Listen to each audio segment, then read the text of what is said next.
For the past few years, Ricky Gervais, Stephen Merchant, and Karl Pilkington have been meeting regularly for a series of pointless conversations. This is one of them. Testing. Is that all right? Hello and welcome to the Ricky Gervais Show with me, Ricky Gervais, Stephen Merchant. Hello. And...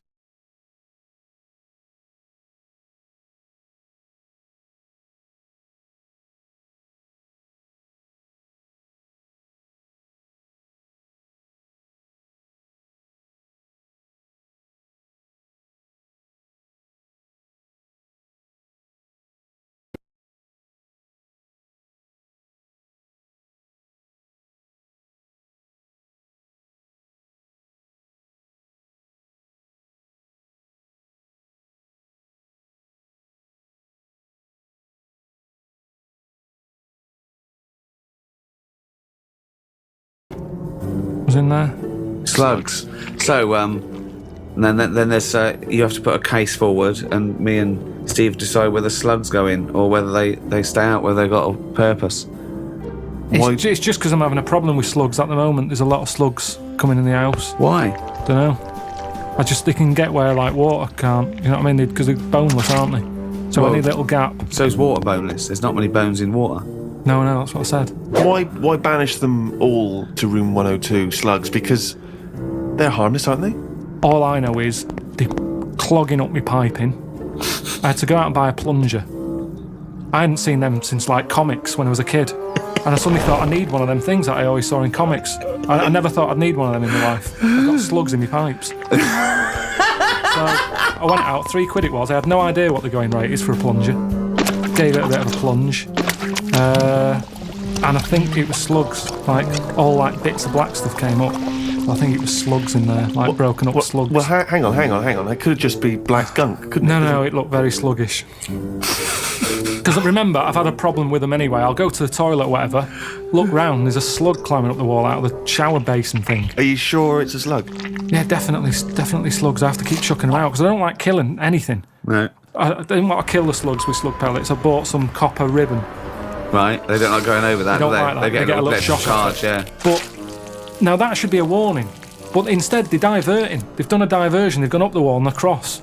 Now it's like, that's a warning. That's like having a no trespassing sign. Yeah. And they're just going, bollocks to that. And they're getting in. And it's annoying me. And now you get to a point when you do say, well, if they carry on like this, I'll have to kill them because they're not... They're not playing by the rules. I don't know what they're doing. I don't know what the purpose is.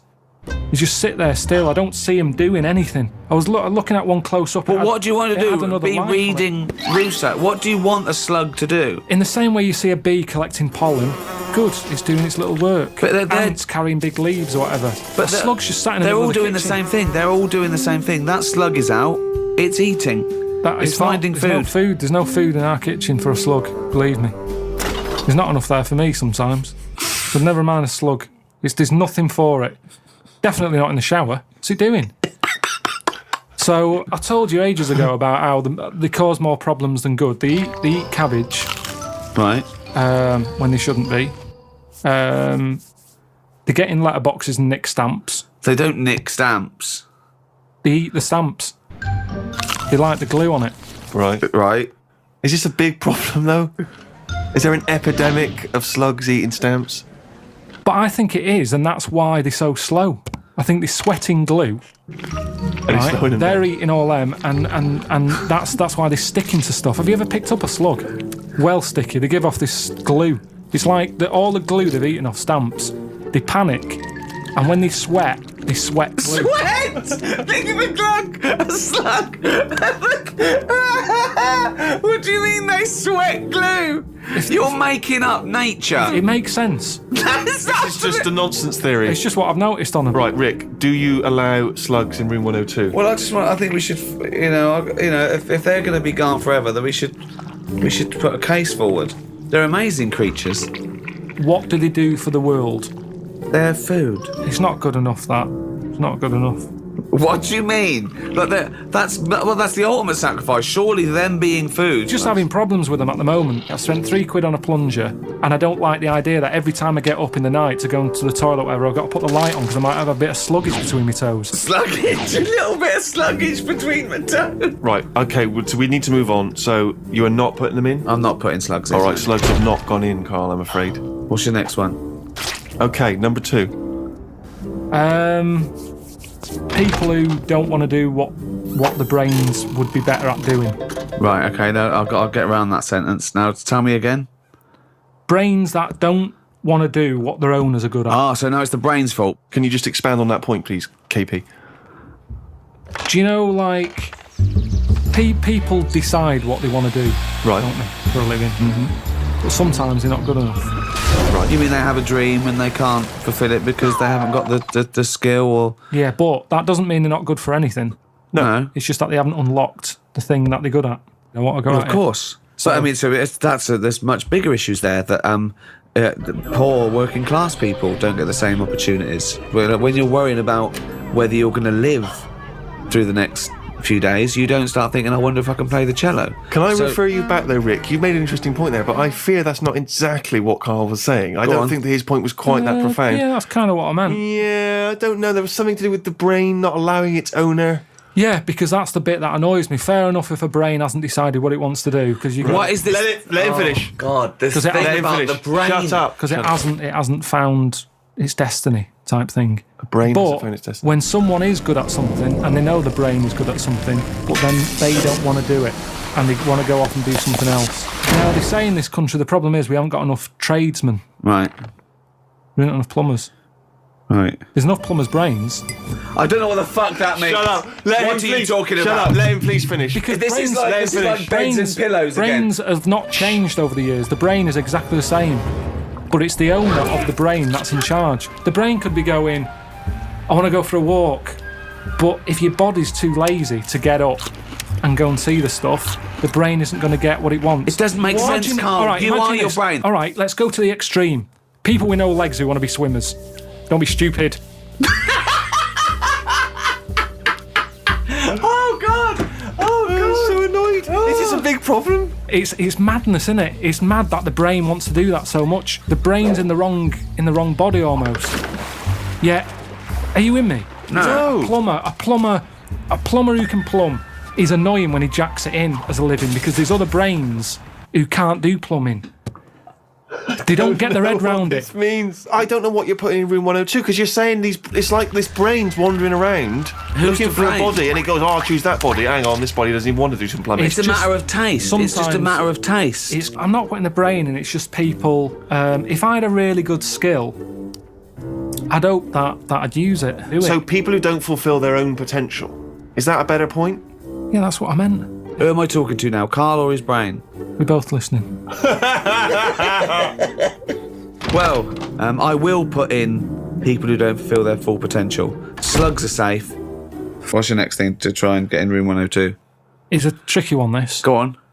It's people who think that humans are special. Do you know what I mean? But you think that? No, I don't. I don't think humans are special. I think some of us are. Look at it like this. You see, we think we're important because we just do. Well, I don't, but some do. And they're the ones I want to get rid of. Another argument with himself. Now, we think we're special. There might be something else going on that's more important. We're in this universe, aren't we? Yeah. They're trying to make a new universe. What do you mean? There's a machine somewhere. What? A big bang. They're making a big bang again. Right, well you've got that completely wrong, but sure. They're not trying to create a new world. They're trying to recreate the conditions that happened at the beginning of the Big Bang. All right, so the world came different. But the world came from the Big Bang. Yeah, they're trying to recreate the conditions so they can test and they can experiment to see the conditions before. So why are they doing that? Who's allowed that? This is what annoys me. It's because humans think they're special. Oh, who made the Big Bang? Oh, I'd like my name on that. I want to claim it. Why do people always want to better someone else? It's happened. Let them have it. Okay, right, okay, Karl, you're in charge of the world now. You are you're all-powerful. You're like a god, okay? You can do anything. You call all the scientists, and they go, what do you want of us? Oh, orange-headed one. What the fuck do you want of us? right? What do you want them to do? Go. What do you say?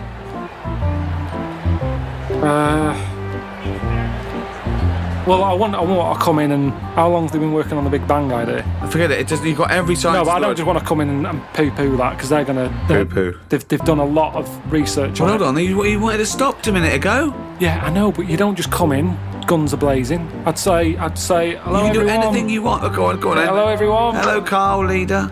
Right, listen, this Big Bang thing you've been doing... Yeah, well, that's just only a few of us. That's like less than 1,000,000% of us. We're all here. Yeah? I've dropped AIDS research. I've dropped cancer research. Right, well, why have you dropped that? Who's told you to do that? Well, no, we knocked off. They said you wanted to tell us something. We're all here. Every scientist in the world Well, is listen, here. what research are you doing? Oh, well, I'm looking at what happens if you give Feminax to an owl.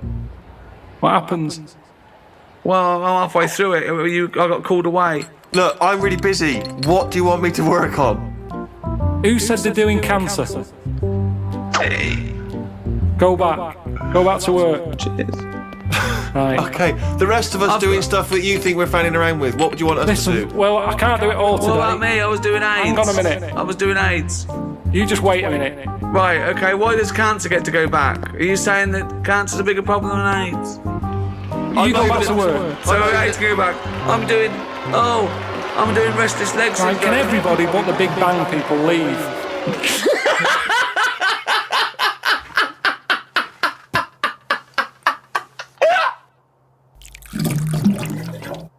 Tell you another problem that I've worked out. It might make a slight difference on fat people. Don't put a light in a fridge. Because that's just that night when they get peckish, they can see everything that's in there. Don't put the light there. You don't need a light in a fridge. There's no lights in other cupboards. Yet where there's food, it's like fatties getting up at 4 a.m. What can it have? What's that at the back? Get rid of the light, they'd eat less. There might be some logic in that. That's interesting. Well, what's it there for? Tell me what that light is there for. They say turn off your standby light, yet you've got a light in your fridge. Well, no, it is showing turned you off. where tomatoes is. But it's turned off when you shut the light's not on when the door's not open. Yes, but a fat person who's always got the fridge door open. So what are you saying, in a way, is that the free market, capitalism being what it is, which has allowed companies, food manufacturers to make them more full of more salt, more fat in order to attract you, in order to make more profits, is actually resulting in obesity? I was in a cafe, right? I normally like to go in there, and I might have beans on toast, cheese on cup top. of tea. I might have a bit of cheese. Yeah, cheddar on top. Only if they offer. I sometimes sort of think I shouldn't have it, so I'll only have it if they say, "Do you want cheese?" Oh, okay. And then it's down to their problem. Do you know what I Yeah. mean? It's kind of like they made me have that. Yeah. So anyway, I'm sat in there. This little fella, I'd say he was from like Africa or something. Came in, had a little top hat on, suitcase, and red jeans. Dead happy he was. I think he just turned up to London. It's his first day out, and he's probably thinking, I can't believe me. Look at the choice here. Anyway, the difference was... All conjecture. Yeah. The difference was, he went in, and he said, have you got any porridge? He asked for 2 bowls for the price of 1. It was a little bit of a kerfuffle. Yeah, a little bit, because he couldn't understand why. You've got loads of porridge, give me 2 portions. But what I found interesting is, he didn't want to go for the donut or the pastry, because in his country they don't have it. So food where he's from is for what food is for, isn't it? Giving you energy. Yeah. Here it's not about that, is it? No. You go, I'd love a little muffin. So I just found it interesting. That's all my point is, that he could have anything. He's come over here, he's in London, he's got loads of stuff on offer, yet he still wanted his porridge. Do you think that... Well, firstly, do you think perhaps he had travelled from the past in some kind of time machine? But secondly, do you think that now that he'll have his first taste of a donut, won't he, or a pain au chocolat? Do you think he'll get the taste of it next time you see him? Well, maybe that's how it works, isn't it? I mean, why do I like? Next time when they go, hello, usual. No, shove the porridge. I want a donut. That's what happens, isn't it? It's all about a mixture. You need a mixture in your body. You need to have, like I've said to you before, I get an urge for things that I don't even know about. Do you know what I mean? What, like what? Anything. The one that always surprises me are plums. Because I shouldn't get an urge for plums. I don't like them enough, but if I pass them in a supermarket, I go, I want them for a bit. Yeah, I think you need that. And I'll go mad. I'll eat a full packet in a day. I'll eat like 6 and get bellyache and that. And I know I shouldn't overdo it with them. but it's just like my body. He's like a creature, isn't he? My body just calls out for stuff. It doesn't, Carl. No, he feels that way because I wouldn't normally buy them. My favourite fruit, I like an apple, love a banana. I've got into blackberries. Yeah. Quite expensive, but a bit of a treat. I think there's plenty of fruit out there. Bananas, apples, oranges. We've got plenty of fruit. They can't get rid of fruit quick enough. There's loads of stuff with fruit in now. Shower gel with kiwi in it. I'm telling you, they can't get rid of it because it's too much. So they're just going, what can we do with all this stuff? We'll stick it in there. Orange juice. I had orange juice sort of cordial. Yeah. Tastes a bit weird, isn't orange? Sneaked a bit of pineapple in. Orange and pineapple. You can't get rid of the stuff. I'm a big fan of the Satsuma. Easy to peel. What I don't like is the big oranges. You have to peel them. You get it on your. You know. They're the ones I eat when I'm in the bath.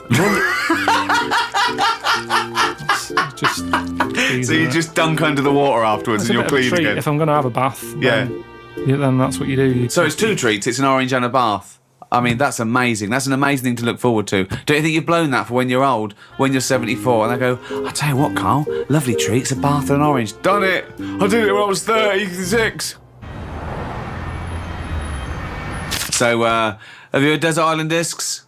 Yeah. Good, let's do that. Right, forget the 8 records. We Well, hang can't on, play them anyway. We can't play them anyway. I know, but for people in other countries, they may not be familiar with Desert Island Discs. Oh, it's a program. It's a real national institution here. They get prime ministers and leaders of men and really eminent people to go on, and you talk about your life and you choose your 8 favourite tunes. You take a luxury item and you're allowed to take any book. I did it, and I took a book. I think a tabletop book of art.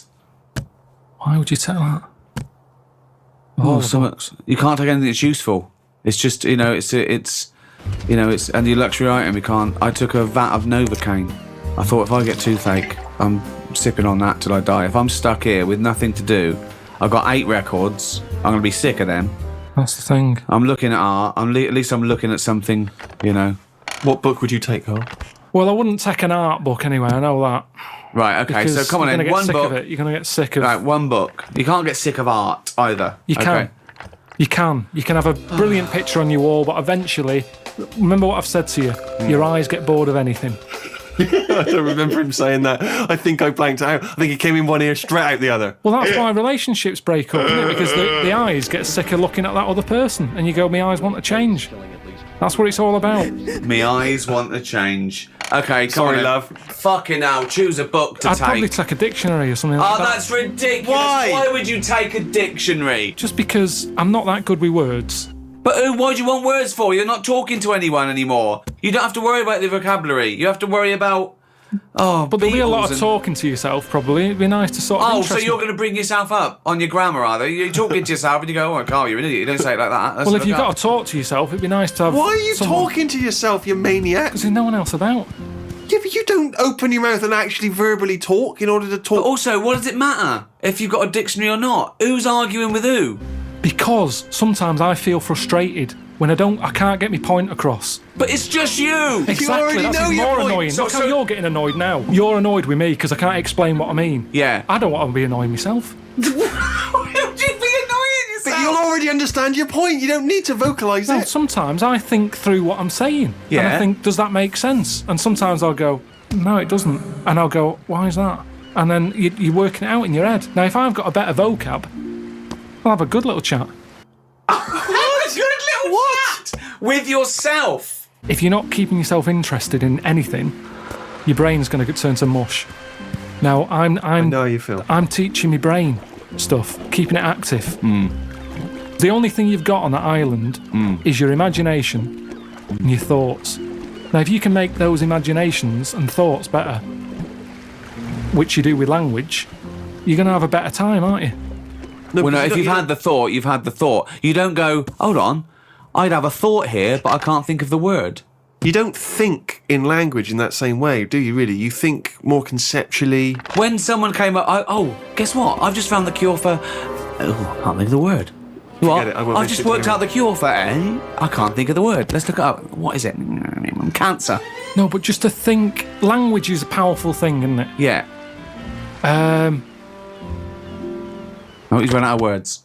This is what I'm saying. It's sometimes difficult for me to get my point across with what I mean. Yeah, but that's fair enough if you're communicating, say, in this environment, and it's, dare I say it, perhaps a shame that you didn't read a dictionary before we started doing the broadcasting. But anyway, you've waited till you're on a desert island with no motherfucker around. Well, no. Well, I think by then, by the time you get shipwrecked, there would probably be a few more entries to the dictionary. Grippage, foodage, rummaging, replenishing. So what? All words are made up. Orange. One day someone went, what? He's got a head. It's got a head like something. It's got a head like a fucking what? I don't even know what. He's got a head like a fucking what? And the other thing is, say if I am captured. By who? What? By who? By a boat, that's passive. Why are you captured? You mean saved? All right, saved then, yeah. Okay. If I'm there you go again, you see. I went for captured instead of saved. You're captured by some pirates. Talking to anyone, Karl, in your head, it didn't matter. You knew what you meant. When you sat there on that desert island, you thought, oh, if I'm captured by a boat. They didn't come over and go, hi, Karl, we've come to save you. You wouldn't go, well, no, I don't want saving, I want capturing. I go, right, sorry, wait for the next boat. It didn't matter. You knew what you meant. You'd go, help, and you'd get on the boat. Do you think in words that you don't use? You've only got yourself for company. Yes, but if you bore yourself, what's the point? What is the point, seriously? But how are you going to... What, so you think you're going to read that dictionary and you're going to be better company because you're going to be impressing yourself with longer words. You're going to go... If a boat passes and they go, there's a fella over there on that island, let's go and get him. Now, the way I am at the moment, they'd go, you all right? And I'd go, you what? And they'd go, oh, don't stop. Where... That's it! Imagine that! Whereas if I sort of say something with a big word that I can't think of right now, they'll go, oh, who's that? He sounds like he knows his stuff. Yoo-hoo! Anti-disestablishmentarianism! Get him on this boat now! We must have that wit! All right, you get... Come through. But then I'm on the news and they go, oh, Karl, what was it like on the island? And I can start saying stuff. It was scramfarious. No, but then I think it makes it more interesting, whereas at this moment in time, I'd struggle telling them what it's like. I like the idea of you trying to educate and better yourself. I love the idea. But do it now! But there's so many other books. If I'm stuck with one... Okay, the dictionary. You've got a dictionary. What's your luxury item? What's your luxury item? Quick. Let's get off this island. Come on. What did you take for your luxury? A vat of Novocaine. Oh, yeah. Some Revels, a big sort of bag. A big bag of Revels. A big bag of Revels. Just for variety. Well, there's no variety particularly in Revels. They're all chocolate, aren't they? No, all different. You've got orange ones, you've got coffee, caramel, Malteser. I mean, taking Novocaine isn't great, is it? If you don't get toothache, you'll be going, why don't they bring Revels?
Caught by the River on XFM 104.9. I'm Ricky Gervais, Steve Merchant, hello, Karl Pilkington and everything.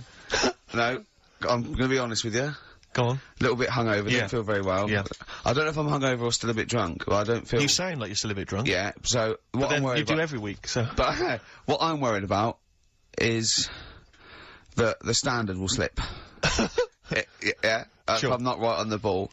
And the other thing is, I haven't had a lot of time to prepare the show today. Okay. So I don't, I don't really, I don't feel, 100%. Yeah, I haven't done the Karl. Right. Look. Have you finished that sentence? I don't make me laugh because it hurts as well. And there's the other side effect to me being a little bit hungover and or drunk or whatever, right, is that I can be annoying. Right, yes. Because just to amuse myself, I sort of like turn my body off a little bit and just poke and like that and annoy people and that. I want to sort of like Well, you do the physical equivalent of freewheeling. Don't you? You just I sort of want to climb on Karl and go to sleep on him. Yes. Do you know what I mean? Yes. That both annoy him and it'd be comfortable. Yes. Which is, can be annoying. Just a little thing, just to make this show a bit easier. If you'd put your hand up when you want one of us to speak, because it's not quite. I'm not quite sure when the sentences are finished. The hands are up. Okay, good. So the hands are up. Okay. Okay. Good. All right. Okay. Are you going to just keep them up for the rest of the show, or no? Karl, do what you. Huh? Good. All right. Do you want to? I mean, is there an excuse as to why you're a bit hungover? Too much wine. Okay. All Last night, yeah. Yeah. Good. Thanks for that. Because this is the only work you've got to do all week, isn't it? It's like, unless I'm very much mistaken, you don't have to do anything. You just sit at home eating cheese. Yeah. Then occasionally you do a bit of sort of shadow boxing, and that's exercise. And then you sit and watch TV. Yeah. Is that roughly what you did this week? Yeah. So this is the only 2 hours you had to do anything for all week. This is you had to prepare for this. Yeah, but who can plan a hangover? Right. You'd think that. Karl, you said you had some stuff. Yeah. What have you got? I love the fact that, whereas I was a little bit slow, Karl there leapt into action to keep this show afloat, keep the pace up. Go on. Right, well, Karl, are you hungover as well, or?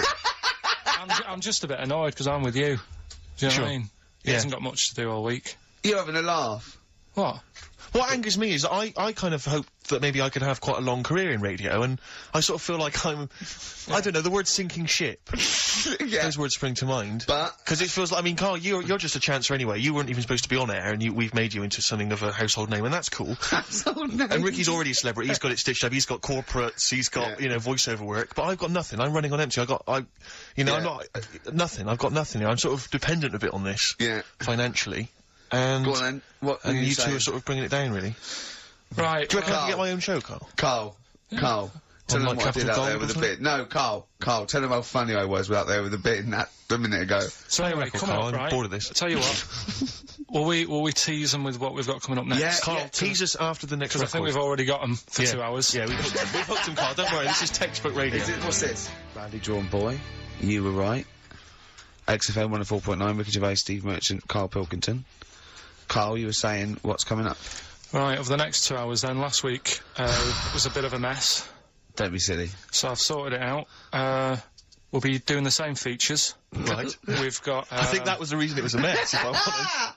Well... You've tightened it, you've tightened the ship. Tightened it up, and also keeping people for longer. Okay. Right, So- tell me your plans. What have you come up with Tell then? me your ethos behind this then. Right. Always show your workings, Karl. Always show your workings, Karl. Alright then, so last week we started good sort of play on words that we had going. Go on. The well-known film Educating Rita. Yeah.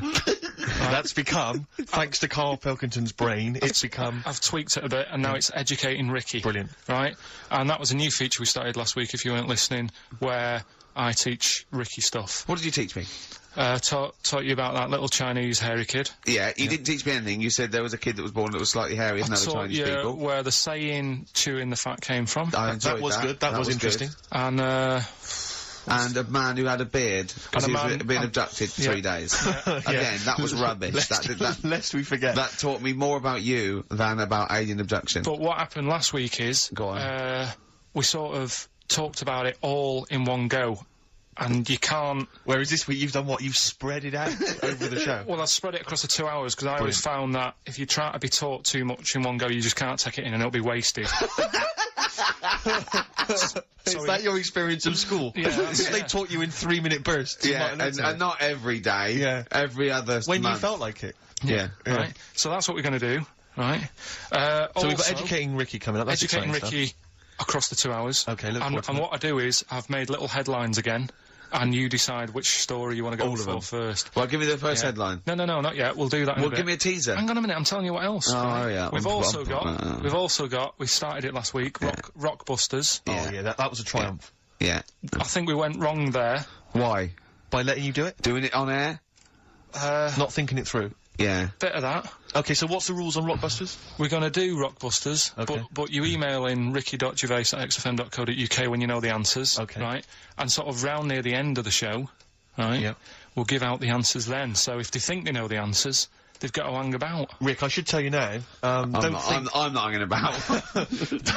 don't think that the listeners are going to go away empty-handed. I was worried about that. I was worried about that. I can tell you where, and don't worry, because Karl has sorted out some top quality prizes. Good. First up, this is stuff that people can win, and be excited about this. First up, it's a DVD of The Office. I don't know how he got hold of it. I don't know how he got hold of it, because they are like gold dust. Yeah. There's this is the second gift. Now, bear in mind, this is I don't know where he's rummaged that from. This is an XFM compilation album. He's managed to sort that out somehow. Excellent. I don't know how he sorted that out. There's another compilation album which has got some sort of indie type hits of these. But this is have you got a film to give away? Well, I'm glad you've asked. What film though? Because I know you're a big fan of DVDs. It's one of the big hot releases that everyone's keen to get their hands on.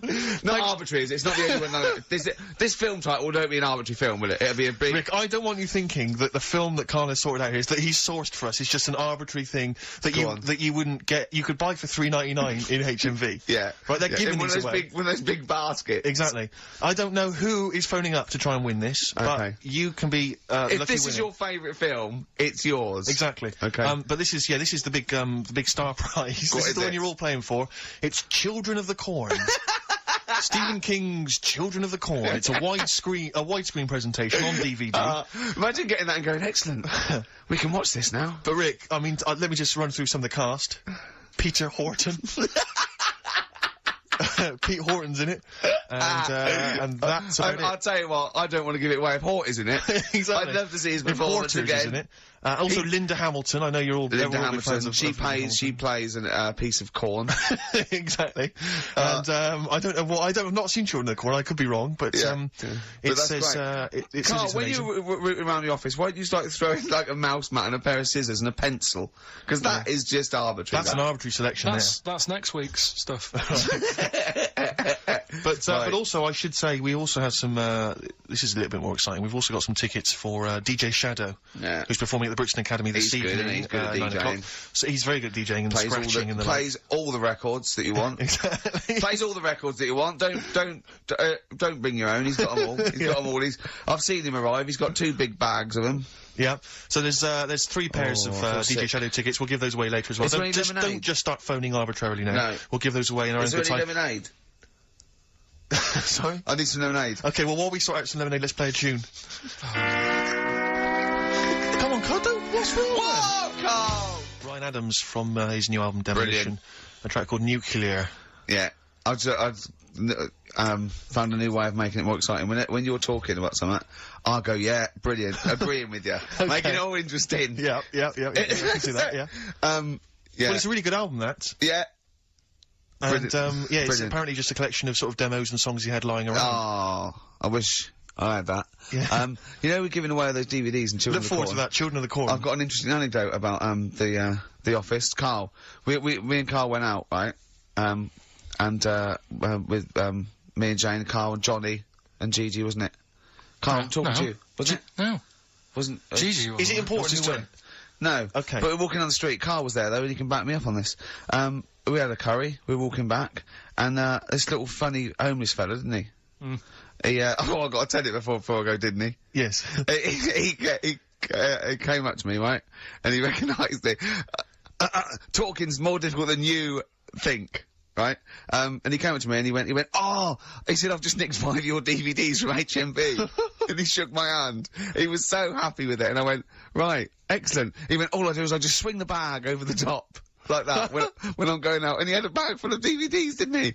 And he was so pleased to tell me that he'd stolen. That great. So he said they're going like hotcakes. He said they're going up, of course they are! Yeah, you're nicking them. I know, we get paid for them though, don't we? So not the stolen ones? Don't we? No. What do you mean? Did you sign them for him? I know you idiot. What, so, he just nicked 5... Yeah. Well, Yeah. you say he was homeless, was he?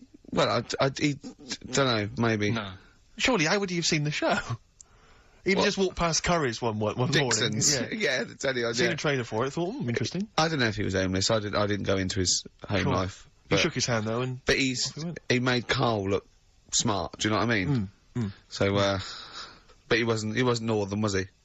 No, it was like, do you know in the Fast Show with Paul Whitehouse, when he did that character, that shady character? Yes. The spit of that, you know, Was like a ponytail, t-shirt on a bit too big for him, and just the movement and everything really like a you know, a cockney, little cheeky chap type Yeah, person. a little cockney cheeky chap. And, yeah, he just said, oh, it's you. Said, Yeah. you got your DVDs, got 6 of them from HMV, going like hotcakes they are. And then off he went, whistling. Yeah. Well chuffed with himself. Yeah. Going like hotcakes. What's he going to do with them then? Probably sell them. Yeah. How does he sell them? Where does he sell them?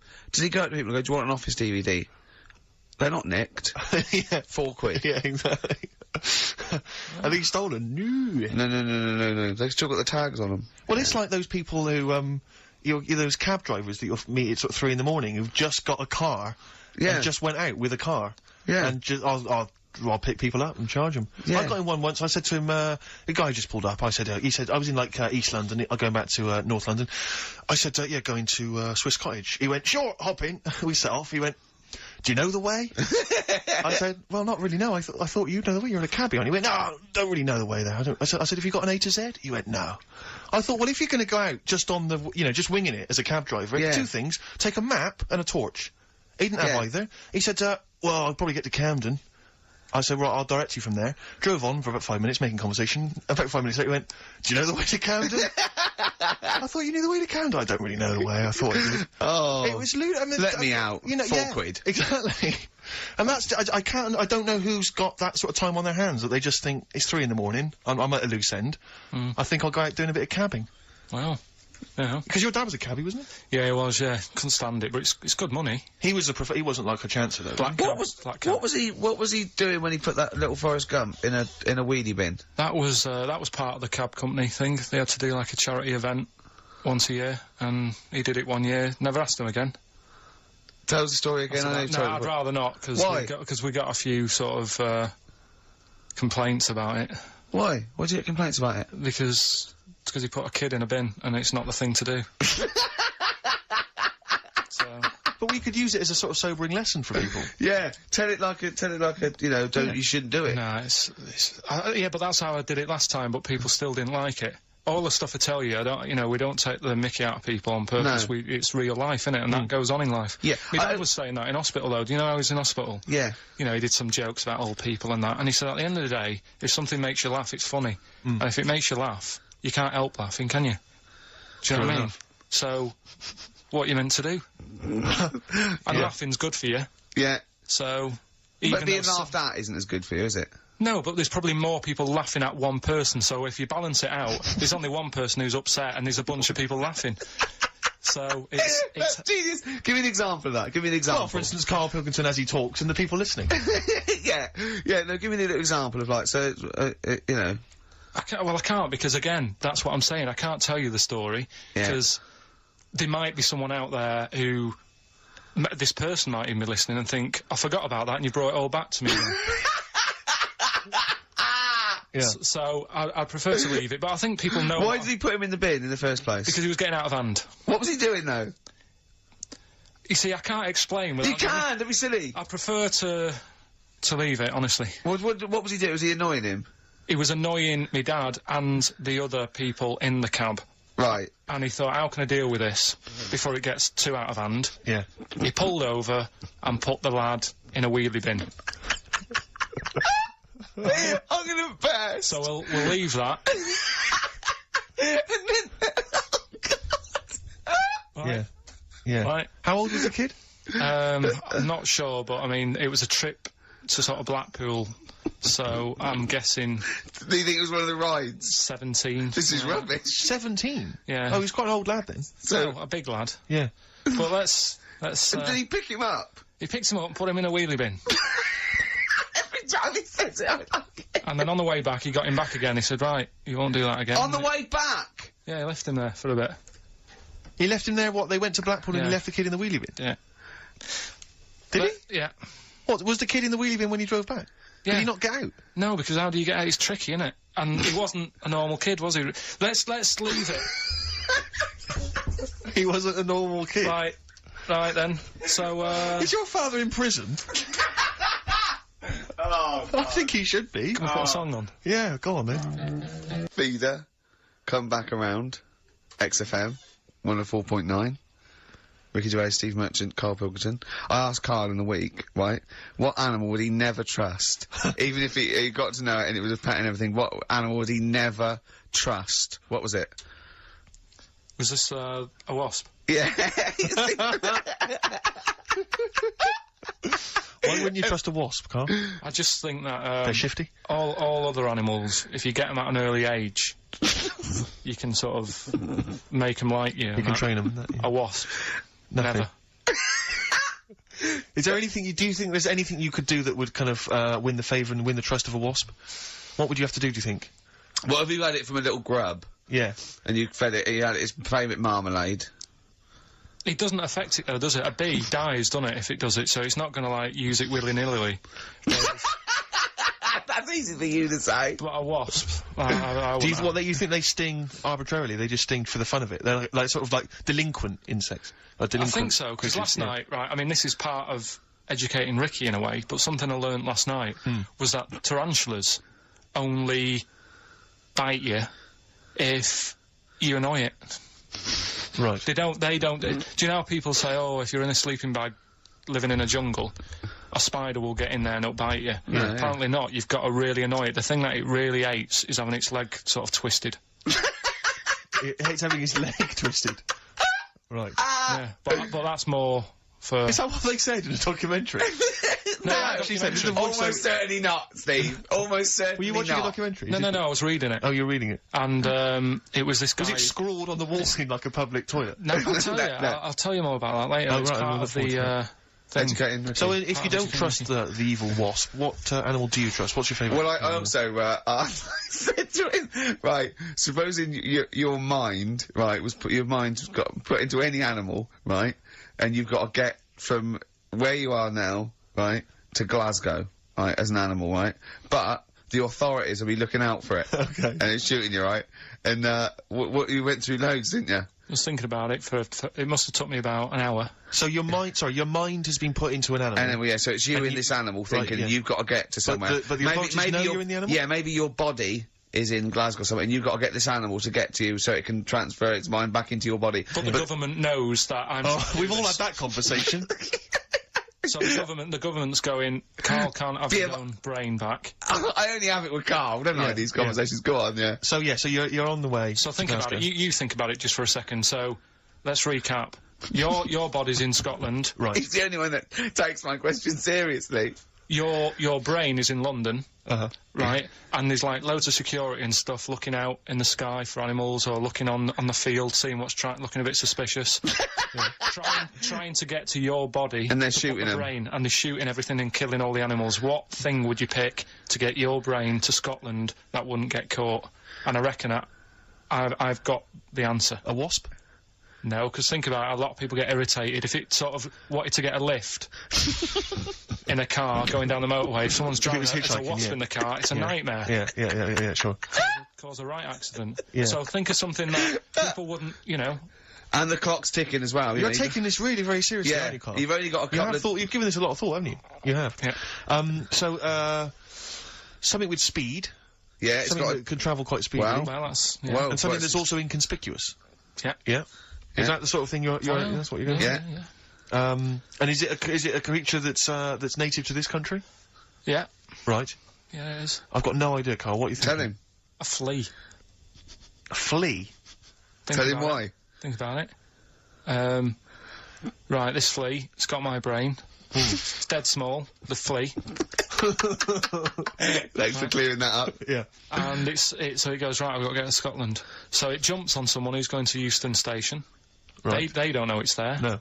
The government can't see it. Can't see it, Steve! Think of that statement! Think if you just tuned in. Yeah.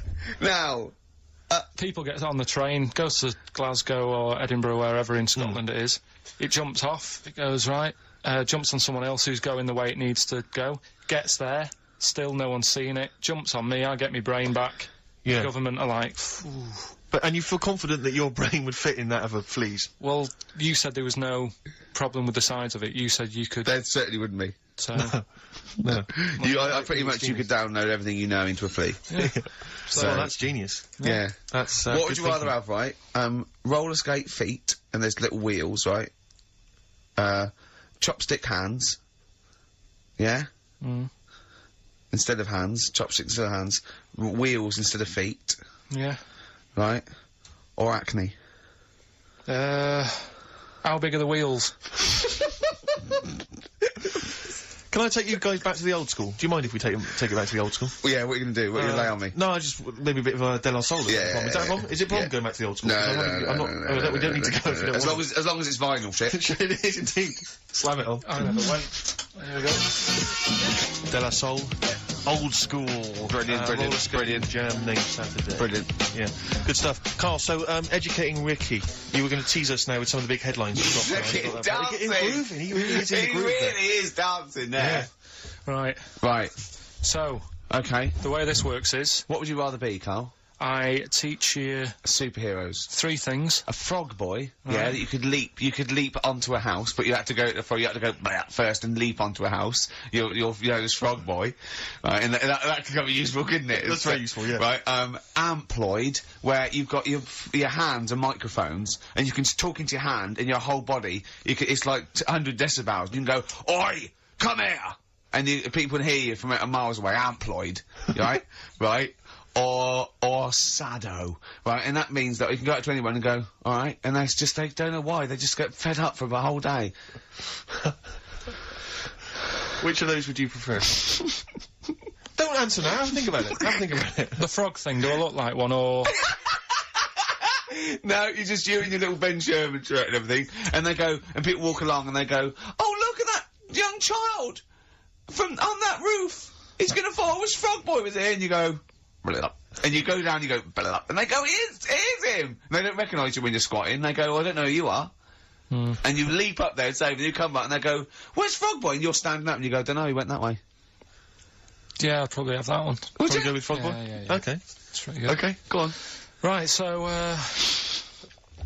did that just go out? What? All that. Go on, I've got a bad... Hey, look, Rick, Carl's really planned this show. He's really worked out. He Yeah. came in early, he was writing things down. And there's me planning just it, coming up with rubbish and like you were that. just talking rubbish. So, Carl, I know you've been Right. thinking this through. What have you got? So, Educating Ricky, we did it last week. It's where I teach you some stuff, but rather than just teach you something, I tease you, so you want to know more, so you want to take in information, right? So, If only people had taught you like that, Carl. so And also, it's the name of a film, sort of. Yeah. Nearly. Coming up soon, Henry VIII and his, well, how many wives? Come back tomorrow, Carl, to find out. Right. The little headlines I've got to sort of tease you with the story. Yeah, this is gonna hurt me and I'm not very well. Go on. Right, we've got So this is what, sorry, I've just got lost for a minute there. It's Educating Ricky. This is Educating Ricky, Yeah. and these are the stories that these are the things you're going to tell him. yeah. But these are just headline versions. These are headlines This is not because the actual fact. then I think people will remember things. Okay, if alright, so you, do you know what I yeah, mean? sort of bullet points. Who can forget hairy Chinese boy? Indeed, I shall never forget that. Yeah. So, first headline, Ooh. don't do that to it, you know it can't live without an head. I've got no idea. It could be about the French Revolution, it could be about anything. I know what it is! No, you think you do, but... No, it's something I taught you! Is it the fact that cockroaches can live for 9 days without a head? That's part of it, but it's something different as well, that's why I thought we'd bring it up. okay. Okay, brilliant. So that's something to... Next one, you won't work it out. If only it was raining.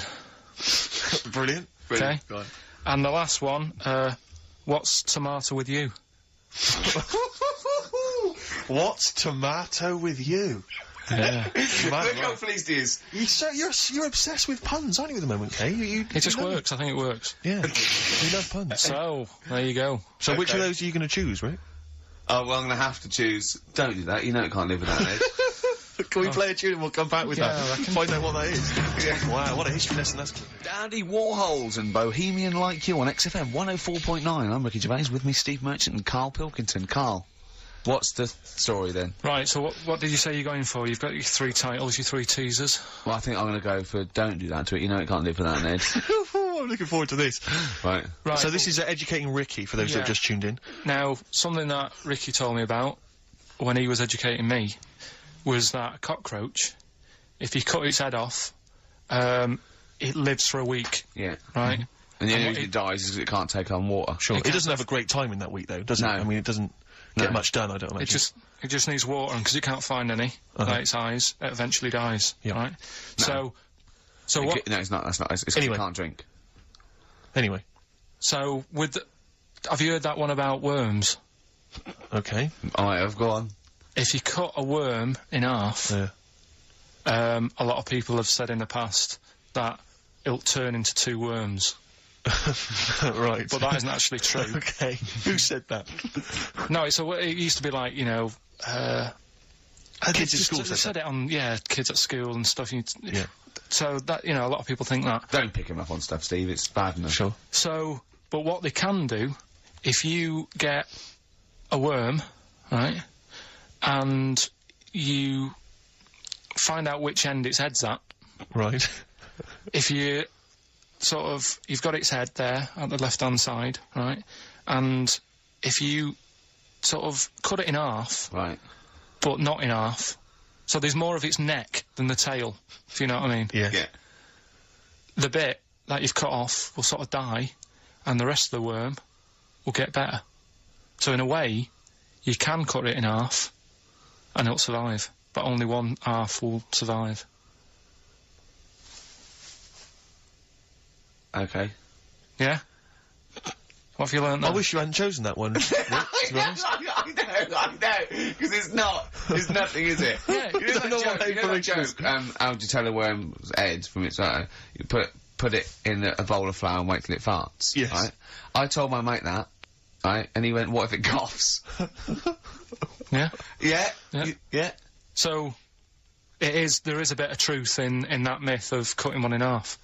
Where did you get this information? I don't understand where you get this That information was from the Fortean Times. It was like the myth about worms. Yeah. That was the big article that week. Did it take you as long to read that article as it took you to tell us just then? I like the fact that it starts off debunking a myth Yeah. that we have heard of anyway. Exactly. You know the big thing about cutting a worm in half and making two worms? No. Yeah. What's the other one? What's I the mean, other it's not the thing to do either, by the way. Don't go doing it. No. It's not very nice. It's cruel. But it can get by and if it's you do. pointless. Yeah, There's no scientific worth yeah. in that. Well, there you go. Okay then. So the others now, you see was the what I others? do. No, What I'll was the tell you others? the other titles. You're not having them yet. That's the whole idea of this. People will be driving or about to go out doing the shopping. They'll think about that now. What was the other two? Well, the other two. They won't think about that. They've forgotten No, that. they will. They will. No, they've forgotten that already. If only it was raining. And what's tomato with you? Right, That- you've I'm got to looking tell forward us- to that one. No, you've got to tell me tomorrow with you. Look what's happening. You see, you already want more education, and this is what listeners will be doing. I tell you, I wish you were a teacher. I so wish you were a teacher. Do you know what I mean? Kids would be saying, I know it's 3:30, but I don't want to go home, I want more. Yeah. And that's what I'm doing with you. I'm teaching you. Why are sticking you in teaching information. me things about not to cut worms in half and what's tomato with you? Please tell me what's tomato with you, Carl. In a bit. No. In a bit. Rick, What? I tell you, he's thought the show through. He's Yeah. teasing the audience. You're excited. They're listening. Yeah, maybe. Yeah. So listen, I think we should all, because we got your competition to squeeze and we got all these great goodies. Let's not This is forget. amazing. Hello, children of the corn. I do feel gotta slightly get that guilty away that, before that 3 now o'clock. this is Karl Pilkington show. I don't think we should have our names involved. No. It's not fair, is it? And I think we should give Karl the money. I don't want my Yeah. name to this. It's a Ricky Gervais show. Yeah? Right, the quiz. Yeah. Will we get that out of the way, because they've only got an hour to start. Don't you worry emailing. about that, Carl. I've already got this one. I'm thinking on your terms now. Let's play a tune. We'll come back What with we the big competition information. All right? Money Mark. We got a classic from Money Mark from his album Push the Button. Play that, Carl. And afterwards, are we excited? You got the competition. Look at his face. He's so excited now. He's thought this through. He's loving it. Rockbusters. Rockbusters. Yeah. What? Agreed. Yeah. Yeah. Yeah. Should we do that? Yeah. Brilliant. Go on. You're rejuvenated, are you? Yeah, You're let's feeling go for it okay? now. Let's- Second hour. Yeah. Yeah. Hangover finished with? Yeah. It's yeah. all done? Good. Done. I had some water. Excellent. That'll often sort it out. Yeah. Well done. Flea is the best way. He just had an argument with a punter. Someone called up and said, I don't think a flea's very good. How would the flea know? Tell him what he said. He said, how would the flea know what train to get on? He went, he gets to Houston and look at the timetable. Yeah. Yeah, and he went, we're not going to agree on this. He got annoyed at him, because the bloke said he'd be better to be a wasp. Yeah. A wasp would not survive, would it, on, a Virgin train or something? So... Why wouldn't it? It just wouldn't, because people really don't like wasps, so somebody would end up clouting it and killing it, and that Yeah. brain would never get to his body. So, Yeah. Right, yeah, it is quiz time. Whee! This is the moment we've all been looking forward to. Tom, do you want to tease them with the prizes? No. Not really, because they might not bother phoning in. Or it's not a phone, or is it? It's an email. Alright. Okay, well, a quick reminder then. We've got to the office. I don't want people to think that we'll just keep plugging the office DVD. We've got nothing else to give away. No one gives anything away. No, Those that's just why. hanging around in Karl's little room. Did you get a guy from HMV just to nick? Did you get a guy just nick these from HMV and carry the them back? beard and the ponytail? Was that the Yeah. story? So we got the Office DVD, obviously. We got the remix, XFM's remix album, Volume 2. That's sort of remixes of various tunes. Quite a good little compilation album here. One of those kind of the best Coldplay, Travis, Oasis, blah, blah, blah, blah, blah albums in the world Excellent. ever. And, Just take some of them, 'cause there's nothing in the library. Exactly, have a look on there. See 4 what you fancy. Alanis Morissette, 9 Catatonia. I just counted, didn't that? But the big one, the big star prize that you're all playing for is, of course, the DVD widescreen version of Children of the Corn, Stephen King's horror film, lest we forget it's got Peter Horton as the star. so look forward to that. We're going to give Shadow away separately, are we? We're going to do that separately? Yeah. We'll give away the DJ Shadow tickets at a separate. Right, so we're playing for those DVDs and CDs, and what And we're it's an going to email do... competition. Don't bother phoning in. Email, yeah, the phone lines are lighting up a bit, so put the phone down, get the computer started up, Yep. and it's ricky.gervais@xfm.co.uk, if you know the answers to these, right? And the way it works, we did it last week, but if you didn't hear it, I'll give you some initials, and like a bit of a cryptic clue. So, and you work out who the band is or the artist, right? It's always a band or an artist. It's not any TV programs and that. So, say like last week we had S, didn't we? And it was better than the average homeless person, and that was Supertramp. Right, so it's not always XFM music; it can be anything. And there's 3 of them.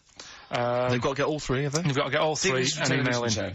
How long this intro so far has taken. Yeah, but here we go then. Right. First initials, LR. LR. LR. Okay. Right. Yeah. And the cryptic clue is, You should have thought it through. You should have thought it out before you came in. Yeah, cryptic clue. You got it. Yeah. I'll take that book to the toilet with me. I'll take that book to the toilet with me. Yeah. LR. LR. I'll take that book to the toilet with me. And don't shout out if you know the answer, 'cause... No idea, Karl. No idea. Right, okay, so there's 1. Right, the second one, FL. FL. This one's actually been emailed in as a suggestion. Okay. That person who's done that, don't email in, because you're disqualified from the comp. So... I'd love him to be a teacher. So... It'd be great, wouldn't it? Just to see him one day. Can't we do that? Can't we get you a placement somewhere for you to teach history to sort of like, 14-year-olds? I think science, Rick. Science would be good, yeah. Right. I'll tell you what. Go on. You got a lot of... just quickly, for me, Karl, explain, say, what can we get him to explain that everyone learns as a kid? Science. Photosynthesis. Right. So, FL, right? FL are the letters, and the cryptic clue, blow the candles out before you eat the cake. Blow the candles out before you eat the cake. Yeah. Blow the candles out before you eat the cake. The letters there, FL. Alright, we've got LR, we've got FL. Yeah. And finally, the third one, NS. Hold on, how many have they got to get? 3. Don't worry, there's no more after this, Rick. Right? NS. How can I wash up in something shaped like that? Right? That's one of mine. So very quickly recap, just in case we missed any. LR is the first one. LR. I'll take that book to the toilet with me. Cryptic clue. We had FL. Blow the candles out before you eat the cake. And the final one, NS. How can I wash up in something shaped like that? If you think you know the bands, you just email in ricky.gervais@xfm.co.uk. You win the DVDs, the CDs, and that's it. He's great, isn't he? I could sit here and watch him all day do this. Wow. So ricky.gervais@xfm.co.uk. And we'll give the answers out just before, we finish, because then we'll keep them up. Alright. Karl, just briefly, this is module 4A, natural history. Yeah.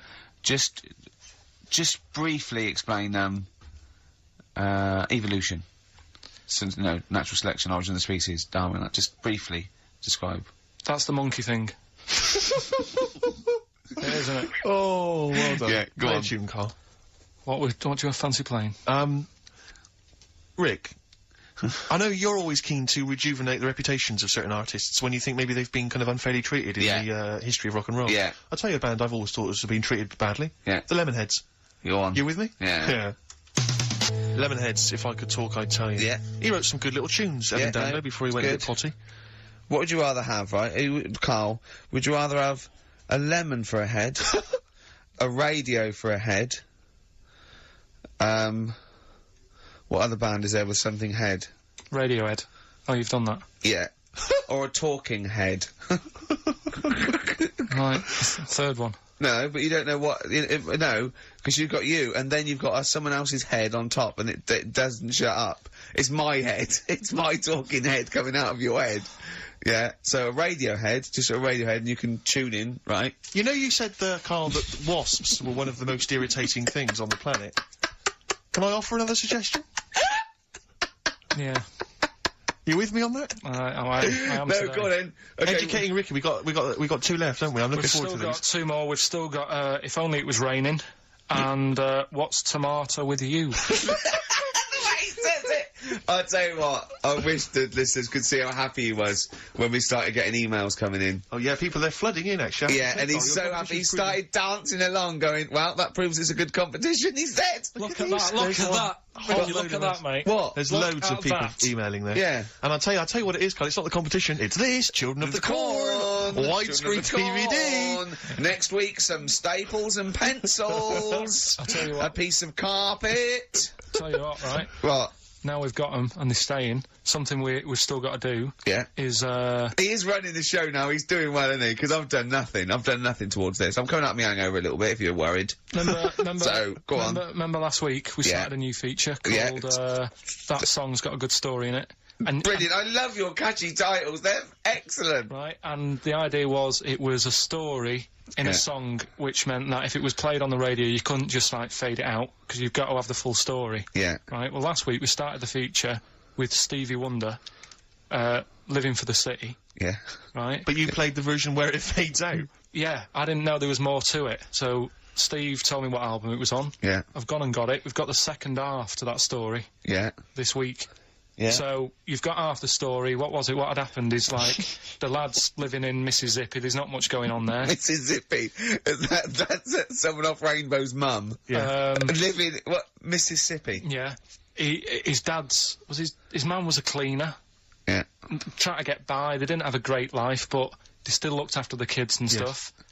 There's more to it than that. Have you got it ready? There's more to it than I that! haven't got it ready. I should hope so! We'll probably do it at about 3:30. So look forward Okay. to that, the second half got of that. Stevie Wonder's Living for the City, a week later. I love a show that's carefully planned. So listen, I watched the tomato This isn't a thing. show. This isn't a show. This isn't a radio show. This is. I don't know what this is. No, I don't know what it is. We just might as well start banging tambourines and it's ridiculous. This is rubbish, right? But wait, some people emailed in, put him in a wheelie bin, went to Blackpool, right? Some people emailed in the stories, songs with stories in it. One of them was Babushka, and he went, "What's that?" And I went and asked Katie Bush, what is it? I said, oh, it's about a woman who dresses up as another woman and seduces her husband. He went, they wouldn't work. Just dismissed it like that. Why do you think it would work? Because you'd know. I mean, say like, right, Suzanne, right, who I go out with, Yeah. right? She can see me from, say, if I'm coming down the high street, Yeah. she knows it's me by the way I walk. Right. So, just the fact that this woman went and put a wig on, there is no... You haven't even heard the song! I know, but you're saying that she put a disguise on and he's Yeah. like, oh, I fancy her, and he takes her out, and he doesn't know it's his missus. It's just... You're not buying it. I mean, I'm controlling this Whereas feature. the flea with your brain going to Glasgow, perfect sense.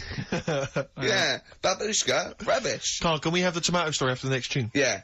Bit of Coldplay. Yeah, love it. Yeah. Coldplay. The Scientist on XFM 104.9. Right. Competition, isn't it? No, it's Educating Ricky Part 2. Oh, is it? Yep. I wasn't even listening. He's doing all the work, I wasn't even listening. Oh, and he's spilled some water down on that. Right, what's this one again then? Right. What's the teaser headline? Teaser headline is, What's Tomato With You? Brilliant. Yeah? Go on. How excited were you when you came up with that?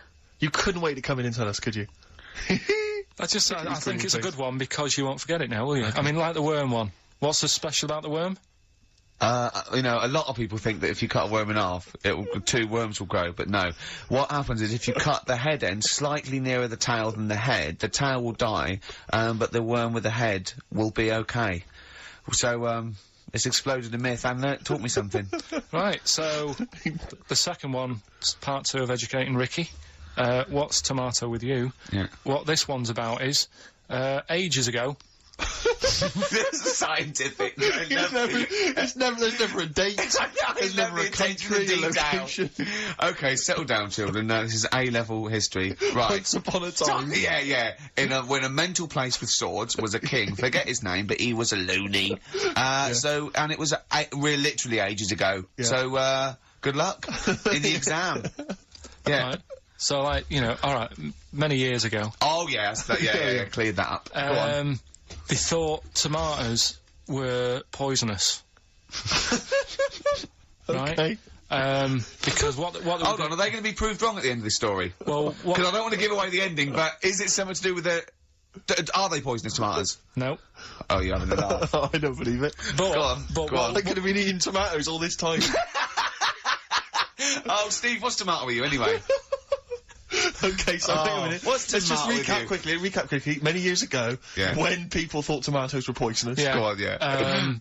well, they didn't know they were poisonous then, because they were still eating them. But what was happening Well, they're not. was- But they're not poisonous. but hang on a minute. Alright, let's not. I'm just going to listen. I'm not even Okay, going to talk. yeah, no, okay, I'm not going to tackle So, anymore.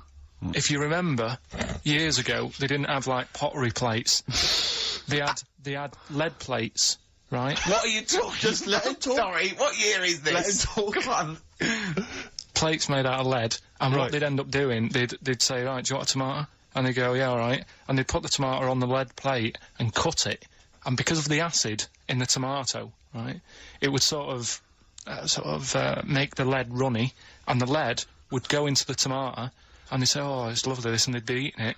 They'd get food poisoning, lead poisoning, what have you, and they'd be really ill. So they thought tomatoes were poisonous, so they didn't eat them for many years. And when then you say someone said, they, do you this mean didn't the people happen. of Narnia? Yeah, this didn't happen. Where was Carl. this happening? Sort of in Britain and that. You put him on the spot there. Oh, I hope there's no uppity pupils at this school when they go, what do you mean, sir? Oh, if you're gonna... Oh, I'm fed up with you. Do you understand? No. So the No, you've got... No, right, okay, first of all, Carl, where'd you get this information from? Where 14 did I get times that? as well? Do you know? You can't remember. I don't know where I got that from. I don't know where I got it from. But why don't you think that makes sense? But, what? Someone once got lead poisoning from a tomato? Not just one, loads, and then all of a sudden. No. Why is this educating me? Because I'm telling you that tomatoes. You I eat them. can't take anything away from this. Yeah, I don't know what to take away from this. What have I learned? What have I learned? Don't mix lead with tomatoes. Why is this educational in any shape or form? What are you telling me? A long time ago in the land of Glunk, right, where the ninnies did slib, right, they thought tomatoes were poisonous because they ate plates of lead. What are you talking about? Yeah, but we all know tomatoes aren't poisonous. Is that what we're taking from the story? Is that the moral of the story? Don't believe these people that I'd never heard of before. What are you talking about, Karl? I think it's a bit weird. It's a bit weird, yeah. Is these the same people that were spreading those malicious worm rumours? My hangover's coming back. I've got to get some water. Play a record that was rubbish. I'm eating. Hey? I'm eating. So am I. Carl, you have to carry on. Right, yeah. We're all eating. Crisps, food crisps. So last week, yeah, you were playing your feature, that song I shouldn't switch off because I'm enjoying the story. Yeah. And we played Living for the City, only you played the single mix, which doesn't have the entire second act, if you will. Yeah. So, Carl, you've not heard it before. I've You're never excited. heard it before. You're excited to hear the second act because, as far as you're aware, there was a young guy. He's living with his family. They're fairly impoverished in Mississippi, but you know they're happy. They're getting on all right. But you're not even aware that he's moving to the big city. No, it just fades out. Well, And that's the city in question. I mean, I've liked this song for, must be, 3 or 4 years, and I've always listened to the single version. I had no idea that I didn't know the full story. So, Yeah. It's not, I mean, and I know your attention to detail, you like to know the full story, like, where everything well, was. the whole idea of the feature is to say, Yeah. you know, you've got to listen to the song. Where was the lead plate thing? That was like a few years back. Where was it? In Britain and Scotland. Yeah. It was a problem all over the world. They had to deal with it. You're making it up now. Is it something you saw in Lord of the Rings? Yeah. Right. So anyway. Yeah. So the Lion and the Witch. Yeah. Go on. Go on. So far, then, what did we learn in this story? From We learned so far from Stevie that there's a young lad. He's, as I say, he's got a family. He's fairly happy, except they're very poor and they struggle to get by, but they're happy and they're doing it anyway. He's moving to the big city. Carl, this is the bit you didn't realise. Just play the track. Okay, here we go. So this is halfway through. This is halfway through the tune now. This is you've not heard this before, have you? Let's go. Sorry, we accidentally played an episode of Kojak by mistake. We were going to play a song. Carl, what did you make of that then? Yeah, what's happening there then? Eh? He was living with his family. He was fairly impoverished. He's moved to the new. bus he was on, was it? Right. So what's your take on it, Carl? After hearing that, what I've worked out by it, the first part that we heard last week, everything's all right, but it's not that great living in Mississippi, right? So he goes, "Oh, I'm going to go to New York. There's plenty of work there. Yeah. They'll sort of accept me as, you know, and everything." So he goes there, and the weird thing is, he's hardly like been in New York for a second. He gets on a bus. All of a sudden, some copper's arresting him. He's like, "What's going on?" And then he's got 10 years. I mean, what you can't hear, because the levels are quite bad. I mean, I work with sound. I can't really hear what's going on. You're criticising Stevie I'm sort Wonder, of guessing that he didn't pay his bus fare or something. And 10 years. He got 10 years for that. I really don't know what was going on. Right. But you're not happy because obviously it's quite Do you think Stevie Wonder left out some vital ingredients in the story in your education? Like where it was, or at least he got where it was. You can tell what year it is. It's right in the mid-70s there. That funky New York 70s sound. All right. Yeah. You're pretty disappointed, aren't you? You're pretty worried because So what went on? yeah. What happened? You're aware, Carl, that because that shows quite a bad image of New York. It's quite an intolerant city, by all accounts. They arrested a guy, But it is quite seemingly bad, for 'cause being black. That's one song where you shouldn't go to New York. Killing a Georgie Rod Stewart. That lad, he was doing all right in Scotland and said, "I'm going to go to the big city." He got done in. Yeah. Seems to me it's that you don't go there if you've got like problems. Don't think New York's the answer. Right. Oh, hold on, yeah. So what you're saying, that if you're a bit fed up with your life, but you live with your mum and she's like really nice and you got friends and life's not that bad, Yeah. don't go and be murdered, or what? What are you saying? Don't go and be murdered. Well, don't leave what? Go on. Leave home, but don't go to New York. Right. There's other places. Where would you go? Sheffield? Don't know, but Yeah. But So- you're a little mank lad, weren't you? You're in your garden. We had your train set. Your brother blew up. There was a horse next door, and you thought, "Oh, I want to go to London." So, do you know what I mean? You're like that. yeah, but You're in many ways like the fella Yeah, in well, that song, and like Georgie. no, because In many ways, you are a bit like Georgie, aren't you? I had a car, so No, are you a little bit like Georgie in many no, ways? I didn't get on a bus. I had a car, so I wasn't going to have the problem he had for a start. Right. But I mean, I suppose there's loads of things you can look at that story and take out of it. That's what I like about the feature, right? What? So That's what you like about the feature? the feature that we're doing. Oh, right. That song's got a good story. If you had in a it. time machine, where would you go? What year would you go? Would you Probably the 60s. Okay, would you go forward at all? What's your favourite year in the future? No, I don't know. If someone could tell your future to you, I if someone wouldn't could, do it, wouldn't do you it. wouldn't want to know. No. You wouldn't- straight away, you knew it. Straight away, there was no Yeah. hesitation. Yeah. You've thought about this, haven't you? Yeah. You've thought Okay. to yourself, if someone can reveal my future, Carl, you're not going to know. you've got to do one of these things, right? You know, like Quantum Leap, like a fella in Quantum Leap. What's his name? I forget his name, but yeah. Yeah, and you've got a little fella with Hal, and he's telling you, right? Would you rather go back, and you go in someone's body, would you rather go back, you could go back to be, a donkey that's carrying Mary to Bethlehem. You could, be a Saigon prostitute in 1975. All those GIs queuing up. Think about it. Or you could be Moby Dick. Which of those would you be, Carl? Think about it. Probably Moby Dick's the best option, isn't it?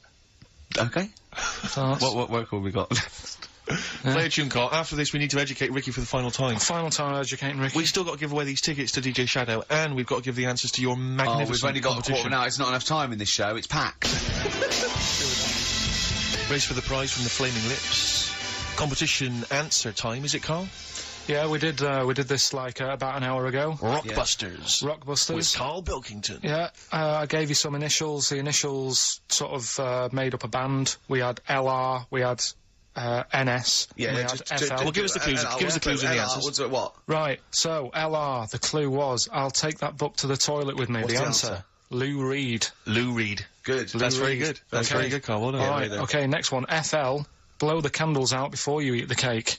Yeah? We just played them. Flaming Lips. There we are. Okay, and the final one was NS. How can I wash up in something shaped like this? Yeah. That was NSYNC. Yeah? NSYNC. NSYNC, it'd be a bit... NSYNC. If you had a sink, you wash up in a sink, Yeah. shaped like an N, you'd be like, oh, have I got everything out? So- Has anyone got that? Wow. Right, Well, so... no, there are right answers, I have to say, Carl. You've done very well. It was an enormous response. I'm just going to click on one of these emails randomly. I'm not even going to look. Who we got here? We've got... Kath Turner is the winner. Kath Turner gets those great DVDs and CDs, including watching Children of the Corn tonight. Children of the Corn. She was going out, but I imagine she's going to phone a few friends and say, I can't come out, I'm ill. Exactly. They go, you're not watching Children of the Corn. I go, no. And we've learnt as well that there are about 5 other sequels to Children of the Corn, so maybe we'll give those away in consecutive Brilliant. weeks. What else have we got to do? Have we got anything else to do? Quick, Carl, what would you rather be, a tree frog or a tree crab? Quick. What would you rather be? Straight away. Tree frog or a tree crab? Tree frog. Why? Don't know what one is, you just said pick one quick. A tree frog or a tree crab? What would you rather be, a tree frog, yeah? Yeah. Okay, what would you rather be, a tick or a leech? They both suck blood, there's not a lot in it. Go on. Leech. Why? Because I heard they've got, I was reading about them yesterday, they've got 300 teeth, and what they do is, if they get on you, right, and you didn't get it off with a match or anything, it would stay there, and it eat 5 times the amount of blood to make it 5 times bigger than the size of itself. Oh, you're a scientist! And then it'll just go, oh, I've had enough, and it falls off. Okay. Naturally. What would you rather be, a puppy or a kitten? Kitten. Why? Just look better. Okay. Yeah. Some great adverts there on XFM. I enjoyed it. 104.9. Absolutely. Listen, we have to give away these 3 pairs. We have to give these away, Rick. Yeah. We've got 3 pairs of I DJ know, Shadows. but turn up with this and is there's just not enough so time. jam-packed. I think we've planned too much for this We show. have indeed. Next week, I think we have a little bit flabbier next week. Rick, do less. Rick, can we chill out next week, please? Yeah. Go on then. So yeah, any ideas, guys? Any questions? Sort of DJ Shadow related questions? Any Shadow, DJ Shadow. or DJ questions? Carl, any ideas? What does the word DJ mean? Yeah, it's too easy. It's I'll tell you something I do know, go on. right? But I can't really get a question out of it. Go on. Just tell us. There's a shadow somewhere. It's already good, isn't it? I'm loving No, it already. right. There's a shadow. I think it was in America. Yeah. And it's on a quiet road. I'm guessing somewhere like Boston. That's what I imagine. Okay. Right. No. Somewhere like Boston. And people at night used to see this shadow moving about. And they'd go, what's that? Right. And it got known, the town, the little local town got known for this shadow, but it didn't cause any problems. People What are you used to- talking about? it was Just like- you've lost me. What are you talking No, about? do you know like some places get famous, like Scotland's got the Loch Ness Monster and that, but No, it doesn't go cause on, any. yeah. But it doesn't cause any problems. It does exist, go on. Right, so there's this shadow walking about on the road. What do you mean? No, what's he again? Rubbish. Right, so he's walking Nonsense. about. Where did you read this? Where did you He's see walking this? about. This was on the internet, and I'm Oh, sure. sorry. Sorry. Right. I thought it was shite. I didn't know it was on the internet. Right, so this shadow is moving about, and Independently of an object. yeah, and the local mayor and that is like, yeah, it's a bit weird, but it's not harming anyone. The mayor involved. Was he elected to that post? Hey, mayor, we got a problem down here. Seems like a shadow. Well, it's not causing any. No, it's Is just. it causing any problems? Yeah, go on. But that's the thing. It was left for years, and then it did start causing problems. I see, that's it. If you leave these shadows to go unchecked, Rick, they go crazy. Yeah. You let them run amok in the Yeah. city. Yeah. You've got to stamp What down did it do? on What did it roving do? shadows. What did the shadow do? It was pushing people off the bikes. It was what? It was pushing people off the bikes. I'll find out more for that next week. Right, that'll tease Oh, them. you're a maniac! We'll do more on that. We haven't had time for educating. Please never have children. Right, listen. Just promise me now you'll never have kids. We haven't got time. Okay, now listen. All right, DJ Shadow, have we got time to give these tickets away? Yeah, if they just call up, we'll. No, I'll tell you what. I've got a question. Right? Go on. Where does Karl think this may have taken place? If you've been listening to the show, where do you think this evil shadow has been running amok? Let us know. The number, Karl? Good question. 08700 800 1234. So, Excellent. but that's it. We are actually out of time. We are indeed. now. Have I got time for a song for the ladies? It's a bit tight. I was Why? told to finish It's now. 5:02. I know, but we've got to get finished early today. So Why? just because we have, and we're wasting more time talking about why we have to. Oh, this is pathetic. So they call up. Where did they see the ghost? Yeah. And you've got to pick the tickets up from reception. You can go tonight, see DJ Shadow. That's Shoddy. it. This Right? is shoddy. Right. See you then.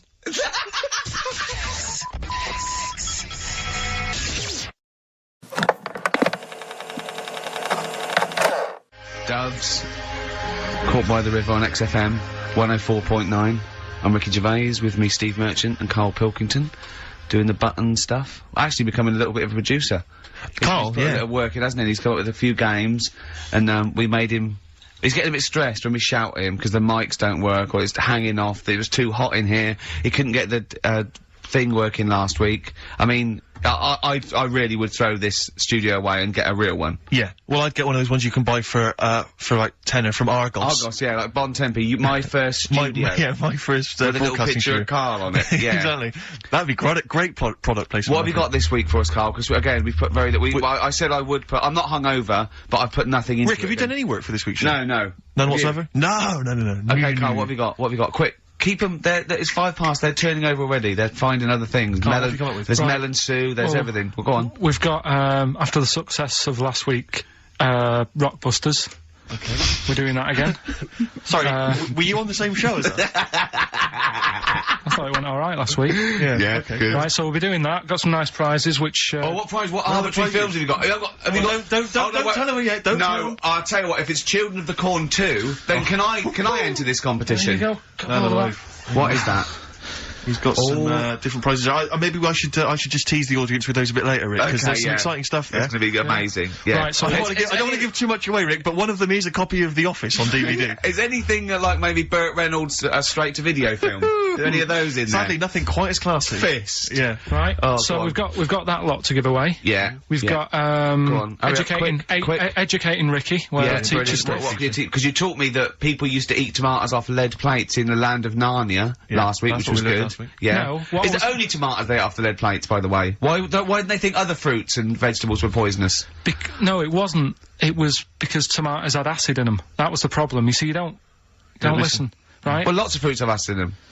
Yeah, but they didn't eat them back then. they didn't have bloody kiwi fruit and stuff. Don't did they, say back then? bloody. You're a producer. Come on, You'll start saying shit and cock and stuff. You start saying bloody. Tits. Play the. Hang on, right, and Go on, play and the keep him hooked, right? Yeah. We've still got a song with a story in it. Yeah. You don't want to play Babushka, do you? He doesn't like the idea of Babushka. I told him that was a story. Yeah. And he doesn't like it. A devil went down to Georgia. Someone sent in. You know, he's looking for a soul to steal. Yeah. Doesn't like it. Why don't you like that? Do you know the song?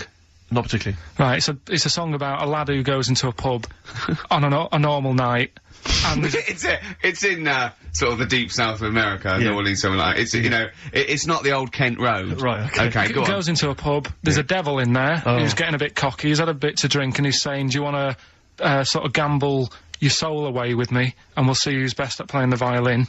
Yeah. And I think the lad wins in the end, but it's not real enough. Whereas the one. Oh.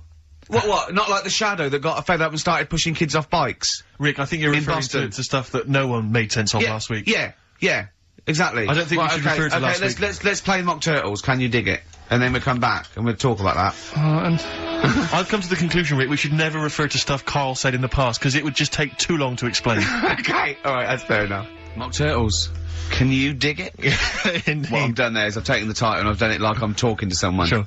XFM 104.9, I'm Ricky Gervais, with me Steve Merchant Hello there. and Karl Pilkington. So, Karl, how excited are you about Ricky's celebrity boxing match? Are you going to be there? Are you going to come along? Are you aware of this? You're aware of all this, aren't you? Yeah, I've heard about it. We can't name the opponent when because it that should be a is. surprise. But anyway, it's for a charity. It's a Yeah, charity yeah. boxing match. Yeah. And I always wanted to beat someone up for charity. yeah, exactly. Yeah, it's a good cause. But the thing about Ricky is, I don't know if you're aware of this, Karl, but Ricky's one of these men who, you know, he doesn't mind sort of, you know, making a fool of himself on the telly and being funny and stuff, but if people said to him, right, you can either be Britain's funniest man, universally agreed that you're the funniest man in Britain, or you could, like, beat some gangsters up in a pub, he would go that, oh, please, just let me beat people up in a pub, and maybe like an old man's being hassled, like, by some street youths, and you come in and, like, smash some bottles over their heads and sort of sort it out. Against the odds, though. Against the odds, yeah, there's about 5 of them against you. Sure. So, because he's got this kind of... Get to the point, come on. Well, the point is, he quite likes the idea of being sort of macho, and you know what I mean, and kind of a tough guy, you know, because he grew up in a rough I like boxing.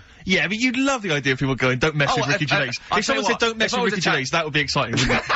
Never mess with Ricky Gervais, he will destroy you. That's what you'd love.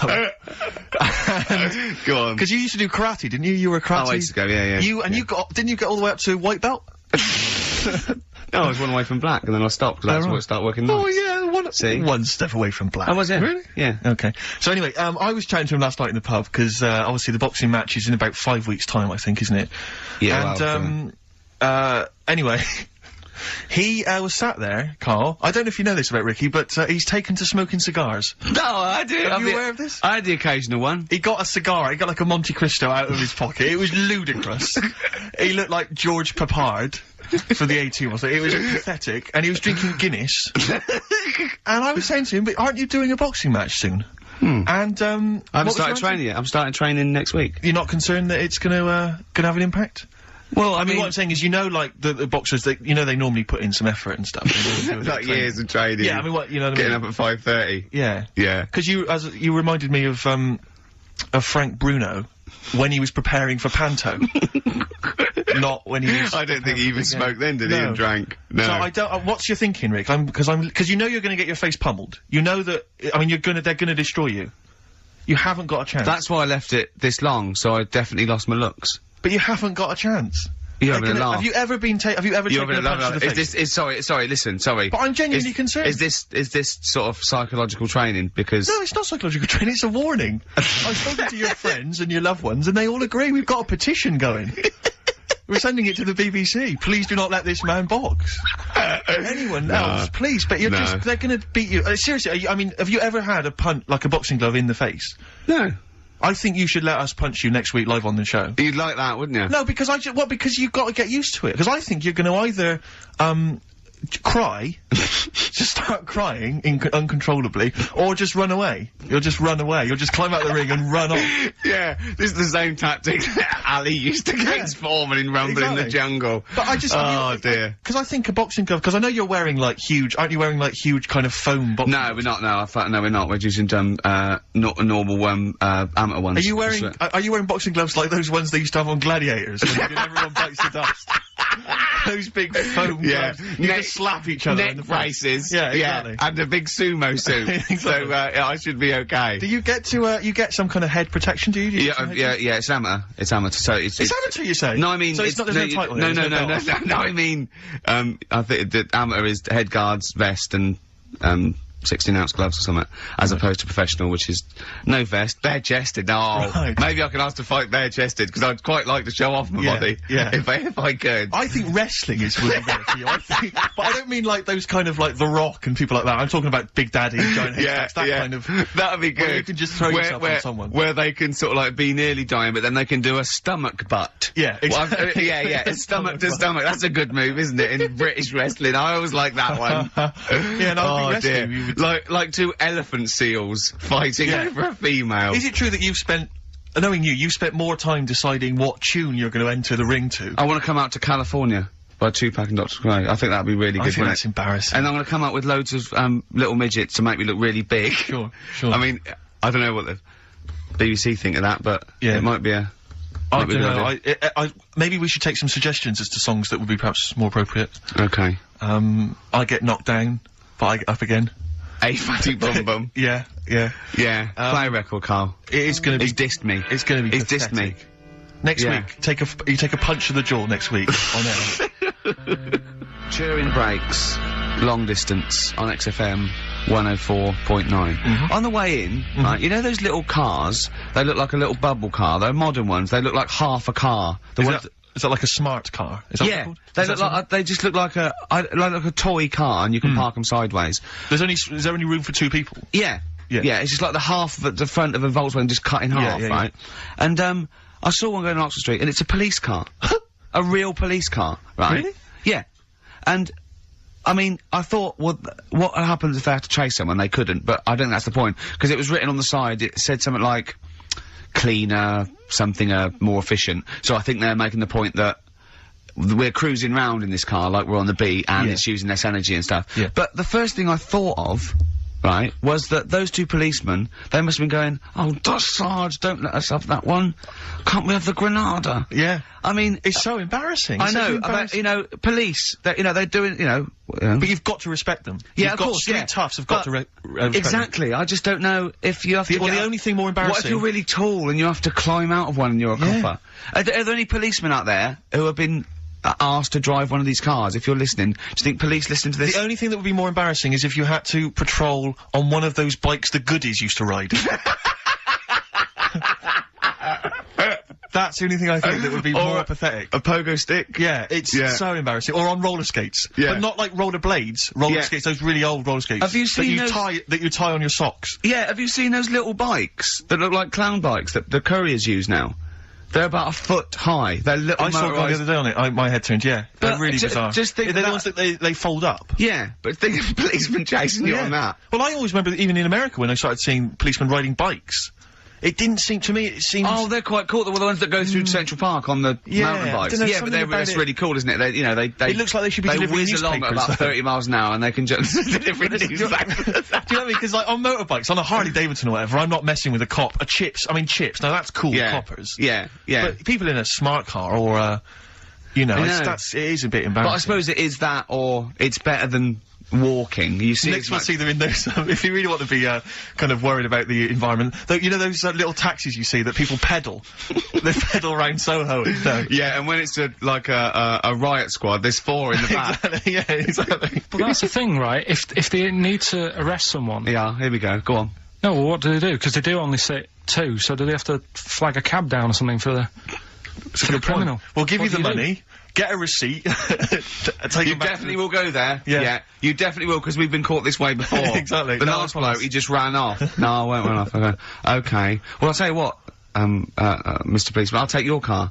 Then okay, go on then. Yeah, you yeah. definitely bring it back, though. I will. Well, isn't there something in America where, when they arrest someone in America, they don't take them back to the station and fill out all the forms, they just take them back to the station, and then they go and fill the forms out in a cafe or something, so they're still looking out. Yeah. Yeah, Karl told me that. They're what? So they're still on patrol, is it? Yeah, so they said they're doing all their paperwork, but they're in the, a cafe window, and they're looking out. Do you know, like how they say in this country so much police time's wasted by having to go back to the office and filling out loads of forms? That sounds like some policeman going, yeah, I could get a lot more work done Yeah, if I was in a Starbucks. Yeah, no, there's a lot of criminals in the pub, and if I would, yeah. and I get to keep the receipts. Yeah, I mean, what's safest is if I didn't wear my uniform and probably got drunk yeah, with some mates. Or a lot happens in, looking out my bedroom window. So if I was just like snoozing, Yeah, I was exactly. snoozing, and when I heard a noise, I just popped, look out, oi, Yeah. come here. Yeah, apparently there's a lot of crime in Marbella over the next 2 weeks. You want to pay me So to if there's a shoot over policeman there. listening who has to drive one of those cars, were you annoyed when your sergeant It is went? the most embarrassing. Yeah. Definitely. Yeah. Definitely. No, I think the pogo stick. Pogo stick one. Or the, yeah, the pogo police. The triple tandem. That's triple great. tandem. We should get that. We should when, get one of the when we three do of our us, that'd road be brilliant. show. Carl does all the peddling. Yeah. I'm in the basket in the front. Hello, like E.T. Western Superman! Play a record, Carl. What have you got? What do you want? Mott the Hoople? Oh, Mott the Hoople, yeah. Dug it out of the library. Yeah. It had one, it had greatest hits, which was enough, wasn't it? What have you got for us, Rick? Roll Away the Stone, I think. Coldplay, The Scientist. Have you seen the video for that? No, but... Absolutely magnificent. Is it? It's brilliant. I was the one who's walking backwards in the woods. Oh, yes, I have, yeah. Absolutely extraordinary. I like all their done to videos. I Coldplay. think they're great. Yeah. I still haven't worked out how they do that one with the... whether it's a filter, they just turn up the light, because it gets light through the as he's duration of the walking video. along, yeah. It's Yeah. impressive, yeah. And it's slow as well, so he must have... I'd like them to win an award. I'd like them to win awards. I like Coldplay. Yeah, no, good luck to them. Rick, can I just... Sorry, I don't mean to abuse our position again, but... Bruce Springsteen's performing in London tomorrow night, and you remember I made an appeal to try and get a free ticket. Yeah. Well, I don't even mind paying. I tried to pay, but that's good of you. No, I'm a generous kind of guy. And I thought you were me. No, go on. What are you going to say? But You were all going I'm to pay saying for is, a ticket. you know, face value. I mean, you don't want to be ripped off, do you? No, don't be crazy. You know, ideally half price. Yeah. And I've been chasing kind of my tail really. I'm not going at the moment. I'm not going, and I'm desperate to see him, man. I mean, he's going to do a great concert. It's his only one in London. I can't believe that being on the radio, being on XFM, you know, the listenership's going up apparently. I can't believe I can't get a ticket. I've asked Karl. He's done nothing. He's done nothing. No, Karl had a very good point. Karl, say what you said when he was whinging in the break. First of all, whilst you're moaning, you also asked in the week for a Badly Drawn Boy album. Yeah. You got in today. Yeah. There's one there for you. Well, but it's yin and yang. And it's like, but I do, you know. Karl, what's Steve ever done for you? That's what you got to ask yourself. What has Steve ever done for you? Well, he took me to the BAFTAs. Yeah, but only 'cause no one else would probably want to go with you. I can't believe that. What is I this? do not believe that. Oh, Steve, I'm going to stitch you up now, Karl. And it's in a nice way, and don't worry, it won't be too bad. He won't take it too bad. Karl sent me a little text message today. Right. No, Oh, what is this? Right, okay. Okay. You know, I'm in a very frail mood at the moment. No, you're like this one. Bruce. This is funny, because me and him have been, like, sending, trivia back and forth to each other. Which is another point, right? I sent him... Oh, well, I'll get to that in a minute. I thought he'd really be amazed with, Well, while you're fiddling, if you can make my dream come true, to go and see Bruce Springsteen tomorrow, then give us a call on the usual number. But like I said, Steve... What? Right, it wouldn't be... Right, you just said when the song was on, can't believe it, right? We work at XFM, and I can't get tickets for Springsteen, right? Yeah. We work in radio, we should get tickets. Right, now think Which of I'm the willing amount to pay for. Yeah, but think of the... Yeah, but if it's sold out, it's sold out. Yeah. Yeah, right? but that's just something they say. Right, that's just what they say, is it? Right, so everybody on local radio stations say, do you know, I like that Bruce Springsteen, I want a free ticket, right? So another say... I tried to phone, I phoned for an hour and a half, I couldn't get through. Not long enough. I've put the hours in. Not long enough. Not long enough. What are you talking about? I've put the hours in. No. Right, so another 400 people turn up at the gig. They cram them all in. There's people being crushed. You know, they've paid the money early. They were up early that day when the phone lines were open, whilst you were probably sleeping and that. So they're dedicated, and they're the ones at the front getting crushed. What? Would your Why mum and are they dad getting be crushed? happy if you were there getting crushed? I don't mind. I'll sit at the side of the stage and watch him. Yeah, but I don't mind. But everyone will say that then, and then before you know it, no one can see anything because No, you're all on Karl's the right stage. on this one. Leave it. Right, I'm going to give you this here. I'm now handing over my mobile phone to Steve to read the... You can see it's from Karl at the top, but just read it out as you scroll down. Just read it out loud. Is this a text message from... Yeah, this is a text message to me from Karl. Read it out. To see at night as well as an owl, you would need eyes the size of grapefruits. If only Stephen could turn his head right round as well. Karl, I can't believe it. What upsets me most, Karl, right, is not the fact that you've been slagging me off behind my back. It's the fact that you've got the cheek to come on here and moralise because you failed to get me tickets and make a dream come true. You've come on here trying to pass the buck and say that it's a health and safety problem, when in actual fact it's a Karl Pilkington problem. Do that, I've got it in a bin. I'm devastated, you know. I didn't thought, let's play a record. I'm upset. I should have eaten this banana off air. What's the number? It's 08700 800 1234. But if it's sold out, Steve, it's sold out. A bit of a classic here. R.E.M. I bet if Ricky wanted to go, it'd be fine. I'm sure someone could sort it out then. Who? Oh, if Ricky Gervais wants to go, then I'm you can going. come. Are you? No. Do you want some tickets then? U2. Electrical Storm. That's great. That's great. I love that. On XFM 104.9. I'm Ricky Gervais with me, Steve Merchant and Karl Pilkington. Karl, I want you to tell Steve what you told me in the week about the snake, about the anaconda. How to... Right. This is Karl's method. He's not scared of the anaconda. The 30-foot long, biggest, scariest snake. No, you were talking about stuff, weren't you, about in jungles and that, and animals. That's what we do. Yeah. Right. And I remember reading about, say if you're in the jungle and you get tired and you go to sleep, right? And you sort of wake up and you feel something on your leg, and you look down, and it's an anaconda, right? Yes. And it's swallowing your feet, because apparently they always go from the feet up. They never eat you from the head. So okay. Shall I save these points to the end? Because make a list of the points. Because they always eat head first, because the way the fur goes, where they have to take a capybara or even a rat, they take it from the head first. Make a point. Okay, make some notes. Okay, so that's wrong. We'll come back to next, later. go on. So they always eat you from the feet. Go on. So they're swallowing your feet, and it said on the website, if you wake up and you see this anaconda doing that, sort of eating away at your feet, don't panic. Don't panic. I'm just writing this down. Don't panic. Hold on. Okay, go on. Don't try and kick it off. Okay. Just let it sort of swallow you. Mm-hmm. But only up to your knees. Okay. Why not kick it off straight away? Because I think it sort of gets a bit angry, it starts thrashing about, and it can swallow faster, I think. Oh, yeah. I'm guessing that bit. Okay.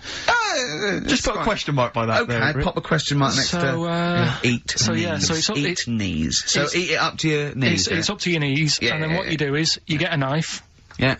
Okay. And you cut.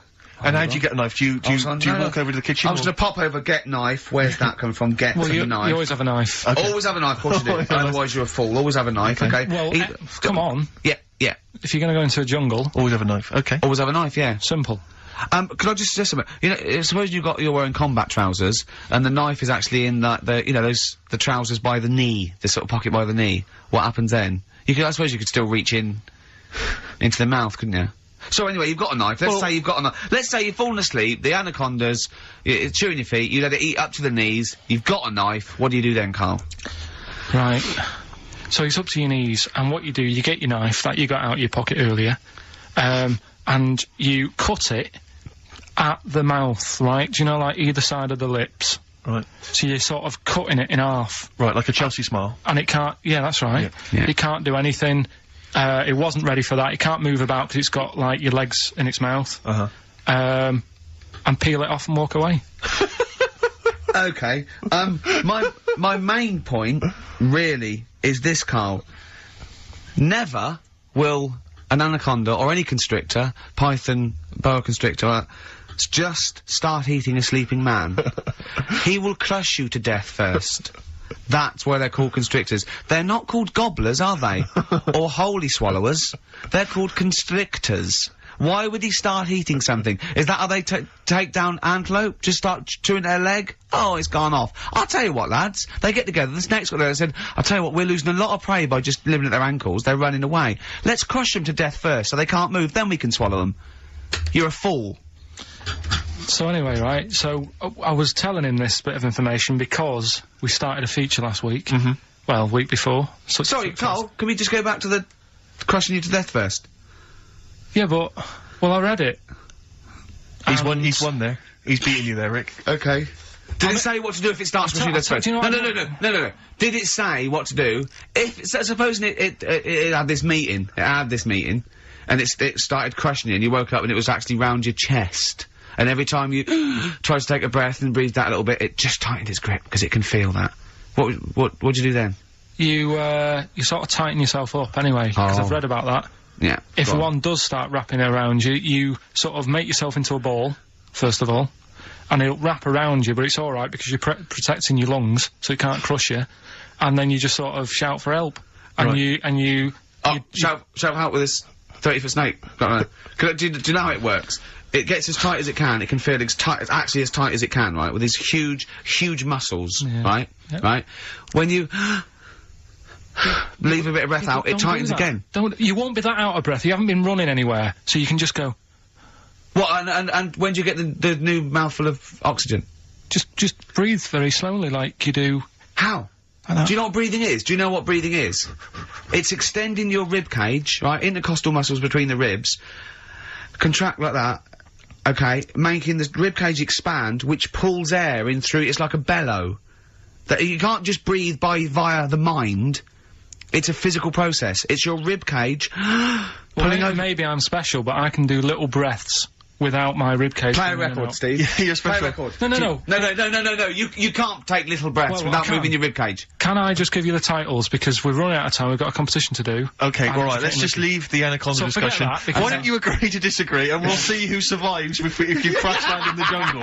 Right. So, Right. What is this? What are you doing now? this is educating Ricky, Oh, right? good. I'm going to look forward to this. Three topics that I teach you every week. Yeah. Now, obviously, I should just remind people, you normally summarise each of these in a kind of bullet point heading, which you tease us with. So Yeah. what have you reduced them to this week? Right, we've got Stocking, Aitken and Waterman. Stocking, Aiken and Waterman. Good. Yeah. What else have we got? Oh, we'll just start over. We've also got what else is it? It's not his vault. Yeah. It's not what? It's not his vault. Okay. Yeah. And we've also got Get a Lobe of This. Get a lobe of this. Yeah. Carl, they're genius. Rick will be choosing one of these after New Order. Oh, Foo Fighters and All My Life on XFM 104.9. I'm Ricky Gervais, with me, Stephen Merchant and Karl Pilkington. So, just before we do educating Ricky, this is where Karl thinks he can give me something of interest and teach me something to take away. Last week I found out that somewhere in a strange land, people thought tomatoes were poisonous because they ate them with lead. Things like that. What was the other one you told me? What else was it last week? Bit of worms. Cut me off. Yeah.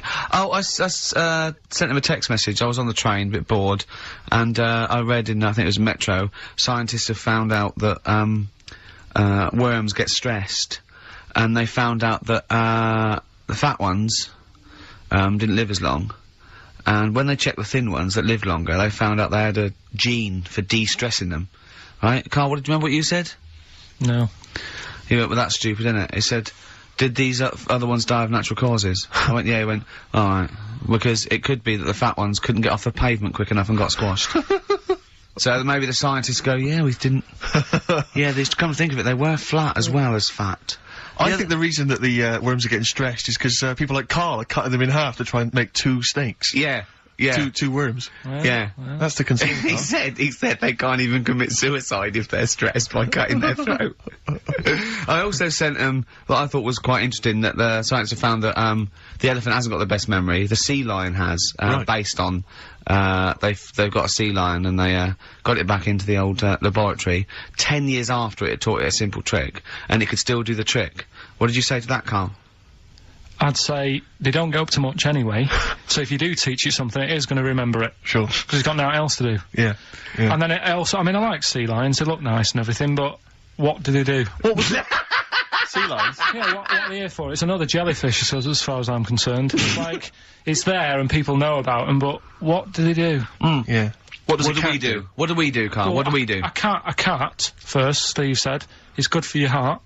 So you Why is it all geared to what's good for us? well... Anyway. Educating Ricky.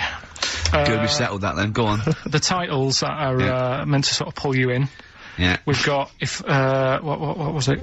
Stocking, Aitken and Waterman. Yeah. You've got It's Not His Vault. And Get a Lobe of This. Get a load of this. So, which pun do I pick first? I think I'll go for, get a lobe of this. Get a Lobe of This. Yeah, get a lobe of this, yeah. Well, that's a story about a girl who she was deaf, right, for 4 years, and it happened quite a bit back this. What year? Or was it, I think it was ages ago, was it? About quite a bit back. She was deaf for about 4 years, having an argument with her mum, it said, which I didn't quite understand, because I don't know how they do that. Yeah. But she was having an argument, and a man pushed her against a wall, and she banged her head, and her hearing came back. Okay. Was she wearing a Walkman? And it fell out? And she'd realised, well, oh, that's There's why. no explanation. There's no explanation. Well, why is that teaching me something Right, then? so I knew you'd say this, right? So I thought, right, I'll stick something on it. Do you know that bees are deaf? No! No, you can't just, no! No. If you ask someone something they don't know the answer to, they don't tell you something else. Just, I'll tell you something else then. I can't answer that, I'll tell you something else. Imagine that. If you asked a teacher. Look, how do birds fly? Wow, if you're gonna do that, tallest building is, I mean, what? Well, That was the equivalent, Karl, of running away when we asked you a question. Yeah, the intellectual equivalent of going, look over there, there's a monster. Yeah. Listen, what do you mean? What she? Okay, so So her there's hearing no came back. explanation. There's no explanation, or you don't know. Well, there isn't one, is there? Really, it's a bit What? weird. Did But the doctors, only did thing the doctors not look into it? No, I think they just said, "Oh, that's good." But, so again, I don't. Where did this information? Is that if you read this on Is the net? that Is that it? all they put on There the was net? once a deaf woman who hit her head and she And her could hear. hearing came back. It was bizarre things about being deaf. Was there And- three like? Yeah. Was there I've got that book. Yeah, it's a good book. That. Was there three Yeah. more pages? You just couldn't be bothered to read on. Yeah. No, it was just a little bit, and it Was there a said- little picture, a cartoon picture? No pictures. I just Are we read going, it. ow, Look, ow, if you I don't can want to hear. know, if you don't want to learn, you know. Yeah. Okay. It's not his fault. Let me have it's not his fault. You got to save this. This has got to teach me something. It'll be an interesting story. Right, it's not his vault. This fella. Yeah. What year? Ages ago? Olden times. I'd say in the 70s. Okay. Would you? Any evidence for that? And Does he wear flares in the story? Right. Is that your Story. reason? no, it's a bit like Yuri Geller, this fella, right? Where he's electric, He's electric. and if he walks past the telly would fizz. Uh-huh. If he walked past the radio, it all goes like that. Oh. His hair stuck up all the time, and he'd be having a bath, and everything would be all right, and then the power would sort of switch on in his body, and the electric in his body made him jump out of the bath. So. What do you mean so? What is that so? What does that so mean? You've given us nothing. You've given us nothing. You'd have to at least give us the scientific explanation. Yeah. Electric eels have 400 volts in them. Oh, is this the running away again? What was that one called? Yeah, but but It's not his volt. But there's a reason that not his fault. It's not his fault. I thought it was going to be something about keeping it in a safe. I think we should do these the other way round. I It's think you not should his tell us fault. the story and then we'll hear the pun. It's not his fault. It's not his fault. Right, let's leave it. Play a tune. Forget it. Educating Ricky. Doing it. We're not doing it. No, we are. Oh. What? Don't look at me like that. Oh, Karl, you're in a bad mood.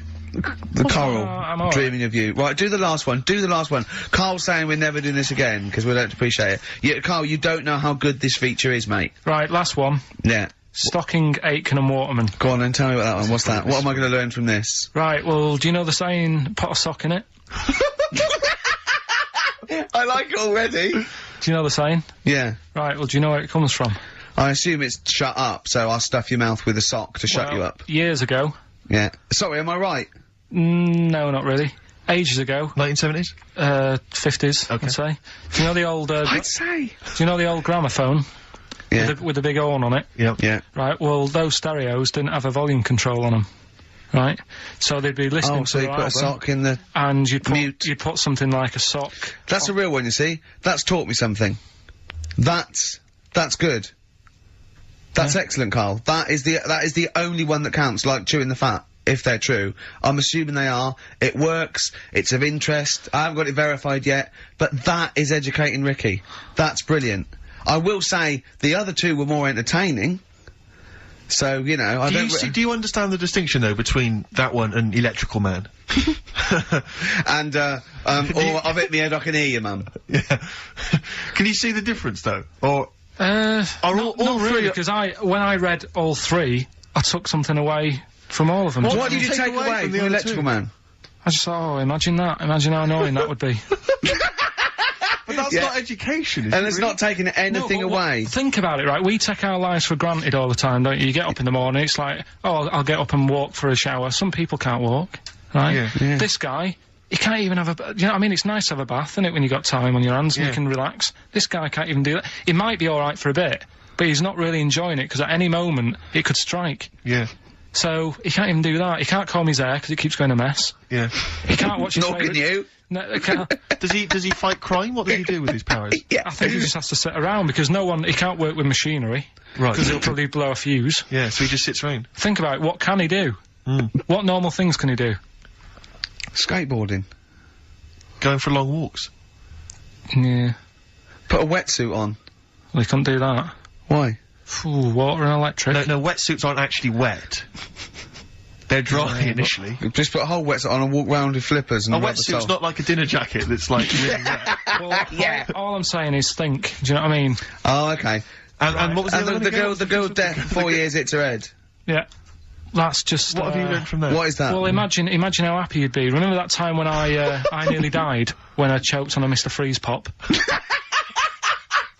Right? No, tell us that one again. No, I told you, didn't I? Tell us again. Yeah, but the people will remember it, and then it's. They won't. They weren't listening. Go on. What happened? It was ages ago when my mum and dad used to go out shopping on a Friday. 1970s?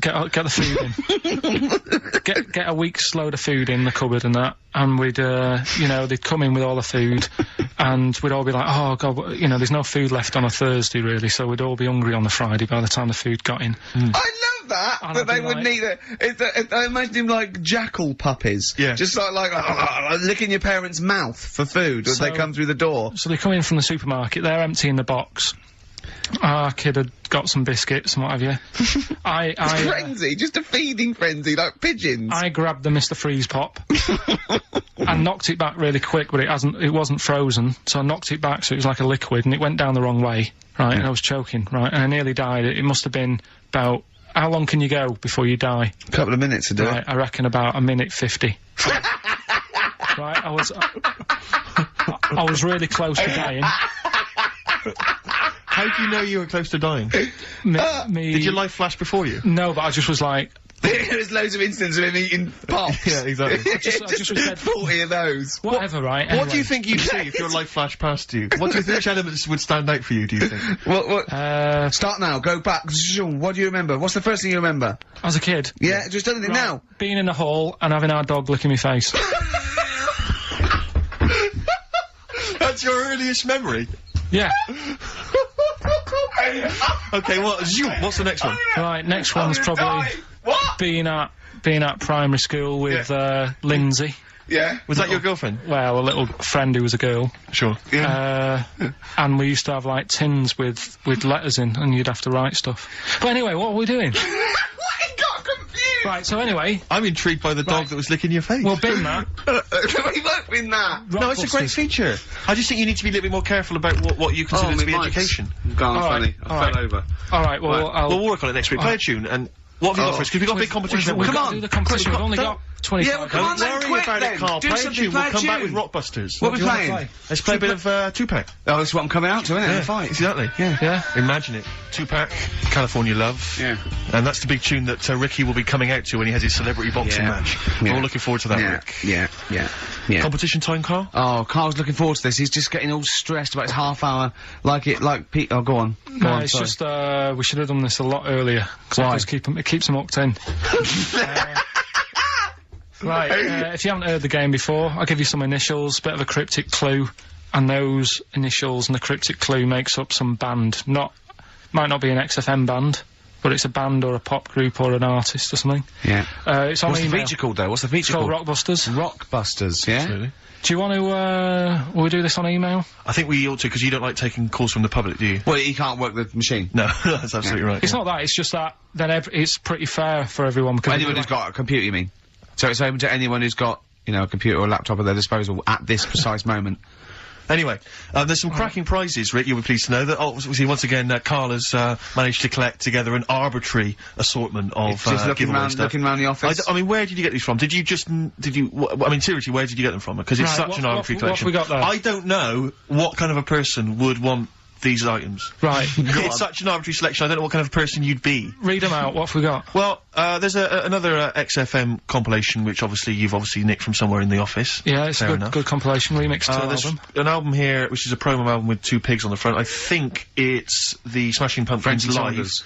I can't be certain. Yeah. This is the album. Didn't we give this one away last week? This Well, is yeah. just an arbitrary compilation album. Again, one of those kind of. Is that the actual one you didn't send, Carl? No. To say- We've got a couple I've of got a these, job lot of them. surprise, Honest? surprise, The Office Oh. on DVD, which is ludicrous. Oh, I've then- seen it from here. What film? If it, listen, dear XFM listener, it's 2:30. It's just a bit windy out. You're Probably gonna stay in this evening. Maybe do a bit of shopping you got to, and then stay in this evening. Or what film would you really want? No, I mean seriously. Think if you could see one film, right, what would you want to see? DVD. One of the big releases. Yeah, it's great. We'll put them out of their misery, Steve. They'll be watching this tonight if they're a lucky winner. It's the movie Stigmata. Stigmata with Patricia Arquette and Gabriel Byrne.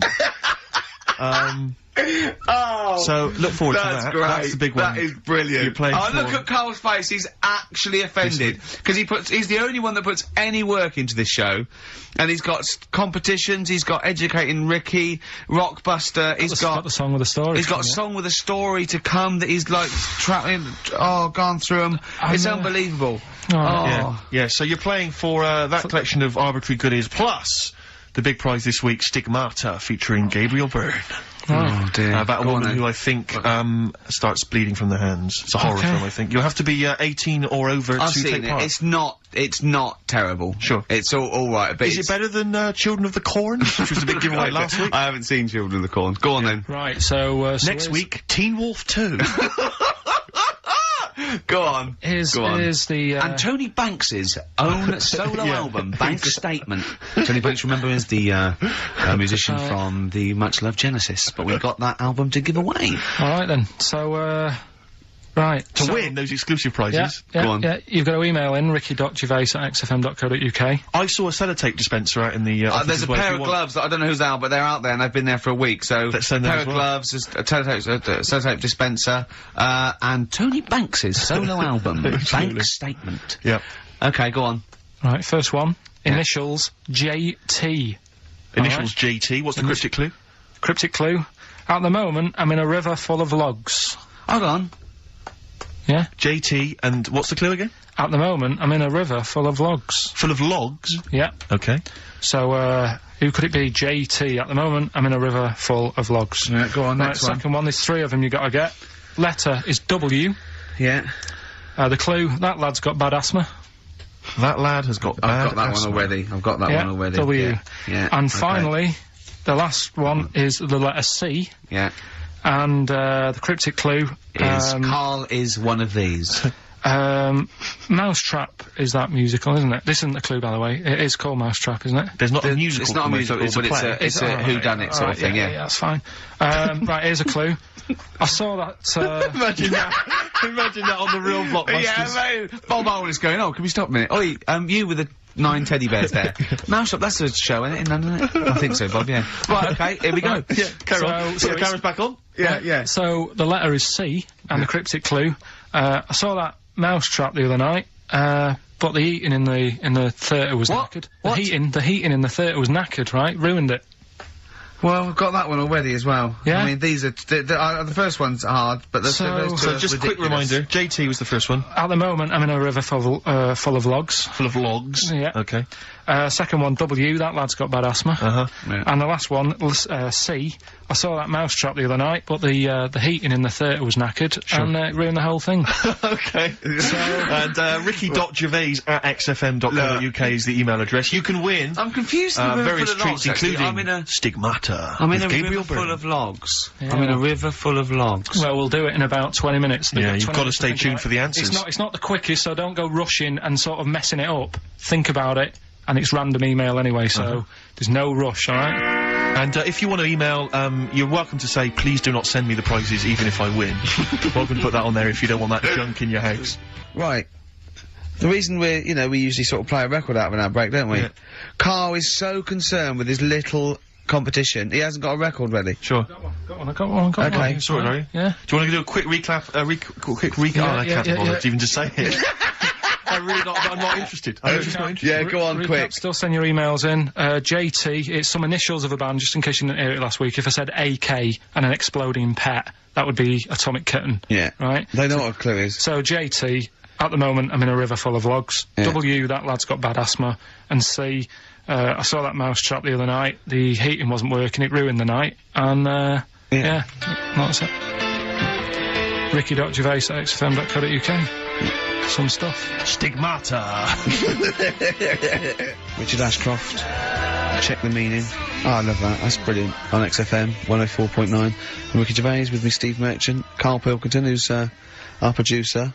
A proper producer now. Producer. No, but he's getting it. But it's more like it now, isn't it? Before he was someone who pressed the buttons. Then he was someone who pressed the buttons who we just made talk like a performing monkey. I hear he's going to be lured away by the Today programme on Radio 4. Because they've lost their news editor, I think. Educating Ricky, quite topical. Absolutely. It is, isn't it? Yeah.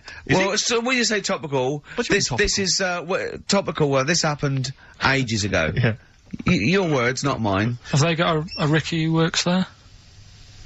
We can look into that. So this is the Carl big set a prizes they've got to be given competition. away, Rick. They've got to be given away. This is Rockbuster.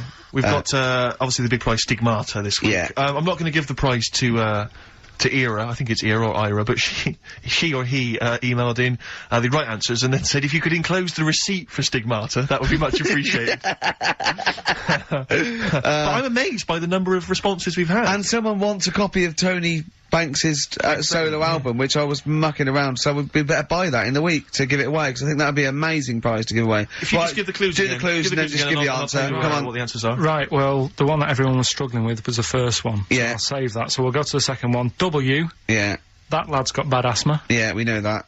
That was Weezer. Yeah. Yeah. Good one, well done. The last one, C, the clue was, I saw that mousetrap the other day. The heating was knackered in the restaurant. Yeah. In the restaurant? In the theatre. Yeah. And it ruined the night. Yeah, so it was a cold play, wasn't it? Yeah, that's a cold play. Yeah. And JT, at the moment, I'm in No, a I river. can't think of this one. At the moment, I'm in a river full of logs. Well, I had to say there were some wrong answers. What was it again? It was Justin Timberlake. Justin Timberlake. We had some wrong answers that included Jethro Tull and James Taylor. I don't know how that relates to it at all. I'm annoyed at Lake when he clearly said river. I mean, that's the first thing that cropped up. Not I'm in some water full of logs at the moment. Yeah, I'm in some water full of logs. But he actually had to say river, so not lake. That annoys me. I mean, I didn't get it. Fair enough. I should have worked it out. I should have tried to think lot of like people you. did get it. A lot of people obviously think like you, which is which I'm, you know, worried about. But yeah, James Taylor is great. that's just JT, someone- James Taylor. Just yeah, someone guessing. yeah, James Taylor works. Have we got a winner, Steve? He's just going to randomly pick one. I did have a winner. I've just lost them. Oh, Needless to say, that lucky person. won't be watching Stigmata tonight. Just randomly get it's a draw, random. by the way. It's not the It's first just- one. or okay, anything. I'll just- I said to Karl in the break, I said, "Is the first one in?" He went, "No, I don't want a competition that relies on speed because I don't want to be rushed." Okay. So randomly click on someone. I'm just going to randomly click on one. Go on. They've not put an address. Well, what we can do, we can email back and say, send us your address. Well, of course you can. I think if they haven't put an address. Well, no, let's read Okay, it hang on. out. All right. Yeah. Chris Beaumont. He's the Lucky winner. Chris Beaumont as Chris one. Beaumont will be watching Stigmata tonight with a club of Hagen-Dazs, if I'm not much mistaken. So He'll be loving it. Well done to Chris. Need his Yeah. address. Right then. That's the end of that competition. Right, Can we ne- play a record or something? Well, Or we're on to another feature. oh, what is this? This one is Rick, were you not at the planning meeting? What is this? Go on. that song's got a good story in it. Oh, is this that? Oh, God. So tell us the rules. Right, the rule is that it's songs that we play on the show every week, and there's a lot of music out that they just keep saying the same Oh, thing just over and over. what is it? What's It's the a song with the song story this with a week? good story. What's the song with the story this week? Just say it. It's Gene Pitney, 24 Hours from Tulsa. Oh, I'm really sorry about this. If you're an XFM listener, we got to listen to this. Go on. Well, do you know what it's about? Yeah, isn't he trying to get back to his girlfriend? Yeah, he's been working away. Lives in Tulsa. He works quite far away, Right. and he's Will coming this back. save us having to listen to the song? Well, it's always good to sort of Hear Tell me the what's about. story before you hear the story. It's like you know. Sure. You I read- like this before a film. Yeah, No, go on, you, go you on. might read the book before you see the film, type thing. Yeah, So never in my case. he's working miles away. His missus is in Tulsa. He's driving back, and he can't wait. to He's see only her. about 24 hours away, and he's I remember. He's about 24 hours away, and he's a little bit tired on the way home. He's thinking, oh, I don't want to look a mess for when me missus sees me. So he says, right, I'll stay at a motel, get some energy and that, you know, for when I see her, have a Nutrigrain shave. bar. So he pulls over at a motel, and he's locking his car up, getting his suitcase out the back. There's a woman in the car park. He's like, oh, she's all right. She looks at him. He thinks, XFM 104.9. I don't think the suitcase in the boot is mentioned in the song. I think that's maybe a 12-inch mix or something. I've not heard well, that. basically, right? Oh, so I don't remember. I'll play the record, for Christ's sake! Let them listen to it! I don't remember him saying, cool, she looks alright in the record. Yeah. 24 Hours from Tulsa, Gene Pitney, Song with a Story. You are quite upset by the lyrics of that song, aren't you? I just think it's a bit annoying that, right, he loved this woman. Yeah. Everything's going fine. He's only 24 hours away from home. I don't know what sort of distance he's done. But he can't wait to get home. And all it took was some woman in the car park to sort of Give him the eye. give it an eye. And all the like the good times he's had with his missus go out the window. And I don't know. That's the dangers of falling in love with a prostitute. See, what I like about it though is the fact that he's writing this to his ex-girlfriend. Yeah. It's like talking about rubbing it in. Yeah. I was kissing her and getting off with her. We were having a wild Didn't time. take as I long was as going Karl did mental on explaining it, though. Yeah. But did you hear the very end? Because Yeah. he's the loser. Because he said, and he can never go home again. Yeah. So even though he's got this new girlfriend and that, Yeah. he can't see his old mates He has anymore. falling in love with her. Can't see his old mates anymore, he said. He can't see his old mates anymore. Yeah. It's a sobering lesson. I'll tell you a song. Next time you stop at the Granada services on the way back from, Swansea, be careful. There was a song a bit like that by Jim Reeves, probably out about the same time, a little bit before, right? It was just called, just 100 miles from Mary Ann, right? And, it was him and his horse going through the snow, and he was just telling He him, stopped at a little chef. No, yeah, he fancied another donkey. No, but, it's really sad. It used to make me cry when I was little, because he got there, right, and he wouldn't leave old Ben, the horse, and he dies in the snow, and then so he dies in the snow. He's gone again. You've gone again. Now, I get the same way, teary-eyed, with two little boys. Yeah. No, I don't like that. Why not? It's just... Do you think I'd leave you dying when there's room on this horse for two? Climb up here, Jack, we'll soon be flying back to the ranks so blue. It was just like when they were playing with the little horse's head, when they were little, and he was a soldier, and he helped him, and he returned the favour in a war, which to me is a bigger favour than just letting him have a go on a hobby horse, but, a lot braver, if yeah, last number one of the 60s as well. Christmas 1969. And it's, of course, based on truth. That's a history lesson right there. It is based on fact. It's a famous person. I think it was Cromwell. Winston Churchill and Cromwell. Yeah, it's Winston Churchill and Cromwell. Cromwell and Winston Churchill. Yeah, they were both lived ages ago, so they lived at the same time. Literally ages ago, so they lived at the same time. Yeah. Well, that's it then. Is it? Yeah. Were you listening to anything we were saying then, Karl? Did you understand any of that me and Steve were just chatting Just about saying then? that Rolf Harris did a good song about someone who's got to carry on a horse. Right, and what was about the stuff about Cromwell and Winston? What do you think that was about? I missed that. We're doing humour, we're doing a little bit of humour. It was a satire on you saying ages not being specific. Do you like that stuff we do? Yeah. That's it then. Like just a cat looking out a window at a dead mouse or something. You can go, come here! And it's just looking at the mouse it could eat. You wanna press the buttons and finish, don't you? Yeah. What are you gonna do, play a record or? No, that's it, it's ads and that's it. Okay. Great. Goodbye. What a wonderful ending. We really went out with a bang.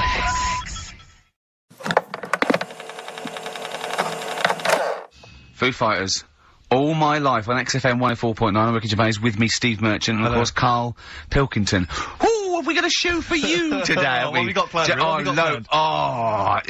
Loads of stuff, and 2 hours of it. Right. And all the records. Specifically, what sort of stuff have you planned for us? Because I know you've been working hard. What have you done? Because I've been busy this week. I've been house hunting. I've been various things, but I know you've had the whole week off. Right. So what have you been up to? Right? Go on, Karl. Karl, tell them what we've got. Tell them what we've planned. All the stuff you've done. What have you got? But Rick, specifically, what have you come up with? Quick, because people are getting bored. Tell us what you've... I've come up with, the music. Right. Obviously we've already planned that. We planned that last week, so that's all done. But what have you yourself contributed to today's show? I got a text message today from Ross Noble. You know Ross Noble, the comedian, who's on. Have I got news for you? Right. He says, ask Karl if he woke up with ladies' boobs, would he just put a dress on and live as a lady, or would he just be a man but with these boobs? Karl, it's a good question. I know that happened to Ross, so he's throwing that one out at you. It did in a way, because he ate pizzas for a year, didn't he? He did, yeah. And he got a lovely pair of breasts. Yeah. Go on.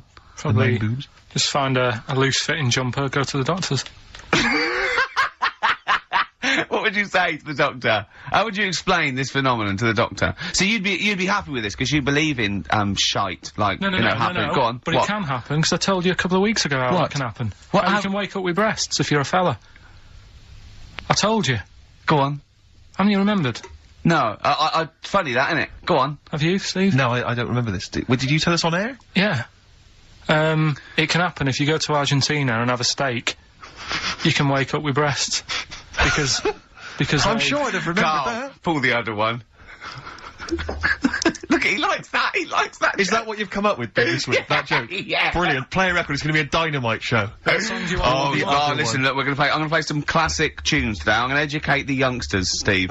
Right, now, you've all heard of Lou Reed, you've all heard of Velvet Underground, but, you know, have you heard of Venus in Furs, Karl? Shiny, shiny, shiny boots of leather.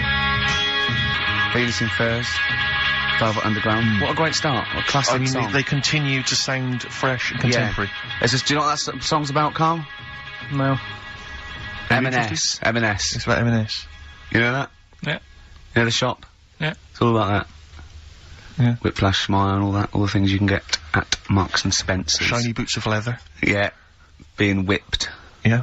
I think that's a new division they've opened. Yeah, but we have got a great show lined up, haven't Have we? No, go on. No, we have. No, because we've got, Rockbusters coming up, the great new looking quiz. forward to that. That's made the press. Has it? Frimley Tea Room's newsletter mentioned it. We've also got, That's Karl's local, isn't it? yeah, we've also got, Educating Ricky, where Karl educates me. The one last week, a girl, right? She was deaf, and she was had an argument with her mum, and she pushed her and she hit her head, and then she can hear again. Yeah. Don't know what I learnt from that. No. But it might be subliminal, someone might be going, it might be a metaphor that I will learn from. Yeah, it's like You know, a parable. Yeah, so, look at his face. We might as well be talking Dutch, mightn't we, Karl? Say something quick, it's radio. I don't understand what you want from me. Oh, we're only joking. Right, so, educating Ricky, I've worked a bit harder this week, we've got some good stuff. Okay. I'll give you the teaser headlines later. Headlines in a bit. Yeah. So you've got Rockbusters as well. Karl's having a bit of a stressful week because he thinks he's not appreciated because he gets in at what time do you get in? About 8 or 9, don't you? I've been busy this week. I've been in at about 8:30 in the morning. Yeah, and you've been leaving when? About 8:30, 9 o'clock at night. Yeah, you're in Saturday. Yeah, I'm in now. You get paid, don't you? I'm busy at home at A lot of people work late, Karl. A lot of people work 12-hour days. Why are you busy at home, Karl? What are you up to? Because we're trying to sort out a move. Uh-huh. I've been trying to call round this morning to get someone to buy a futon on a table from me. Yes. Well, we could put that appeal out now, couldn't we? If anyone wants to buy a futon or a table. Just think, a futon that Karl Pilkington slept on. How much you asking? Whatever. Well, you need for to the be two. You've got to take the two. I don't want like different people coming round and that. Sure, wasting You've your got to time. buy a futon on a table. It's quite specific, isn't it? Someone has to want a futon. Yeah. The specific futon you're it's selling like and a the tea's table. made, isn't it? Alarm clock and tea maker. This is futon and table. Looking for about 100 quid. And it's good condition, the futon. Yeah. Right, no You've not stains dribbled on on it. it? You haven't pissed No. yourself in the, no. No, Right. nothing? And what No. kind of table, what sort of table are we talking? Are we talking like a table for a lounge, a dining table? No, for like a computer and just something. Has it got any drawers? Are there any drawers? There's no No, drawers. it's just a nice wooden table. Right, is it kind of solid. oak or is it sort of an IKEA sort of thing? No, it's like oakish. It's oakish. Yeah. Okay. So 100 quid. The futon is just a mattress and the pallets. Yeah. Yeah, but it's not. You see, you get cheap futons, don't This you? is a But good one, this is is it? a good one. It's How much would that have retailed for when you purchased I think it? I paid about $2.50 for Right, it. so it's a bargain Well, for people. if you look at it, And how long have you had it? How old This is is it? a whole new strand. Well, isn't I'm it? thinking I this don't is a think it's great- legal. I don't think we should I'll use. tell you what I'm interested in Rick, is just finding out a little bit about the sort of thing that Karl's got in his home, you know. I'm interested in if people will phone up to spend £100 just to go round Karl's house, No, I won't be. No. What? No, they'll come here. I'll bring it to work, and they can pick it up here. I'm going to Okay. bring a But they can meet you. futon and a table to work. Don't you ride a bike So hold to on, we work? need someone with a van now.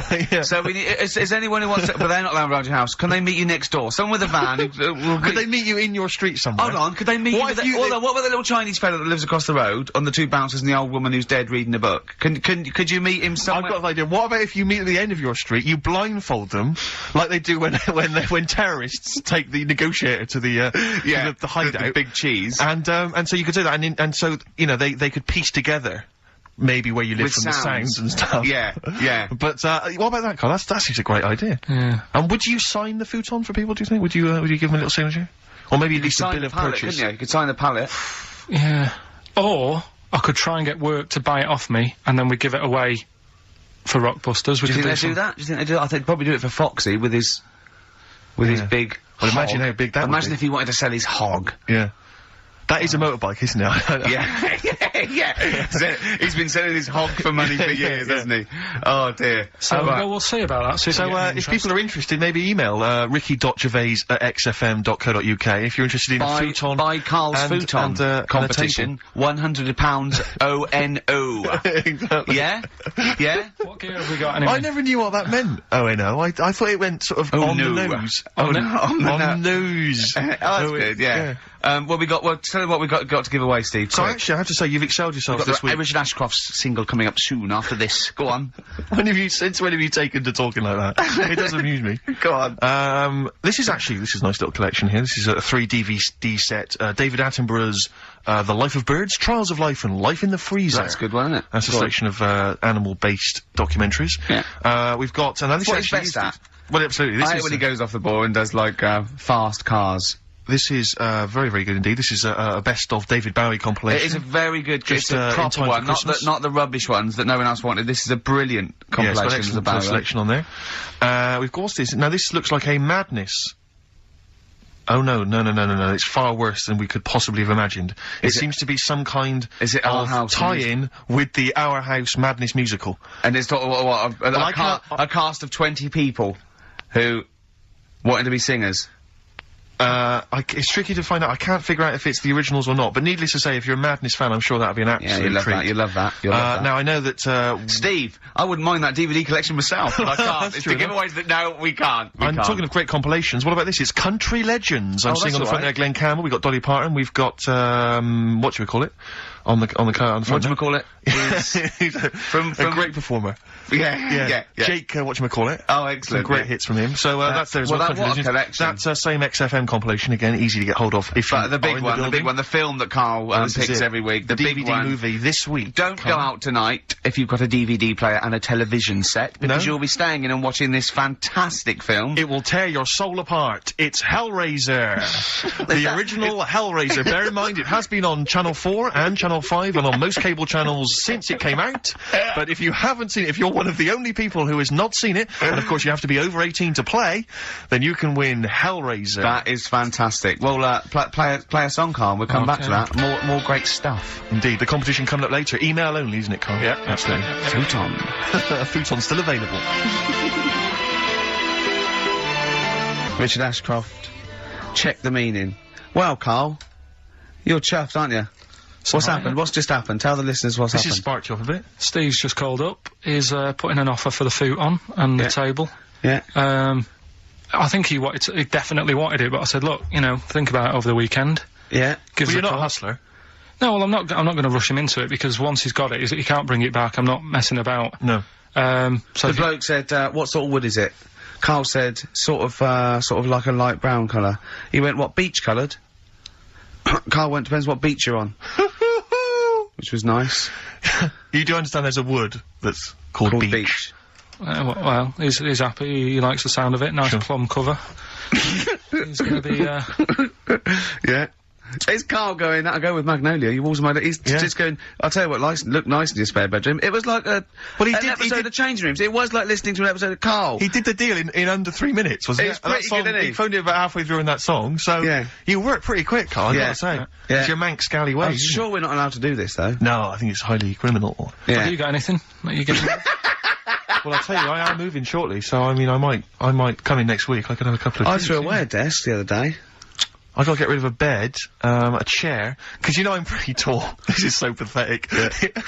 When I moved up to London, my dad said, well, you want to be careful, because, I mean, the seating in a lot of these London pads, it's bad seating, very low backs, fashionable, isn't it? Fashionable chairs and stuff. You're a big guy, 6'7", you need, like, a decent chair.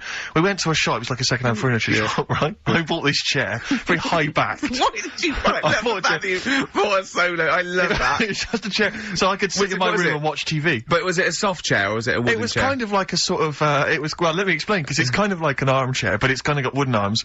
So I get this chair, I bring it up to London, I'm thinking, this is a great chair, this is a wonderful chair. I'm gonna be watching TV, everyone else is going in agony. But I've got this lovely chair, right? And I brought it out, and someone went, they looked at it, they went, isn't that an orthopaedic chair? And I looked at it again, right, and I realised it's kind of white cleanable. It's made of some kind of fabric that allows you to just mop it down with a wet cloth. Why? Because I think it came from an old people's home. Oh. You know when you see, like, old people in some kind of social room in an old people's home, just sat watching a little crappy old TV, white. and you can wipe everything clean. It's one of those chairs. Oh, that's fantastic. So if anyone's, maybe they've got an elderly Didn't you relative. keep slipping off? And it's also the most uncomfortable chair because unless you've got chronic back pain, it's just the most uncomfortable chair. It makes you sit bolt upright, if not slightly forward. You've done a good sell on it. I think the phones are going mental. Well, How much do you want for that, Steve? If you've had a recent accident, or you've got a disabled, or someone in the house who's just elderly, then you might want to get in touch. I'm happy to. You can take that off, man, for 25 quid. This is so wrong. 25 quid. I'll take that. Whether you're setting up an old people's home, you know, it's a little pet project. Yeah, you don't get a lot of grant. We can help. Exactly. We can I mean, because though Steve's such a high flyer, I mean, if it really is a good cause, they just give it to you. Well, let's not rush into anything, really. I like to assess each case, you know, individually. Yeah, but certainly if you are a charity, then I might go for 20 quid. You take off my hands for 20 quid. But otherwise 25, and I tell you, it's in good condition because I haven't really sat on it. 5 quid off if you really are. You know, and there were some stains. I've wiped them clean. Oh dear. Well, that's fantastic. So we've I'll tell you what we should resuscitate next week. Swap Shop. The multicoloured swap shop. Honestly, it's a great format. But there's a couple of things I've always wanted to get back at. Swap Shop is one of them, and the other one is Superstars. I don't remember Superstars. Superstars was great because it was like the people of their time. So you'd have like people like nowadays. You'd have Beckham and what's his name? Who's the tennis player? Rosetsky. Yeah, Rosetsky. And they have to compete. So all these people have to compete at each other's sports. And they have to choose 7 out of 10 sports. And there's a leaderboard and there's a big final. Oh, Keegan came off his bike. It's Brian not Jacks like always it's used to win it. No, it's real sports. It's proper sports. It's 100 metres, tennis, weightlifting, all the real sports that you can't do your own sport. Well, I know you're a pretty big guy now in British TV. You're a bit of a big shot. What do you reckon? Pull some strings? Let's get it back on there. Superstars. Superstars sounds fantastic. Me, Johnny Vegas, Peter Kay. For the bigger fella, I think maybe. The comedy superstars. What we got next? We've got a bit of Springsteen, haven't we? Let's play Springsteen. This is a track from his current album, The Rising. A lot of people think Bruce is a bit MOR, a bit middle of the road or whatever, but, you know, I just think, piss off. Yeah. I just think, screw you. I just think, yeah, get lost, you. Yeah. Imagine this, you're open top caddy. Yeah, you're just going around Route 66. You're going home maybe for Thanksgiving. Yeah. To see your folks. Just turn up the radio if you are. Play the tune. Probably not, though. That just reminded me when I brought a... So stop it for a second. Just realised when I brought a woman back and she saw the orthopaedic chair. You bring a woman back to your pad. Oh, it's embarrassing. And the harness. Yeah. And the truss. Yeah. And yeah. Can you give me those 2 splints? I'm sorry. Those 2 splints there. Well, I've got to go. Have you? Is this a potty under the bed? The Rising, title track from Bruce Springsteen's current album, The Rising. Yeah, it's good. Great. It's that feeling of it's melancholy and uplifting. We've had quite an interactive show so far because we've got a call that Superstars is coming back. It's due to come back in the BBC schedules, which is great. It apparently was Steve Redgrave is one of them. I just don't think will professional footballers be allowed to take part these days though. When they're on 50 grand a week, you can't really have them falling off bikes and their ankles, can you? Ian McCaskill last night. Yeah, I'm slippery thick glove, yeah. Ian McCaskill. Oh, he fell off his bike about 3 times, didn't he? Oh, did you see Celebrity Fit Club? No, I haven't seen it. There was a great moment where they had to go into a thing called a bod pod, and you sit in it, it looks quite space age, and it analyses you, and it tells you percentage body fat. Now, I think, men are meant to be about sort of, 15 to 25% body fat, women are meant to be like about 20 to 30 body fat. And they all went in there, and, it went in there and it said, Ian McCaskill, and it came up, 34% body fat or whatever. Slightly overweight. I'm gonna come to the 38% overweight. Then it went, the other one, 45% body fat, obese. Then it went, Jono. Did it say, I don't want to tell you? Yeah. And then it went, 50% body fat, very obese. Then Rick Waller was sat in there, and it came up 60% body fat. And I wanted it to come up slug. Oh, God. But it came up morbid at 60, you are 60% fat. So 60% of him is fat? Yeah. 60% of his entire makeup. That's extraordinary. It is, Well, you yeah. know my feelings about Waller. Well, let's get on to it. But that's I mean, the reason I he's, don't watch the show, actually. I do feel a bit sorry for him, and he is, I think he is trying, although the fella there, thinks he's not trying. So I don't know who to believe, Steve. Sure. Yeah, I don't know who yeah, to believe yeah. Waller, and he does get pains in that, and he is a bit... The you know. problem is, right, he does like his food, Yeah, we all like our food. but if he didn't do the exercise, he wouldn't be as hungry, and he might not get fat. This is a whole new nutritional outlook. Absolutely. So you're saying, don't exercise and carry on eating, and that's interesting. Let me write that one down. I will send that to the British nutritional organisation. Yeah, no, that's good. Karl Pilkington. Okay, well, no, that's a good... I'm no doctor or anything. Whoa, Yo, come off it. Stop being so bloody modest. Please. You are a doctor. You're You just- are, yeah. you're not a doctor, seriously. You didn't qualify. That's interesting. You dropped out early, or? That's mad. That is mad. I mean, you're as good as doctor, you just didn't get the paperwork or whatever. You just didn't turn Yeah. up for the exam. He was just saying that Bruce Springsteen, depressed him a little bit. Yeah. Because it reminds him of when he worked in the supermarket. And, I said, it's funny how a song can do that, take you right back there. He went, yeah, nothing else can do that. I said, well, actually, smell is the most evocative sense, because smell is linked to memory in the brain. And he went, yeah, they probably said that before music, though. And now all science are going, we better revisit this, because there's music now. Yeah. We've had this theory knocking round for, 10,000... I went to see Bruce, you'll be pleased to know. I just want the fans of the show to know that I did make it to Bruce Springsteen's You made concert it. last week. And he started with that song we just played, and it was dynamite. I mean, he never let up. Almost 3 hours, he rocked the joint. He's 53, he was sliding across, it was pure rock and roll. Pumping our fist, sliding across the floor on his knees, he was jumping on the piano. It was real Jerry Lee Lewis rock and roll. And it was dynamite.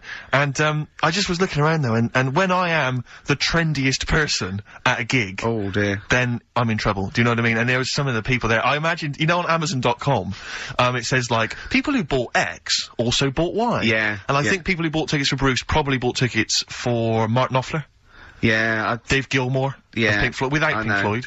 But then Stevie Nicks. But there's also, but then there's also, Pizza Tira. all the monsters of rock, they probably buy Stones when they visit, Yeah, yeah, and yeah. probably Tina It's the Turner. blue wash jeans. Yeah, You yeah. know, it's the small waistcoats.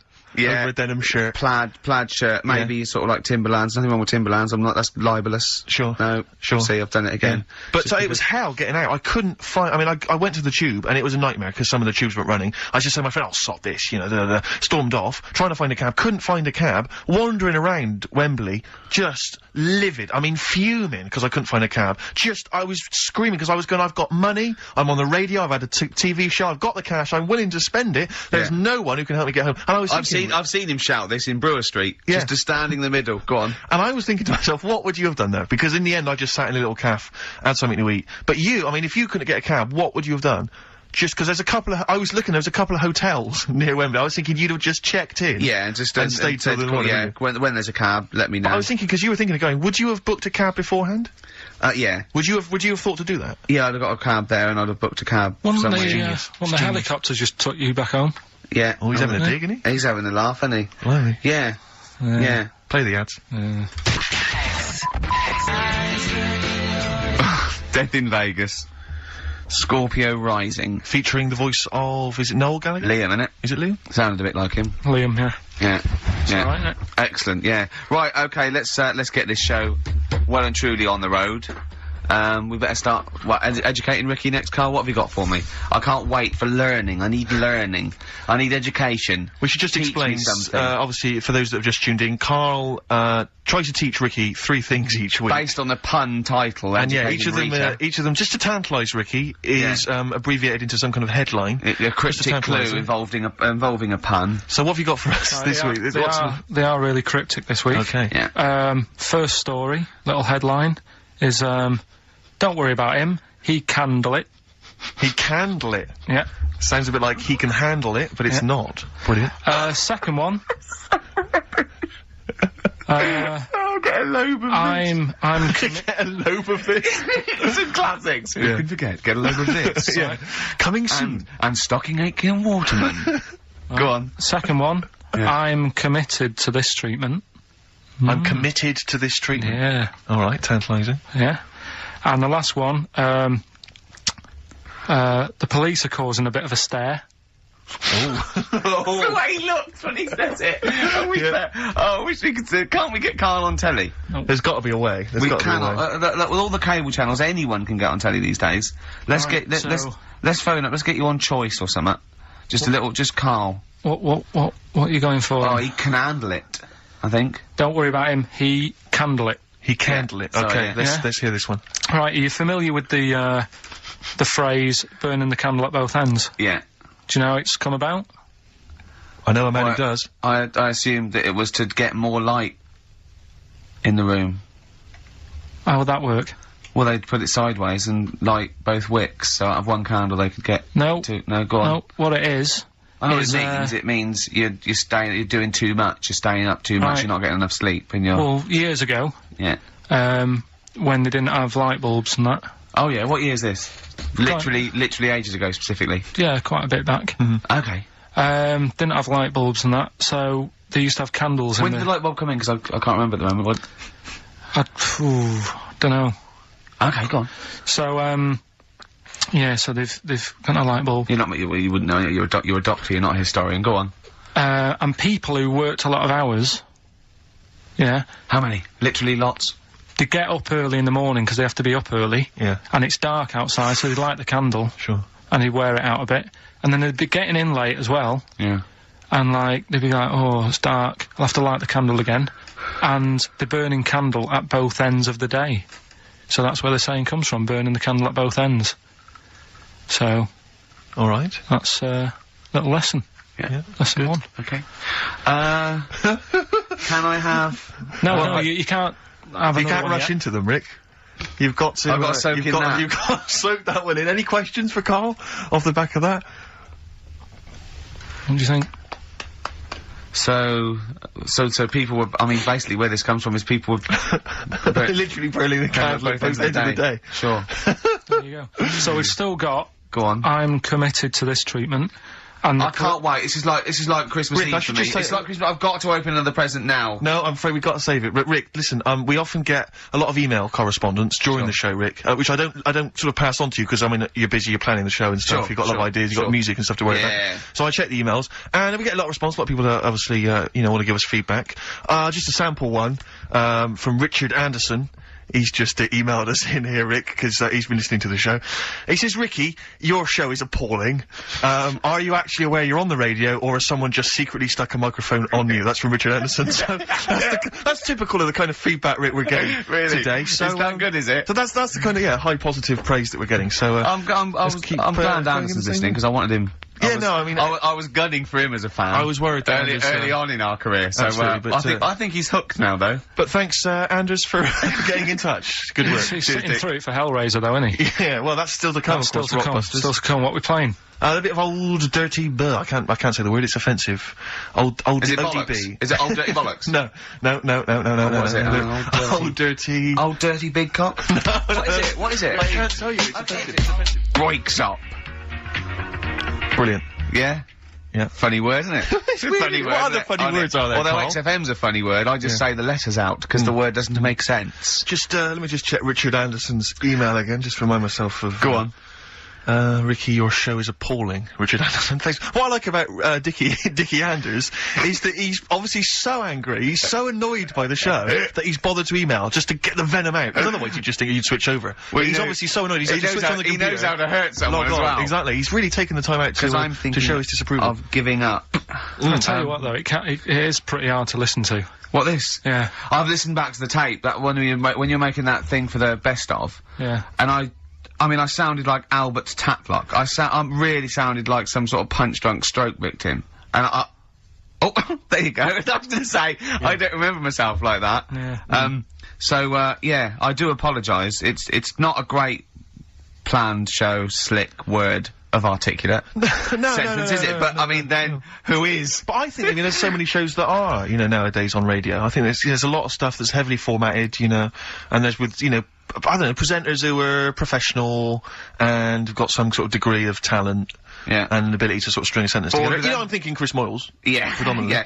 But, I mean, I'm bored with those slick exactly. people, I think we need a little bit of Karl in our life. I'm just thinking, actually, I've just suddenly struck me, if you want to get rid of your furniture... Got a buyer. You've already got to buy Gotta them. go buy 'em. Because if there's any other stuff, we were clearing some stuff out of our place recently, and we just dumped some stuff outside on the street, because we were going to take it and take it to the tip later. Just dump some stuff outside.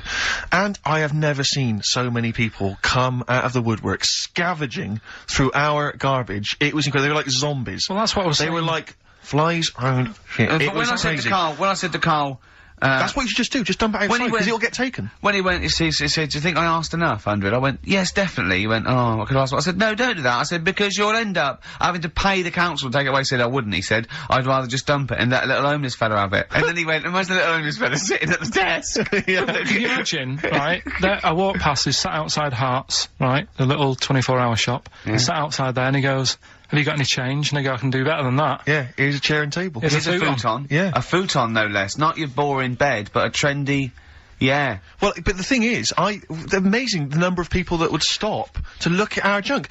There was a car driving by with a family and kids, perfectly respectable, just driving past, on their way to somewhere, stopped, got out, got the kids out of the car, come on kids, let's just look through this junk. But I like the You idea said that... we were going to Walton Towers, Dad. No, sorry, no time. We're not going to the zoo. Let's look through this rubbish. We're not going looking for people's rubbish Put again, these are gloves we? on, look through this shit. Ow! That's a Yeah, needle. that's a needle. It was, who does that? It was like a Saturday afternoon. Kids were just gonna go and look through some rubbish. And one guy, this is the most incredible one, one guy, I caught him going through the bins as I came in. I said, alright, what are you doing? He was one of those homeless guys who likes to remain dignified. Why did you say, what are you doing? Well, because it was my house. I had to go I had to squeeze He past wasn't in your him. kitchen. He was in our front garden. Oh, was he? Yeah, going through rubbish. He torn the bags open. He was going through it. I said to him, what you up to? He went, oh yeah, just looking at stuff. Don't worry, I'll clean it all up afterwards. Just looking for a few odds and ends, blah, blah, blah, blah. I said, oh well, you can take what you want, it's all going away. Yeah, thanks very much, thanks. Yeah. So he went off, right, I didn't think anything of it. I was walking past the shops the following day, there's a little sort of, kind of 7-Eleven, right, I was walking past. I thought, oh, that's interesting. A Gil Scott Heron album for sale. And I looked, I thought, wait a minute, this is all our rubbish. And the guy had set up like a little car boot sale outside the 7-Eleven on the pavement. He'd taken our junk, he'd marked on prices. There's like an old RAC book from 1976 that had been lying in the house, a Yellow Pages, and he'd marked up the How much prices. was Yellow and he- Pages? So I'm glad you asked. What year was that 50p, I snapped it up. I thought that's a bargain. And, it was incredible, he had the cheek of just selling our junk outside. Enterprise, Carl. Incredible. You did that. What did you used to do? You didn't used to sell flowers I and sold stuff? flowers. I Yeah. sold fizzy drinks at school. Did you? Yeah. What With a that you made? It was Soda Stream, yeah. Yeah. Made some, Well, of course, when you were doing your Pilkies making music, your disco, Yeah. you used to go into your mum's bedroom and could find a pair of tights and a cigar. they'd be prizes. What else Did have your I done? dad used to smoke cigars in tights, or your mum? Which one of them used to... Go on. Right, look, let's, Yeah, we're educating Ricky. no. We're teasing that. Rockbusters. Well, I think we should play a tune and come back with Rockbusters. Oh, the everyone's show's looking forward fallen to it. down. We were going so well, and no, it's just the energy, isn't it? The first hour we got through. I'm still in good spirits. Is this still good? Is it this I'm show? enjoying it, yeah. Yeah, Having a good it's time. still good, is it? Let me just check, just check what Richard Anderson thinks of it. Good evening, round again. No, he thinks it's appalling. The Dickster thinks it's appalling, so we should play a tune, because he prefers the music. This? Bit of Aqualung. Aqualung. Aqualung. Rockbusters next. I like that. That's great, isn't it? Not bad. Aqualung. Good times gonna come. Well, Carl, we've got loads of ideas. We've got emails coming left, right and centre. I think you've caused quite a stir. I think you've turned this show around, to be honest. I'm being, honestly. Yeah, no, you've done really well. You're actually acting a bit like a producer, isn't he? And, you're coming through in your own right. Yeah. We've had a great suggestion, haven't We've had we? a great email here. Let me just check. Listen to this, Carl. Let me just check. Listen to this. This is from Jeff Dunn. He's a big fan of the show, and he's just had a genius idea. He's saying, "You're moving house, Carl. Why don't Ricky and I come round? We can do a live outside broadcast from your flat. It's we can genius. observe from your kitchen those weirdos that live opposite. Yeah. We can maybe just wander around, just see the kind of place that you've got. Maybe check out your record collection, your clothes, what you got in the bathroom. It'd be amazing. Your futon. It'd be like Louis Theroux. Wouldn't it? We'll be Louis Theroux. Come on, Carl. This is a dynamite idea. Nah. Why? I don't want you coming around making a mess and that. We We won't make a mess. That's We what won't make a we'll mess take our with. shoes off. When have I ever made a mess in the studio? Yeah, exactly. No. No, but do you know what I mean? We're not going to make a mess. We're not going to have anything with us. But what's in it for anyone? Well, it's just a fascinating insight into you. Yeah, but right, when I see that little Chinese kid across the road who's dancing about in his underpants, Yeah. that's in the evening, Yeah. right? He's not going to be doing that on a Saturday, so you'll be disappointed there. Sure. That old woman. But you could at least show us the room in which he dances. Yeah, when you say little Chinese kid, he's a 35-year-old man, isn't he? Yeah, well. Yeah, you don't. About 28. Yeah. But anyway, that's beside the point. You know, we'll find our own amusement. No, I don't. And the woman downstairs has got a baby, and if we make loads of noise and that gets stressed out. We're not going to make noise, are we? Just going to have a conversation in your flat. Have a cup of tea. Yeah, but if we're doing OB, we need to get like a car outside with a big aerial on it, and the parking's bad round our way. What do you mean you have to do what do you mean? To do an outside broadcast. Can't they put in an ISDN line just for the day? No, because it'll make a mess of the wall, and I won't get my deposit back. So we'll leave that. Thanks for the idea. You know, he's going around painting all the little holes to get his deposit back in the wall. He wants to get his deposit back. It's probably cost him about 400 quid redecorating. Let's remind people, Karl, of the prizes for Rockbusters this week. It's dynamite stuff. We've got the David Attenborough DVD Nature Collection. We've got a number of CDs, the best of David Bowie. We've got a Madness CD, not quite sure whether that's songs from the musical or their original tunes. Country Legends, 2 CDs there of great country music. Brilliant. And the remix to XFM compilation. Plus, of course, the big movie prize this week. Hellraiser! If you haven't seen it already, then I assume you have never seen a film before. Because I don't know if there's anyone who hasn't seen Hellraiser. But obviously you have to be above 18 to join, to play the competition. Come on in. So, How long would you want to be around for? Is this just for the show? Couple of hours. 2 hours. Just get the desk in there. A live OB. We could check out the futon, we could sing its praises. Check the Fulton, right? Yeah. Oh, you might have sold that by now. In fact, we could have someone come round and buy it live on air. Yeah. Think about it. Think about it. It's great. How did Graceland start? Because that was that was his normal house, and then he took over. Right. Anyway, Rockbusters. Yeah, go on. I give a cryptic clue. Yeah. And a letter, and it makes up a band. He right? never said the word cryptic a few months ago. I love it. Do you know what I mean? I feel it's like our own little Eliza Doolittle. Yes. Right. Even Richard will like this one. Here we go then. First one. There's 3 of them, and you email in. If this doesn't turn Dickie round, nothing will. This is an email-only competition. Email only. Right, here's the first one. Initial is B, so it's a band starting with B. Okay. And the cryptic clue is, I don't like them birds, they shouldn't be allowed in this area. I don't like them birds, they shouldn't be allowed in this area. Next one. Right, the next one. He doesn't like women, yet he's got a couple of kids, that's a bit weird. Is that a cryptic clue, or is that just... Is that just a general point? Is that That's the cryptic clue. Okay. And the initials there are PD. Okay. And, the last one, I've got that one, that's terrible. That's terrible. Okay, quickly. Oh, God. And the last one is, that bloke who does... Come on! It's making me laugh. Come on, Karl, be professional. Right, the last one. Right. I can't do it, it's making me laugh. Oh, come on, I'll come and read them then. No, hang on. Come on, Karl. Right, here we go. They don't do this on Blockbusters on TV, do they? No, come on. That bloke who does sport on telly. He's got a little kid, right? Initials DC. What? Right. I'm completely confused by that. Was that the clue? Yeah, that bloke who does sport on telly. Yeah. He's got a little kid. Initials DC. Okay, is that a band? Or an artist? It's... well, I'm not going to tell you. Cheese. This is a well-known sandwich. Is it... What is it? Is it a band or an Right, artist? so just quickly recap. That's Okay. It's a Come on, Karl. Right. Come on. Quick recap. The first one is B. I don't think them birds should be around in this area. Right, that's B. Right? Second one, he doesn't like women, yet he's got a few kids. It's a bit weird. That's PD. And the final one, that bloke who does sport on the telly, he's got a little kid. Right? DC. Alright, and it's ricky.gervais@xfm.co.uk if you want to enter for Hellraiser. Oh, I'll tell you what, continue to do a little theme of like some old stuff people haven't heard of. If you're under 30, you probably never heard of this band. It's also a new thing I want to introduce to it. It's Show Up Camfield. Camfield talks the talk, he doesn't walk the walk, he doesn't play some rock classics on his show because he's scared. I'm going to play the tracks that Camfield's too scared to play. This is Kansas and Carry On Your Wayward Son, alright? Raw, Nirvana. Amazing. We were just talking, we were getting excited with that, Yeah, aren't we? you've got an incredible voice he has. And Grohl, drumming, it's brilliant. You know, you're right, the new one from Nirvana. Well, it's time for Educating Ricky Part 2, isn't it? I'm excited, Carl. I'm going to learn so much from this. What's the choices again? What Right, you've got left. Still keep phoning your answers to Email. Email. Sorry, yeah. The answers to Rockbusters. Yeah. Right. Okay. Educating Ricky, part 2. Right. I'm committed to this treatment. Yeah. Is one. I've got to go for that one. Yeah. Yeah. Or the other one is the police are causing a bit of a stir. He still says it like it's the best thing he's ever come up with, which in a way it is. It could be. Right. Go on then. I'm committed to this treatment. Right. Do you know the saying? Is it just sayings now? Are they all sayings this week? No, they're not. Okay. No, the other one isn't. Frog in your throat? The saying, there's a frog in your throat? Yeah. I assume it's when you croak a little bit. You sound like a frog. No. Right. Might seem a bit weird, this one, right? But years ago... Oh, yeah. Sorry, what is that clue? Committed to this treatment? It's about frogs committed.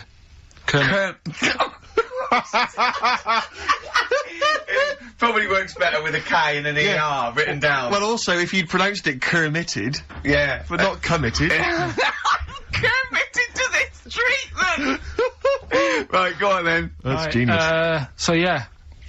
Well, what? You go to the doctors and you go with throat hurting a bit. Right. And what they did ages ago... Ages ago? What year was this approximately? We are going back quite a bit with this one. Oh, okay. Go on. And the doctor would say... did history. Imagine years ago. Go on. And the doctor would say, right, keep your mouth open, I need to look at your tonsils. And the jaw would ache a bit, because they weren't as quick back then, because they didn't have the technology and stuff, and they'd have to, like, stare at it and study it and stuff. And, like, they get an achy jaw, right? Keeping their mouth open. Yeah, like you get, when you eat a Mars bar or whatever, it's a bit, So, they'd sat there, and they used to always close their mouth, and it used to annoy the doctor, right? Sure. So what they did, they used to get a toad, right, and put it in the mouth. Rubbish. Okay, keep talking. Keep talking. And, that way, they couldn't close the mouth, because either they'd squash it, right, or, apparently, you're not allowed to, lick a toad's back. So the doctor would have them for breaking the law? No, but it's poisonous, right? A toad's back. You should never lick a toad's back. Sorry. Or put it in your mouth, really. Oh, just stop for a second. Wait. What? Can I just ask one question? Go on, Can I yeah, just go ask on. one question? I've got a few, but no, go on. Sure. My initial thought is, it sounds like a brilliant bit of sort of medical, knowledge there. It's a great idea. Yeah. My only thought is, how does the doctor see past the toad at your tonsils? What's he actually looking at with the mouth open? Surely the toad is Isn't in it the like way. hopping around in the way? It didn't say. Sorry, and my first question is, was this on the internet? Yeah. Yeah, okay. Carl, that is bollocks. That is... I mean... Well, alright then. Let's turn this round. Where does the saying, you got a frog in your throat come from? Probably because you sound a bit croaky. Probably that. Probably because you sound a little bit like a frog when you've got a sore throat. Carl, did you not question it just for a moment when you read it? Just for a second, didn't you think, that seems an odd approach? Firstly, why a frog, of all the different species? Because it's poisonous, A toad. So it's a toad as well? Yeah, well, it worked. I'm committed, worked. No, my point is it's frog in the throat. I was gonna change it to, have you heard the news Toad Day? But I went with the frog. Oh, God! Right, so that's rubbish. So that's rubbish. Next, can I have, Let's play a tune, let's come up with the God. last one. Can I just say... No, just play it. Yeah? Yo, Carl. I have to thank my mate Dave, who sent me an incredible 4-disc compilation. That was one of the tunes on there. It looks professional, it's amazing. It's incredible, the effort Oh, he's gone to too much effort. Ben Queller, it's a track called In Other Words from his album Sha Sha. Open wide? Oh dear, that's interesting. Oh, here, doctor. You've actually got a frog in your throat. I didn't get there. I put it in there. That's the most ludicrous story I've ever heard, Carl. Why don't you think when you read these things? I think there's always going to be a bit of truth in all of these. I mean, that fella called up, didn't he, and said, I'm not sure about the, putting a frog in your throat if you've got, problems with your tonsils or whatever. But he said, years ago, if someone had toothache, they'd get hold of a frog and strap it to the face.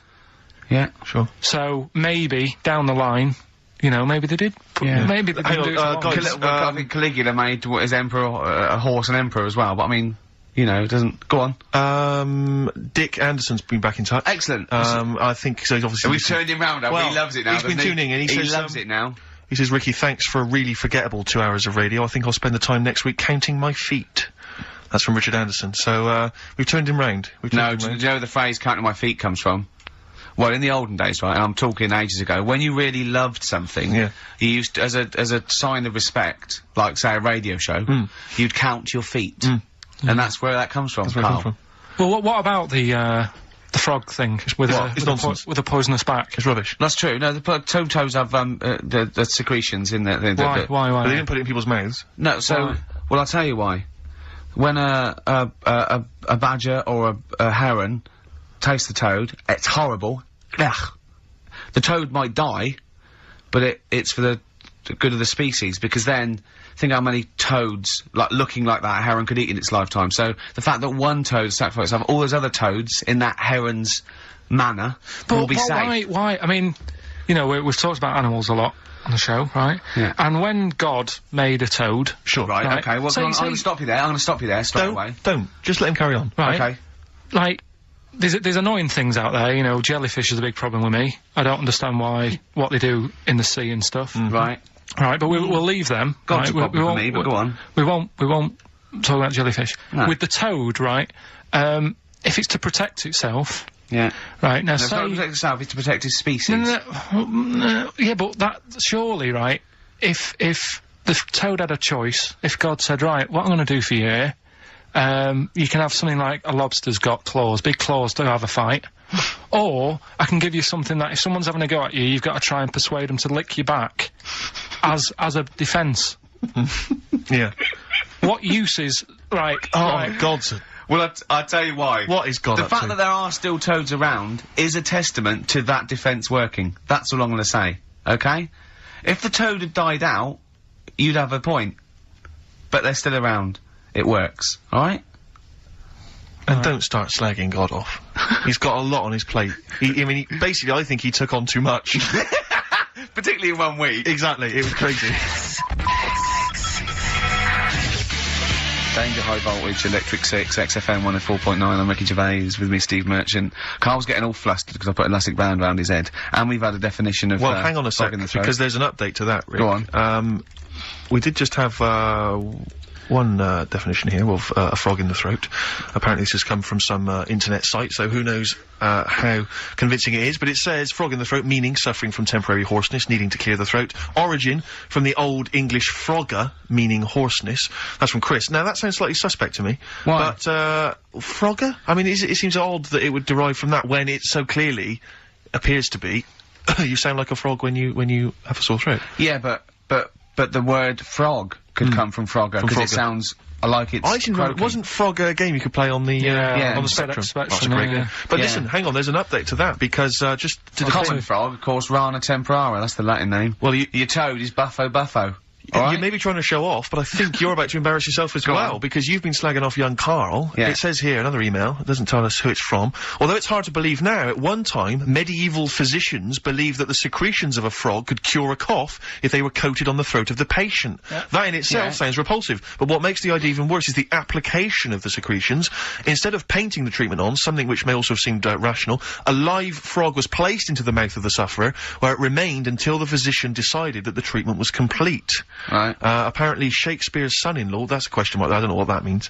Anyway, it's no wonder that today a froggy or croaky attempt at speech is said to be a frog in your throat. So, you can see that what's happened there is Karl's misread, or been slightly misinformed about, a medieval practice.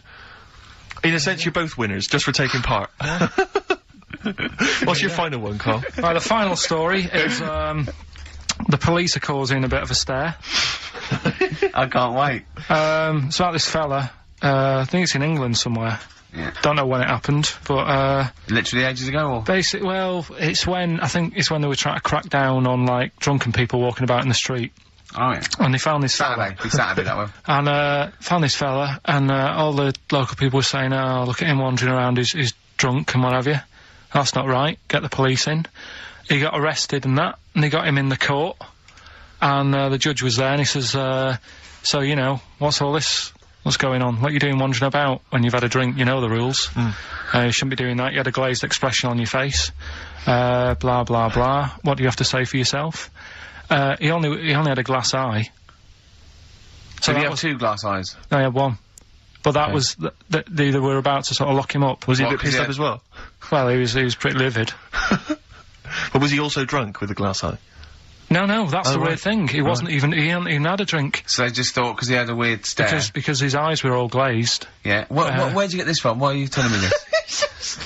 No, but why are you telling me this? I mean, thank you, because it's, you know, killed a couple of minutes, but why is this educating me? What are you telling me here? Because there's a bit of a thing there, a bit of a fable, that don't always judge a book by its cover. Yeah? So, the guy, he hadn't even had a drink. He'd probably just been shopping. Yeah. Walking down the street, and everyone's, like, getting involved. Like, what's he doing? Hang on, I don't understand. He's walking down the street, happens to have a glass eye. He was doing nothing else to suggest he was drunk. You don't pick people up just because their eye looks like that. But even if it happened, why are you telling me? With no particular detail. I know this, but we're gonna get There's not enough information. I know, yeah. No, there's a bit of a lesson there, educating Ricky. Just, you know, just watch what you say. Don't always jump to conclusions. The only education I can take from that is that, if I ever do become a policeman, I shouldn't just arrest people because they look a bit drunk. I should just tap their eye with a pen and goes, oh, okay, on you go. Well, on you go, yeah. Guys, can I just stop you there? I'm just going to email Richard Anderson and tell him I agree. Right, listen, we're running out of time and that. We've got where did the phrase frog in the throat come from? We've got it here. It's been told. Well, there's 3. Can we play a tune and come back with that? Have we got anything lined up? Yeah, we've got the song with a story in it. Come on, Karl, let's do something. Quick, play a record. Song with a story in it. But never mind that, just, they're listening. We discussed this off air, come on. Play a record. Right, it's Kinks. Kinks. It's a song with a good story in it. You gotta listen to the words. Karl, what was that? That was your little song with a story, that's another little feature that we do every Saturday. So make sure you tune in. It's a song that's got a good story in it. There's a lot of music about these days. What's that story about then? What's that story about? You don't know what they're going on about. Whereas that, classic from the Kinks, called Lola. Yeah, what's it about? I'd listened to it for the first time properly this morning. Yeah. And what I've worked out from it is a fella who goes out for a normal Saturday night out. He's in Soho. Yeah. He's having a Coca-Cola or whatever. And Cola, yeah. he sees this woman, and he thinks, yeah, she's alright. Won't mind a bit of that. So he wanders over, and he sort of gets talking to her. He looks at her, and she's got a great figure, nice face and all that. Lovely knob. And she speaks, and he goes, oh, God. Got a bit of a bloke's voice. Yeah. Got a bit of a voice like a bloke. But he thought, you know, that's her only down point. Sure. So he dances around with her, and I think he sits on his knee, I think he said. Yeah. Anyway, it turns out it's a fella. Yeah. Right. So, a sobering lesson. Yeah. What do you take from that? Look, always sort of, if you think you might be talking to a bloke in dress, just look at his sort of Adam's apple. And he'll probably have a hairier arse than a woman. Yeah, I think you've gone too far then, though. I think you're already getting too close. It's a bit late to pull out. No, pun intended, definitely. There was a pun intended. Oh, was it? Alright, was it? Yes. Alright, okay, we don't be disgusting then. Right, okay, right, the results of, we ain't got a winner for the first time. Yes, we have, we've done this feature for... We've got loads of winners. No, we haven't. We've done this feature for 3 weeks. This is the first time I've managed to sort of... What? Well, let's go through them then. What have they got wrong? The first one. The first one? What was the clue? Well, hang on, let's do them in reverse order first. So what's the last one? The last one, the clue was, that bloke does sport on the telly and he's got a little kid. What's that? That's Destiny's Child.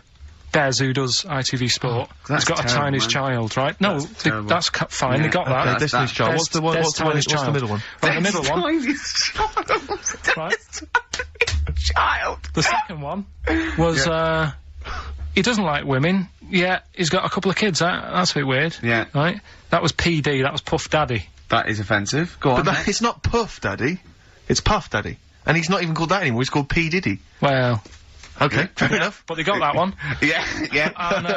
And if I'm being tight, these lot are as well. Yeah. Yeah. Tight means something in Manchester. Go on. Right. And the first one that they're having problems with, I don't think them birds should be allowed in this area. They've got it. Boyzone. It's not Boyzone. What's the clue again? I don't think them birds should be allowed in this area. That is perfect. A boy zone. No birds. No women. No women, yeah, birds, right? A boy zone. Sorry, Carl. If that isn't the answer, their clue is better than yours. That is brilliant. What was yours? Boy zone, it works perfectly. What's your answer then? Bangles. I have no idea what that means. Like seagulls. So you don't want them in this area, so you're banning them. Bangles.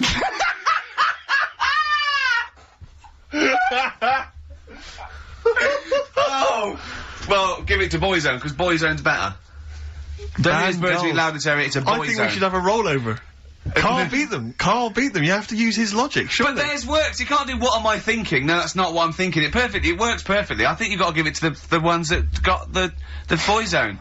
Well, how about, right, because they didn't actually get into my head and my way of thinking, heaven right? forbid. How about we just keep back the David Attenborough, and they can have, I'll chuck in the Hellraiser, right? Okay.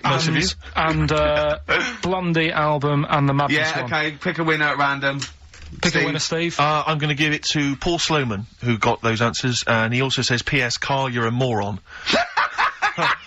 So, I'm giving that to Paul, and good luck to him. Right, well. He's got a crazy night tonight. If we can rush these over to him, he's got a cracking Saturday night. Well, if I'm a moron, I might get your address wrong when I send them to you. Ooh. Oh, coming right back at you, Paul. Yes. Right. John, play your song. Is this Carl's annoyed because they didn't get wild. banned goals. A song from song for the ladies. I think we seem to have missed this a lot of weeks, but this is I've been wanting to play this It's for not like ages. us to forget things like that. This is a band Frente who kind of came and went and no one was particularly interested, but they did do this lovely acoustic version of the New Order tune Bizarre Love Triangle, and this just shows you how incredible the melodies and the words and everything are. Brilliant, I'm a fan. New Order, just play this. Good night. Songs for the Bye-bye. ladies. Is this in the week? Do you reckon Richard Anderson will be back next week? Yeah, Richard Anderson will not miss this show. Excellent.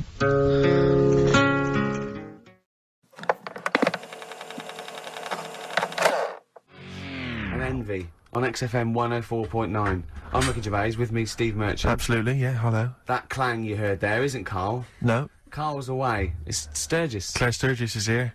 Yeah. You'll know her from the Claire Sturgis show, but we know her from our early days on XFM, Yeah. and, you know, we're good friends. It's sort of like old times, isn't it? And Karl is had a little surprise birthday present. What's the story with this, Claire? Because I don't know Well, about this. do you know, I came in on Monday expecting to see his little smiley face, as usual, and it's always not here. Yeah. What do you mean? So, apparently his girlfriend had surprised him and dragged him off to the Caribbean for a week. Wow. No, Canaries, isn't it? Oh, I mean, I don't Yeah, know. he likes the Caribbean, he likes the crabs. Yes. Yeah. I thought he was bored of the Caribbean. I thought he didn't enjoy it last time. No, he loved it, didn't he? No, I don't think he did enjoy No, the it's crabs. Tunisia he didn't like. Right. He's been travelling, hasn't he? I know, yeah. He gets he about. didn't like Tunisia because there's flies the size of matchboxes. Of course. And, and, midgets in the kitchen. No, there's nothing wrong with that. Yeah. Midges or midgets? Midgets, he said. Right. In It the was kitchen. midgets. He wasn't saying anything bad, he said that there were lots of midgets in there. Lots of midgets in the And kitchen. I thought it was, he'd gone away to some sort of, like, theme holiday. Yeah. But, no, this is, I think, Gran Canaria, or the Canaries, or whatever it's And how called. old is Karl? 30. Is he 30? Is this 30 the big last three? week, I think, yeah. Oh, so it was actually a birthday present. Oh, I Yeah. see, It's a big right. deal. Yeah. Okay, I just So, thought, but that's alright. So have you got a competition that you can regale us with, Claire? Because obviously Karl provides a lot on this show. Hold on. We could do White Van Claire. White Van Claire. Yeah. Are you familiar with this? We ask No. you questions, topical questions, just Okay. getting your opinion really on the week's news. Okay, yeah. It's on the If you spot. look forward to that. But you know I'm a little bit, you know. A little bit simple. That's well, fine. just a little bit, you know. What? What? I always sit on the fence. Don't Oh, I? right. Well, don't You sit on the see- fence. You see, the worst thing there was she was saying I'm a little bit like, you know, liberal or undecided. You went simple. Yeah. You Well, assumed. I didn't know. I thought I'm a little bit, coked up? I don't know. Who knows? It's Sturgis. Anything could be possible. But the other thing is with Karl, we didn't know how good value Karl was until we asked him sort of intelligent this is questions. true enough, yeah. Because he looks quite intelligent. Well, this doesn't is he? it. I mean, So the thing with you, Claire, is I don't think we've probed you enough. We don't know what, you know, You your haven't views are on a lot probed of me things. enough, But we actually, don't know what Steve, your no. views are, you know? This is what I'm saying. We don't know where you stand. I mean, don't sit on the fence. This is the new Claire Sturgis. Yeah. All right? We're Yeah, going to delve deep, dynamic. find a personality in there, Claire. Let's go back All to right. the old days. How about a bit of the Smiths? That was beautiful, Rick. Go on. Oh, you've been practicing. Smiths. Cemetery Gates. It's a lovely tune, lovely song. There's one bit that worries me about it. It's sort of like a teacher warning. It goes, if you must contrive prose and poems, then the words you use should be your own. Don't plagiarise or take on loan. It's sort of like, what are you telling us that for? Yeah. Sort of like a lot of people there going, thanks, Morris. Yeah, Yeah. that's not mine. That's Wordsworth. Right, I'm going to write my own. Yeah. It's weird, isn't it? Queen is dead, though. One of the great Great album It's titles. not my favourite album. It was voted best album. But of the all Smiths, time what I by- love about the Smiths, they just seem to get, like, the Smiths is just a that's done, brilliant isn't it? name. Yeah. Don't you think it just captures everything about Yeah. them? You know? We've got a thing about bad. Yeah. Well, I was watching VH1 Classic Smooth last night, and I love it. Absolute joy. Sade always on. You can always get a love a bit of Sade. But Foreigner were on. Oh yeah. I've been waiting. Yeah. And well, I don't know which. I can't remember which tune it was, but the album I noticed it came from, classy album title, Agent Provocateur. Oh. It makes my skin crawl. But I also, from the album Agent Provocateur. I imagine there's a band called Agent Provocateur, and they're from Wigan. It's a girl singer. She's 35 in a tight dress, and it's 4 blokes with ponytails. Yeah, exactly. Yeah. Doing covers. Yeah, exactly. Yeah. Here's what you may remember. They play a wedding. They go, "We're not doing a wedding again." There was people. There was cake being trodden in. There was kids. Children were just sliding across the parquet floor. They weren't listening to the music. Well, we've got a gig at the Marquee coming up soon. Yeah. It's endless guest list, £5 in. Agent Provocateur. If your band's Agent Provocateur or Agent Provocateur, have you ever been in a band called Agent? Yeah, but that's got to be one of them because it's not. I don't know what that title says. I don't imagine Foreigner. I've got that sense of intrigue and. Well, one of the worst names. Right, okay. To Pal. Right, it's the worst. Let's start worst album titles. Okay, I'll kick off with To Pal. Bridge of Spies.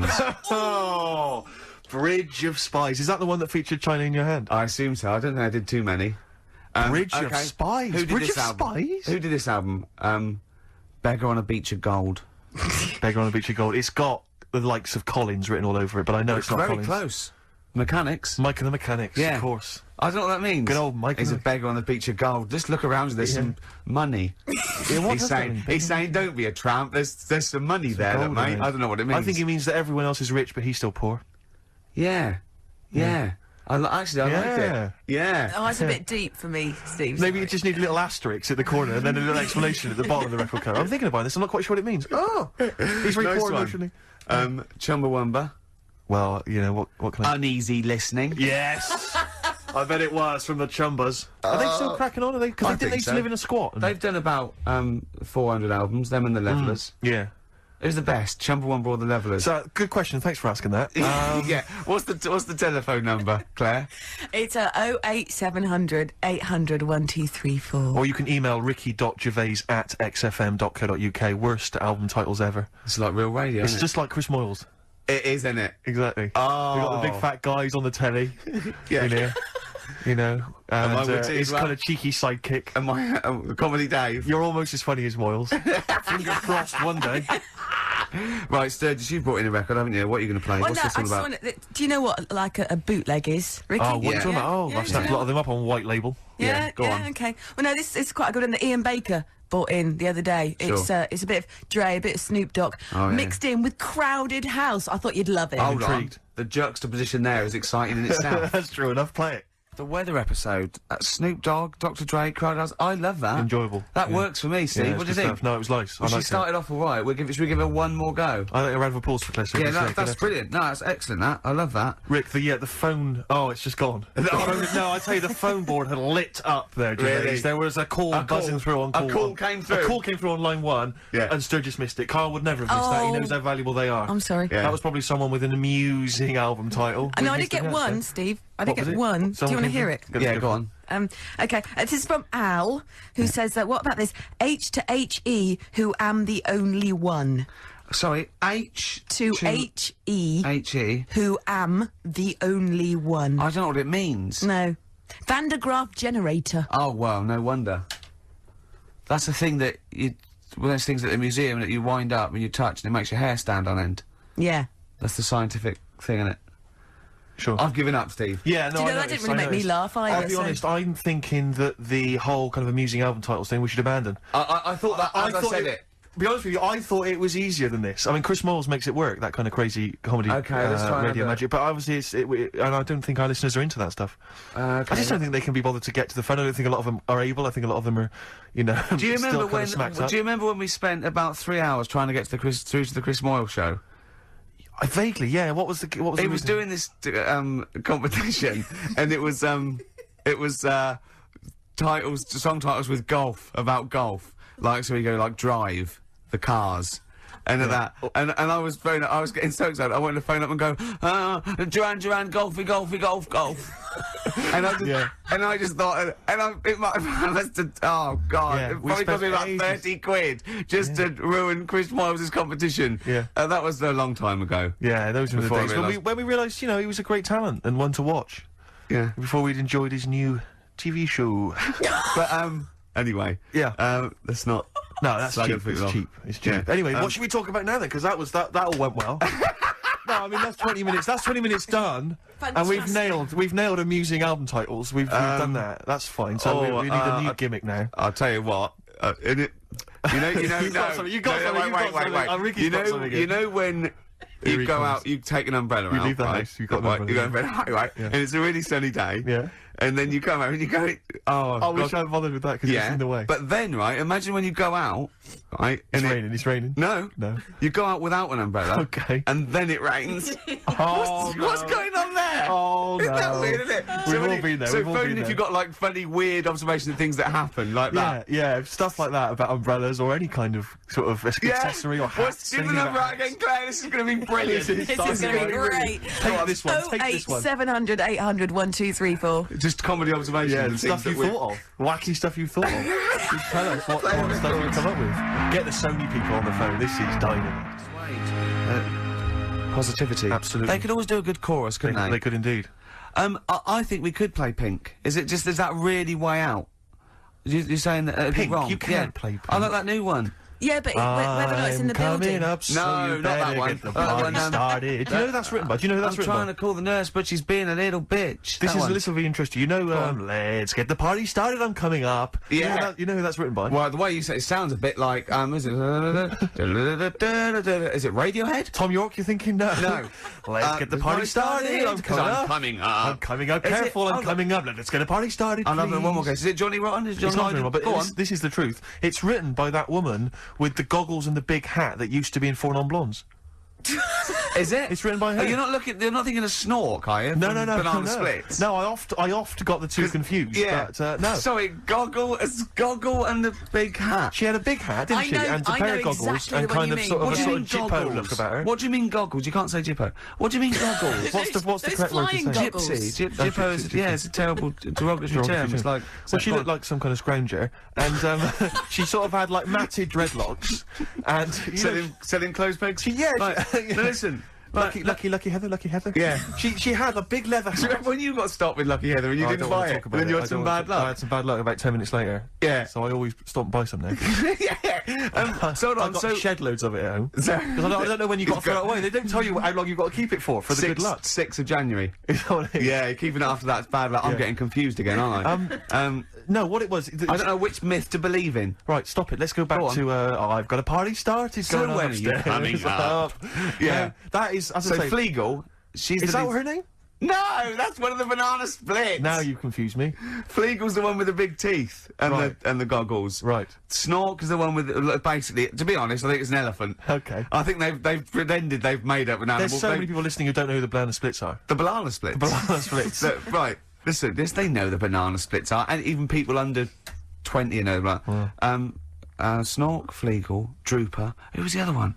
If you can remember the name of that. What's the number? Because I actually want to know this. This is what radio's for. When I can't think of something, they tell me. Yeah. So It's which one have you got? 08700 Fleagle, 800 1234. Drooper and Snork. I've no idea. God. I've no idea.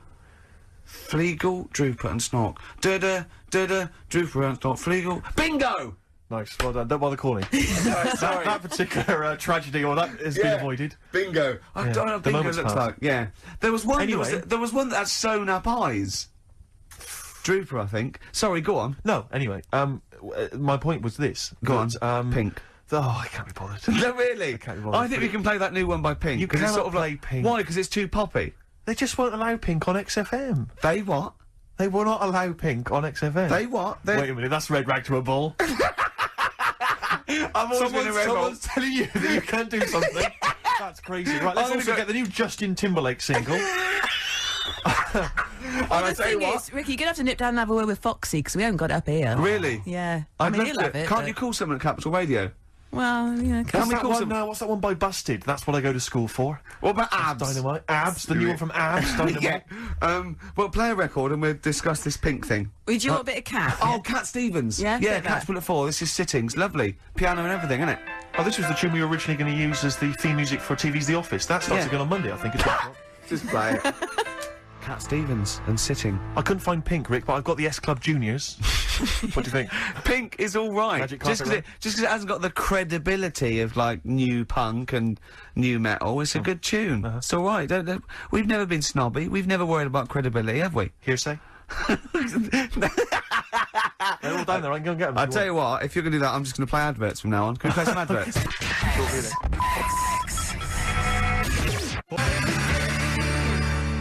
Supergrass. Grace on XFM 104.9. I've been forgetting to say that. Yes. It's all gone to pot. I'm Ricky Gervais with me, Steve Merchant. Hello there. Little Karl's not here. Claire Sturgis is here. Absolutely. Hello. Yeah. Cracking. Yeah. Now, I think we can play Pink, you know. Well, I don't know. I mean, I don't want to be responsible for it. No? I mean, I don't have a problem particularly with the lady. You know, she's made a good effort with it, and I think, but apparently it's either number one or it's likely to be number one Really? this week. So it's not that rebellious, me it's not playing this. particularly rebellious. No. But I don't know. I mean, what worries me is that whether the audience will turn against you, and that you'll lose all musical credibility. Have I got any? No, Have I did have any? Very little. Really? I had an email just now, and I think maybe this answers why we didn't get very many calls about the give us a crazy band name or an album title. Think about the number?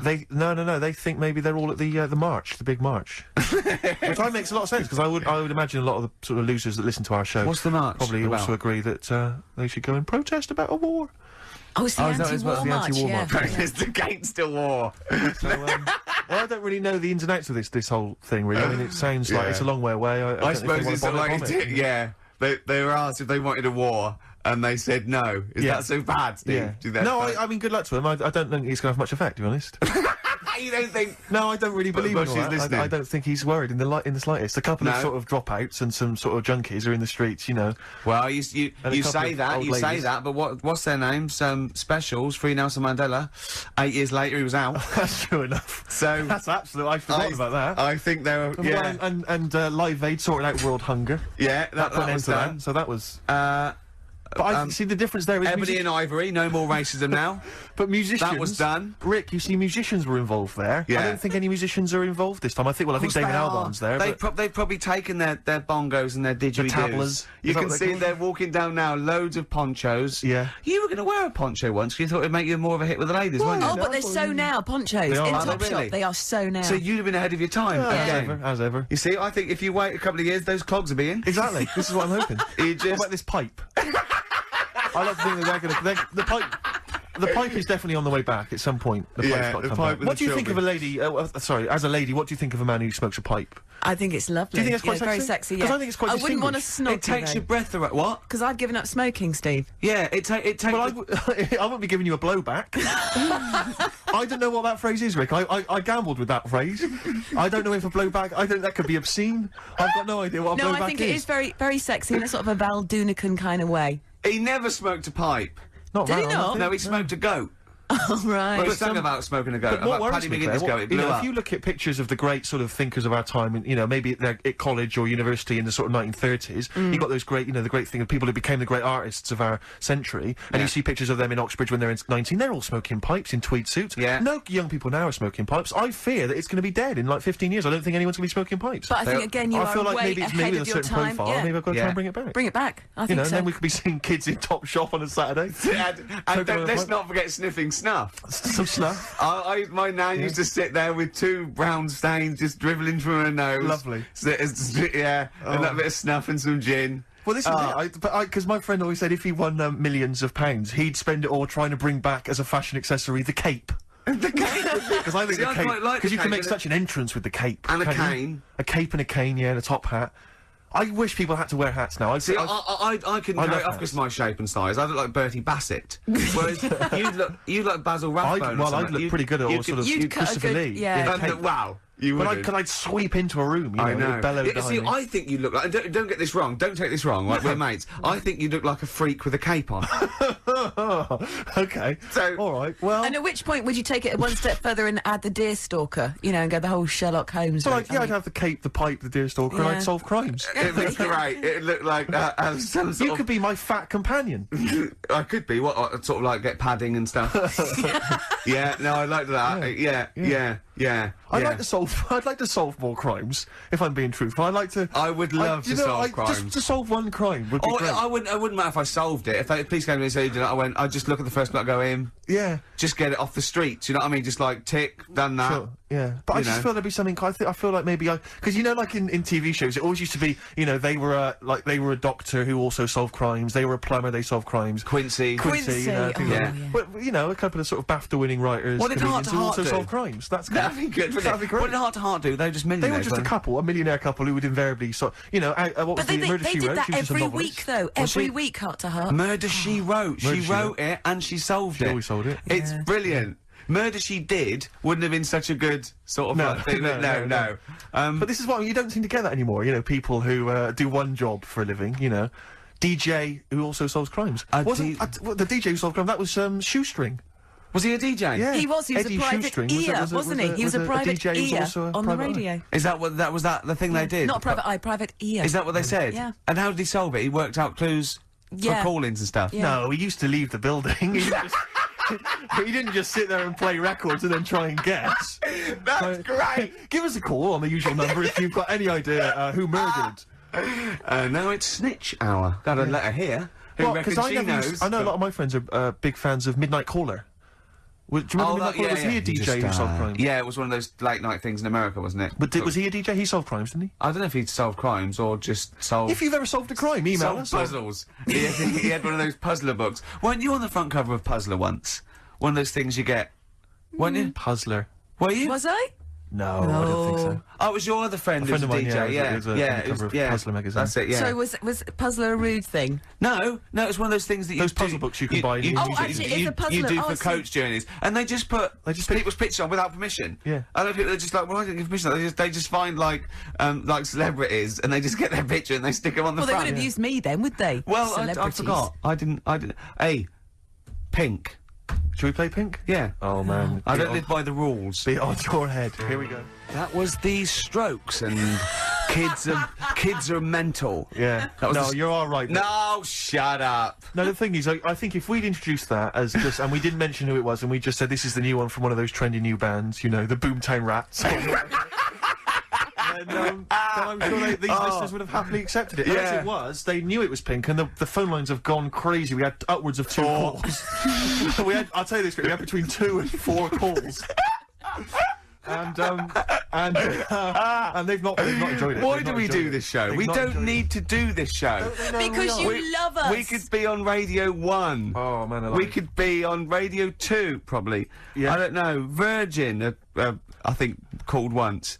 Ages Someone ago. just emailed, they just said, Pink sounds like Run for the Sun by Bucks Fizz. I can see what they're thinking. I can see what they're thinking. What do they want then? Well, yes. Okay, what's the phone number don't again? be- you know what people like? I never understand who phones a radio. Who tries? It took us like 2 hours to fail to get through to Chris Moyles. People will phone radio stations. Can you please play the new one by The Strokes?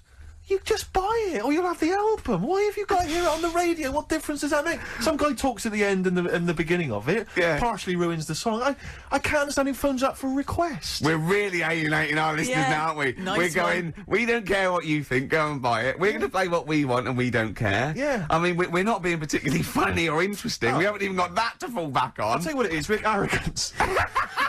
Laziness. When you've got a hit TV show on your hand and you've won the awards and you're making the kind of money that you are at those massive corporate gigs, Yeah. where they're paying you Yeah. thousands of pounds to turn up for 10 minutes. You don't need this. Rubbish. I mean, Steve, don't you get that then? I'm afraid I don't, Claire. I'm afraid I don't. we Well, there we are. carved it up early on that Steve would not be making the sort of money that I would. Yes. And he shook on that. That was written contractually. Yeah. So I think. Oh, so you did shake on that? Oh yeah, yes. it would no, be, it's- and it would be horrible to go back. I don't think he realised quite the difference. Yeah. But the you know, huge success. I don't think Yeah. he'd want me to Welsh on it. Right. I don't think he'd be happy with himself if I gave him any. I would you? couldn't live with myself if you gave me some of that cash. Well, what should we play then? What should we play? Some state? Should Can we play just the save Strokes it or by something? playing the Strokes? Oh, that's Go on then. It's That's all it. good stuff. Oh, thank God for that.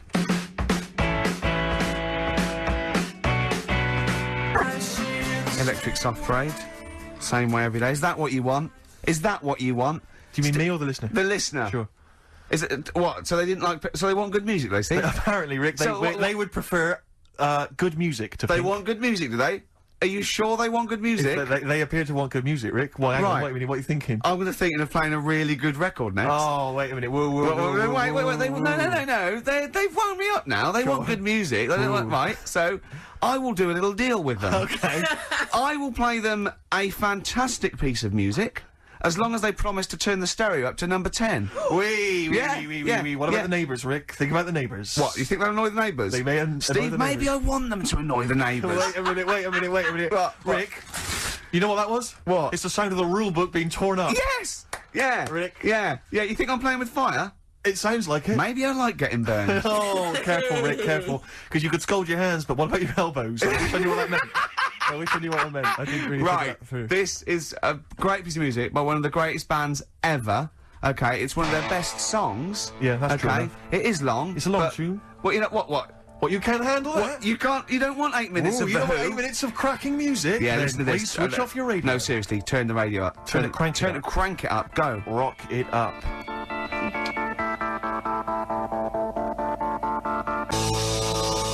That makes up for Pink, doesn't it? Oh, man alive. Oh, that's It's an amazing worked me out. track. It's incredible. And it is. I mean, incredible. It's textbook rock and roll. But when I was growing up, I had 2 favourite lyrics of all time, and one of them's in there. Meet the new boss, same as the old boss. Yeah, it sends a shiver down your spine. It's fantastic. And the other one was it's on America's tortured brow that Mickey Mouse has grown up a cow. Nice. Do you know that is? Nice. Ooh. Got a phone in. This will be a competition. What should we give away? Office. We haven't got any, have we? Just why don't you just sign That's your like- signature on a piece of paper or something? That's got to be worth Stuff- something in a couple of years. £4. Yeah. £4 you get on It would eBay. cheapen the piece of paper.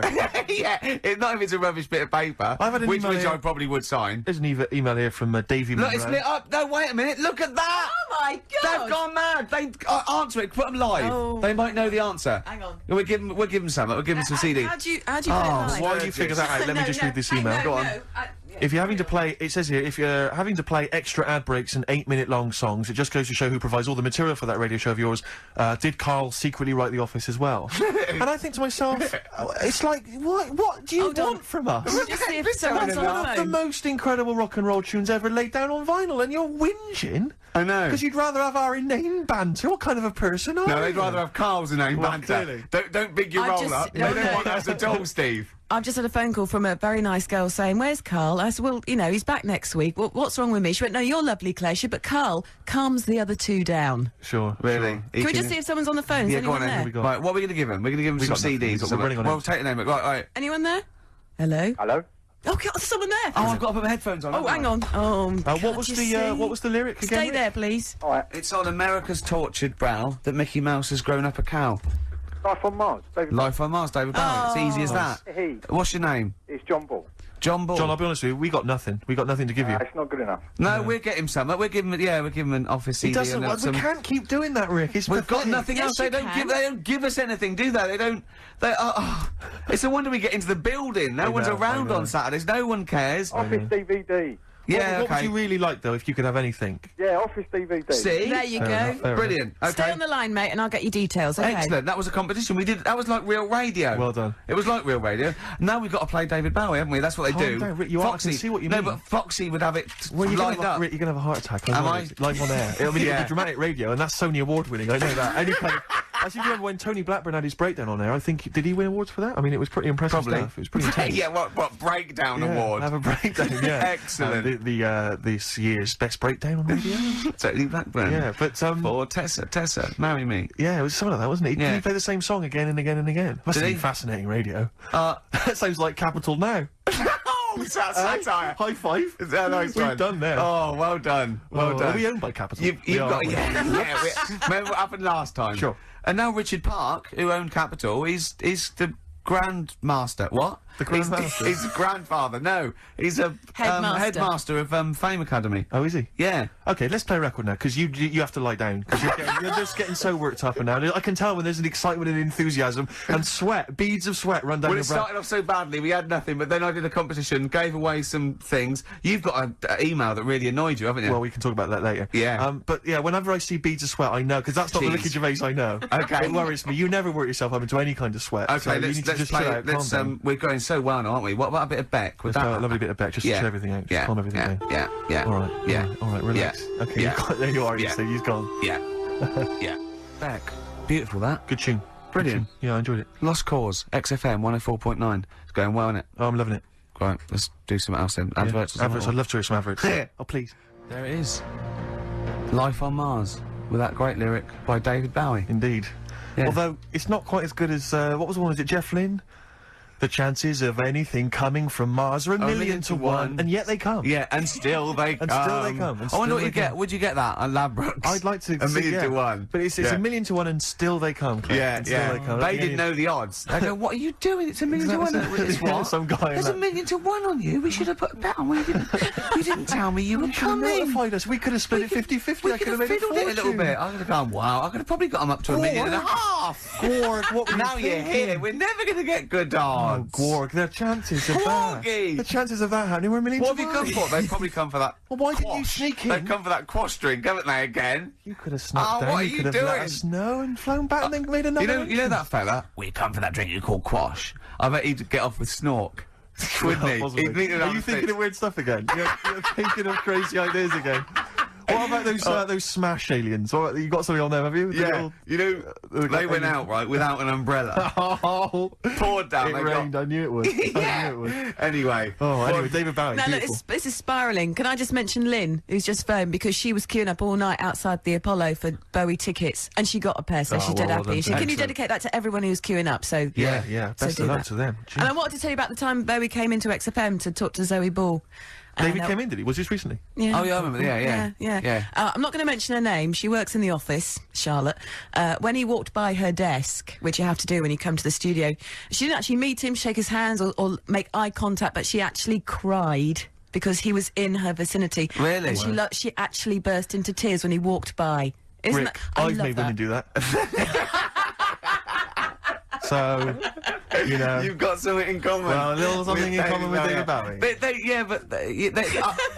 They whimper and weep when you're in. You know what I mean? It's sort of like. There's a lot more screeching as well. Yeah. A lot of screaming. Tell them about that email you just Well, got. this That, guy- right, I got to tell I nearly said the fans. People who happen to be listening to XFM, waiting for the Yeah. person after us. Who's on next? Natasha's not with the football show. Right. Steve was genuinely annoyed. I laughed. Right. Steve was genuinely annoyed. He doesn't like rudeness or people insulting him from a distance. I'm not sure I can find it. Oh, what was Annoying. it? Oh, you got to find it. Well, hang on, let me, Oh, hang on. This is good radio as well. The sound of a mouse clicking in the distance. Well, I'll it's just keep you sprung talking. it on me. I'll just keep talking. Can't you can come up with some magic? What was Scooby-Doo on about? A talking dog? That's a bit weird, isn't it? Oh, what is that? And then, right, what was that? Wacky Races? I don't know wait a minute. So why did they run, the cavemen, if they had a car? I've got it. I've got it. Right. Okay, this is an email. This is an email that was sent through. Right. And this is my feeling. I think if you're going to email an insult, you've got to at least be clear what the insult is. You can't make me do the work. You can't make me try and guess or figure out. No, it's like sending someone hate mail and they have to pay postage. Yeah, exactly. You go, well, if you're gonna, Exactly. Or making an obscene phone call, but collect. The postman asks you 25p before he hands you a letter bomb. Yeah. Go on. It says, merchant. It opens with merchant. Who are you, call sad, exclamation mark. At least my mother still don't cut my hair.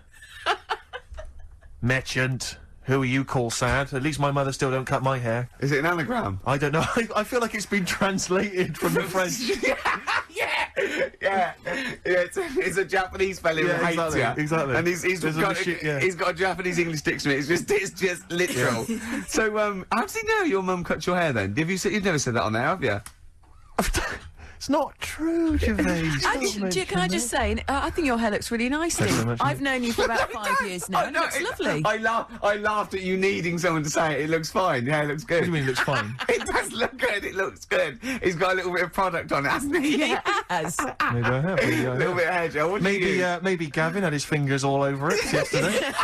Yeah, I have my hair cut by Gavin of West Hampstead. Is He it does a called? good Is job. that is what it's called, Gavin? Or is he a bloke who works in? It is Gavin who works in Do the you barber use shop. that fudge stuff on Sorry, your is hair? that, no, but I seriously. use a form of clay, a moulding clay. Yeah, that's... Yeah. Gavin It's recommended mad. it. Yeah. Gavin recommended it, and I've been very happy so far. Hold on though. Rick, what do you use? I don't. Yeah. Don't. I just sort of. Well, that's obvious. No, I just sort of like comb it back and whatever way it falls, really. Yeah. But You had more questions about Gavin?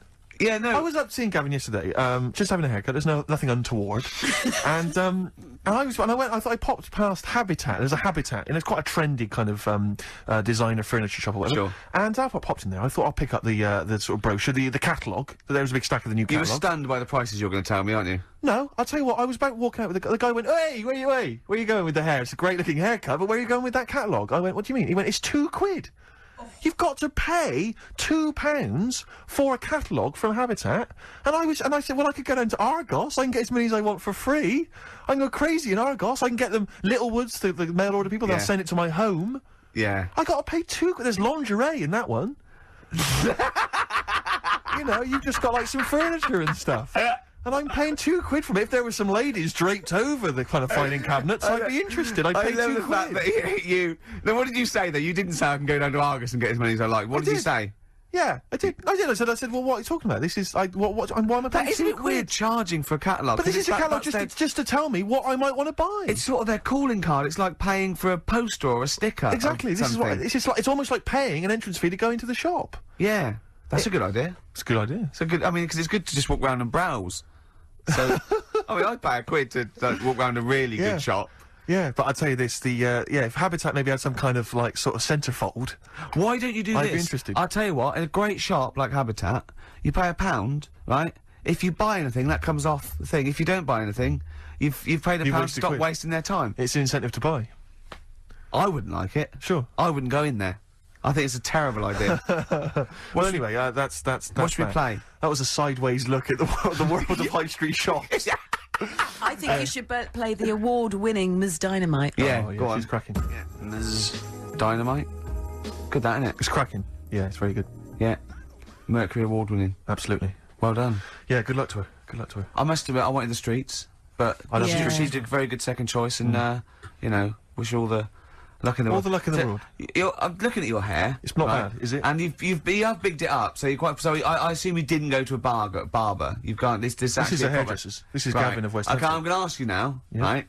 And I'm not going to take the mickey, even if it's £100. I'd think you're a fool, and I know you wouldn't pay that much. But it's obviously more than the £5 then, isn't Yes. it? How much do you pay? Ricky Gervais, for this haircut, I paid the princely sum, and I was proud of it, 22 notes. But That's all right. But I went up to 24 because I was pleased with what I had. Little tip for him. £2 tip. £2 tip. I could have just given him one of those Habitat catalogues. He'd have been pleased with that. I love Just about slap that on the desk. Yeah, and he'd have gone, thanks very much. And you'd yeah. have to go, I'm going to be honest, Gavin, that is not free. Exactly. If that had been an Argos catalogue, then throw me out of it. It'd been an Yeah, insult. exactly. Look at the price. I'll go £2. You go, yeah. Yeah. That £2 is yours. That's yours. You're taking that home. Would you prefer the money? What should we do? Yeah. We're going to usually play a new one around this time. What new adverts have we got? We've got plenty here. Oh, come on, let's Come go. on. Are you in any? No. Badly drawn boy. I imagine that's starting a British film. Do you know what I Yes. mean? They're jumping on a London bus and they're going around London. Well, of course, the film about a boy, he did the soundtrack for. So if you were a little bit more up on films and stuff, you'd have already Yeah. known that idea's been done, and you wouldn't have embarrassed yourself, and there wouldn't be egg on all our faces. Oh, but no. thanks very much. Sorry Rick. about that, I'm eating. I'm very messy, aren't I? yeah. What have you got, Steve? What have you got for Rick, me? I'm glad you've asked. Thanks for asking. This is a Stevie Wonder track. Now, I hope people aren't as offended by Stevie as they were by Pink. I'm sure they won't be. I mean, for goodness sake, he's one of 20th century's greatest artists. Yeah. This is from an album, not one of his more famous, Fulfillingness's first finale. Yeah. And this is a track called You Haven't Done Nothing. But Rick, here's a little quiz for you, a little pop quiz for you. Oh. There is a very famous backing vocal group here. I mean, they were famous in their own right, but here they're doing backing vocals. I'd like you to identify them. And there's an Office DVD winging its way to you, Ricky. If you can spot who it is. Let's hear it. the pressure's on. Oh, magnificent. Do you not enjoy Brilliant. that? Excellent. Yeah, Fantastic. Stevie Wonder, you haven't done nothing from fulfilling this as first finale. It's quite tricky, that, the backing vocals. Well, They're I not never get particularly that. prominent, well, are it they? can't, and it could be anywhere. That's why I just go for someone that's a vocal group with, I don't know. Is it obvious or is It's it? very obvious. What, that it would be that they would back him? It's not obvious that they would back him, but it's obvious that, I mean, they are huge stars. Or they were huge stars. And what is, what's those, what, mid-70s? Early 70s? Talking mid-70s. 1974 is the album. There's an office It's not, DVD winging its way not through. the Jackson 5, or It's the something like Jackson that. 5. Is it really? There they are, well done. Well, there you go. are, yeah. I mean, that's how big Stevie was, that he could ask the Jackson 5 just to stroll in There you go. with some fairly See? nondescript backing vocals. stuff. First album I ever got, Jackson 5. Was it? Which Yeah. one? It was the one with Rockin' Robin on it. Nice. Did you rock to that? I imagine you did. I walked Grooved round around to that. How old were you? What were we talking? 18? I was about, I suppose, I don't know, 11 or 12, and I had one of those little cassette players, so when you had to press down play and what's it, and it had a little handle that came out. They're brilliant, yeah. And I had one CD with it. Well, one tape. One tape, yeah. Sure. And you bought it yourself, did you? Or No, did no, you- that was a Christmas present. Lovely. Yeah. And that was the only one you had for, like, I imagine, like a year or something. Just Well, that one it's- tape, yeah, endlessly played. until I- What was yeah. your first record purchase? It was Virgin? a Disco Fever compilation. Well, actually called Disco Fever, and I got it because I loved Yes Wait a Sir, minute. I Can What, are you Boogie. embarrassed about having your mobile on, or what? Something's I'm vibrating, and I'm assuming sorry. it's a mobile. Oh, so it's my boyfriend. Oh. I did turn the ringer off. Oh, sorry. So what, it's a Disco Fever compilation? Yeah, featuring Baccarat, Yes Sir, I Can Boogie. Cracking. Yeah. And Space Float On, I think, which is what I want. What I wanted. Float it for. On, that yeah, one? that's one. Yeah, That's the Floaters, isn't it? The Floaters. Yeah. Yeah. Always made me laugh. Larry. Yeah. My name's... I yeah. don't know. Magic Fly by Space. Oh, right. Do you remember that no, one? I don't. No, yeah.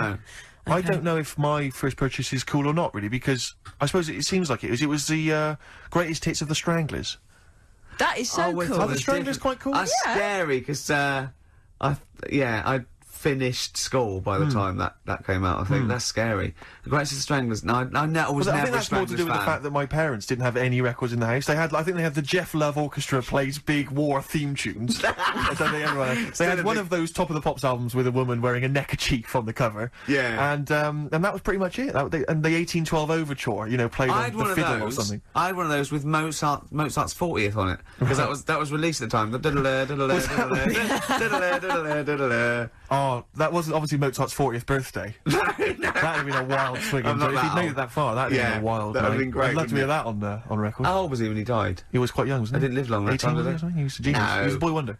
Yeah, He was a wonder. He Quick, blew up. but what people don't It was, realise- it was like Alan Jones. It was What a all lot- over by the time he was 11. What a lot of people don't realise about Mozart was that he also, in his spare time, used to solve crimes.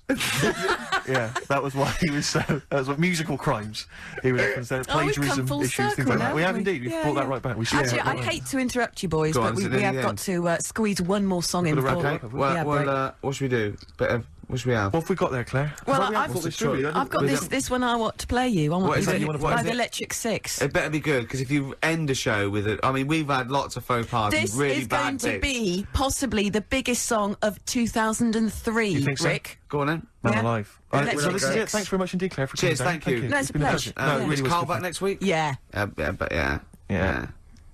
Yeah. Oh, just he doesn't care, does he? Yeah. Can we just quickly say, so you're on Parkinson tonight then, Ricky, yeah? Oh, yeah. Okay. And the office starts, what is it, Monday? This is easier, this, isn't it? And there's a DVD winging its way. to Hey! me. I guess I do want one. See you next week. Richard Ashcroft. Check the meaning on XFM 104.9. We're back, Steve. It's Saturday. That's true enough. Steve Merchant, that is. Hello there. I'm Ricky Gervais, obviously. Hello there. Carl's still away. Claire Sturgis is back. That's Hello. absolutely true. Yeah. Hello there, Claire. Nice to see you. I think a lot of people were hoping that Karl will be back this week, but we're pleased to have you. No, they were actually. I did get some emails during the week. Saying what? Just saying it's really nice to, hear you again on a Saturday afternoon. It's nice, and but you're not really very funny. And when's Karl coming back? You know? So sort of being Sure nice it wasn't to to me. us. No, it was definitely Because they think that as well. directed to me. But no one can compete with Karl. They can't. Well, we used to sort of like come in and when we discovered Karl early on, we just thought this is comedy gold. Just let him speak. his mind. But then we started thinking, oh, we can't follow him though. So I remember Steve going, look, we've got to come up with some stuff. We need to chat. If anything we've got to say to each other, we've got to say that in the first 20 minutes, and then you just unleash Karl. Yeah, And he's because it's just you can't follow him, and he's off on one. And they have stories of upbringings with bizarre creatures that lived in Manchester that were half human, half bat and frog and things. I'd love to take him back to Manchester in some kind of TV documentary. You know, when Karl went home. And just wander back, maybe try and find the amphibian twins or whatever those people were. They weren't. So there was two boys, both had big heads and webbed feet. They weren't related. They didn't hang around with each other. That was all the information we had. I went, why not? He went, that would have been too obvious. Yeah. Like they look at each other across a room and go, yeah, you think if I'm coming to see you just because we're a similar species? Yeah. You're mistaken, mate. You make your own friends. One starts to walk over, the other one shakes his head and just mouths too obvious. Yeah, Don't do it. Too obvious. Out of one of his mouths. Yeah, that's what they're expecting. Yeah, don't do it. Don't do it, Webby. Yeah, but anyway, he'll be back shortly, I'm sure. He phoned me. His dad's ill. His dad's in hospital, so Karl went back to sort of look after his mum. And he was so sweet. He said, "I'm back. I'll just drive my mum around." He said so unbegrudgingly. He just went, "It's like old times." And I said, "Oh, sorry to hear that." And he went, "That's all right, yeah." I think it's going to be fine. And I said, "How was your holiday?" He went, "Yeah, it was good. Except it were a nudist beach, so didn't tell me." I went, of course it was. I went, "What do you mean?" He went, "Well, sitting on the... I don't know why they have to do it. I don't know why they have to do it. Why do they have to do it?" He went, "Suzanne said they think there's nothing wrong with it, like being a transvestite." Right? Right? I went, "I love the fact that your girlfriend has to tell you what's wrong and right in the world." And he went, "Well, we're walking along the beach, fella coming towards us, we didn't know about." I went, "Oh, what's going on here?" Right? And he said, and because it wasn't all nude, he's walking round, he's stark naked, and he wants the freedom of that, but he's got a big rucksack on his back with his clothes on, just to get changed. He went, "So what's the point in that?" Right? And I went, "He should just carry the book." He went, "What, and covered it up?" When he went, "Oh yeah, good idea." See?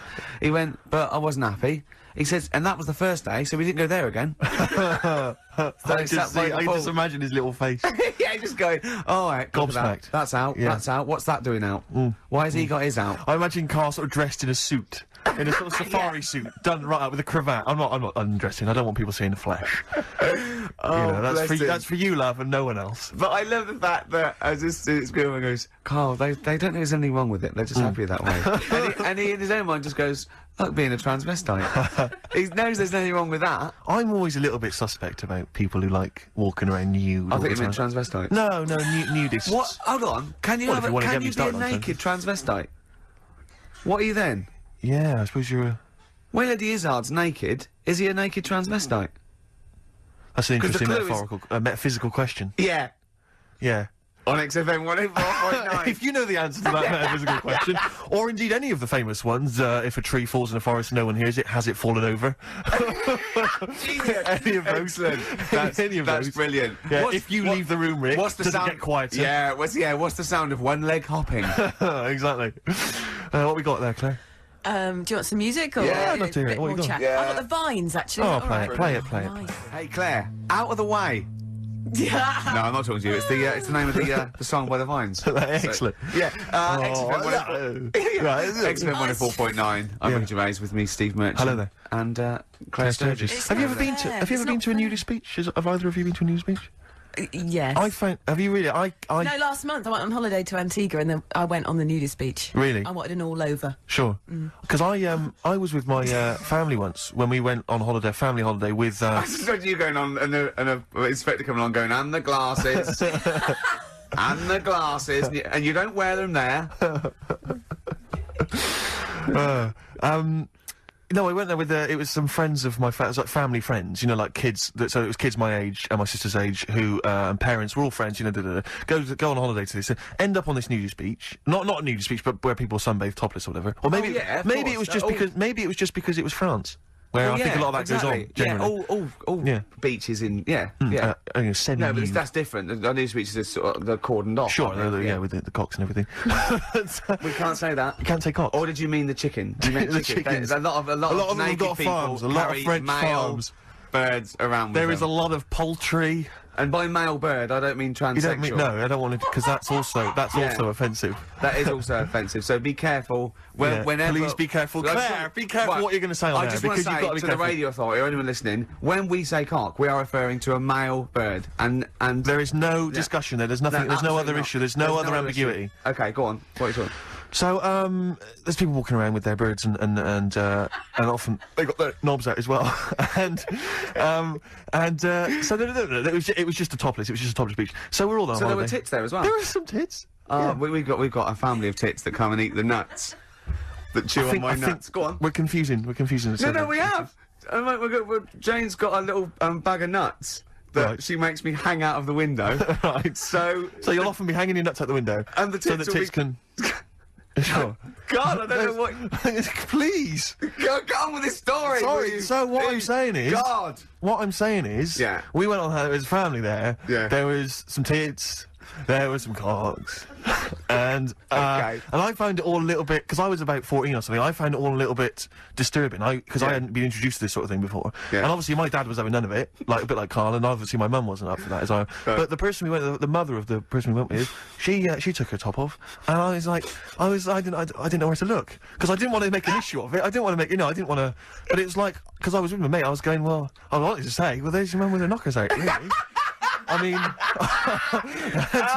that's your mum over there. Hello, Dave. There's your mum's. There's your mum's knockers. There you go. Yeah. There's your dad. There's your dad. Popped out. Yeah. Popped out. His He's little got man. His little fella out your there. dad's fella's there. He's wandering about, and he's having a. And your mum's got he's getting a tan on his the little old milkers fella. out. So it was all it was a little bit disturbing, and I've never quite got that image out of my head really, because it was all. But I didn't know where to look. I didn't know what to do. A friend of mine. I won't say what his name is. Right. He's about 25 now. When he was, I think, 14 and 15, I mean, the worst age, he went to a nudist holiday with his parents and his sister and some of her sister's friends, and he absolutely hated it. Yeah. He absolutely. Well, that's it makes me sort of queasy to think about it, especially if you're with your family and friends. Yeah. Because I don't mind looking at nudie ladies that I don't know, really, but I don't want to look at relatives, or people I've grown up with, or indeed the likes of you.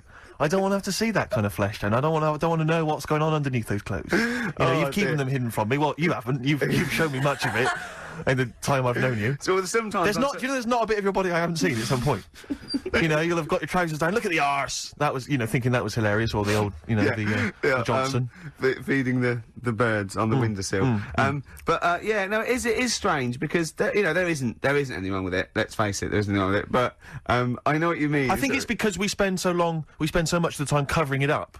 It's like in the summer months when girls start wearing kind of short sleeve t-shirts or short skirts. You'll have blokes just going mental, just And I think it's because women spend most of the year because it's so cold here covered up that men forget what's under there. And then when summer comes around, they can't believe it. Actually just hang out of a car window or hang over scaffolding and say, "Get your tits out." I want to go. Has that ever worked? Has it ever worked? What's your success rate with that? Well, I was off to my big job in the city, but I got 20 minutes. Why not? Shall I come up there, or are you going to come down?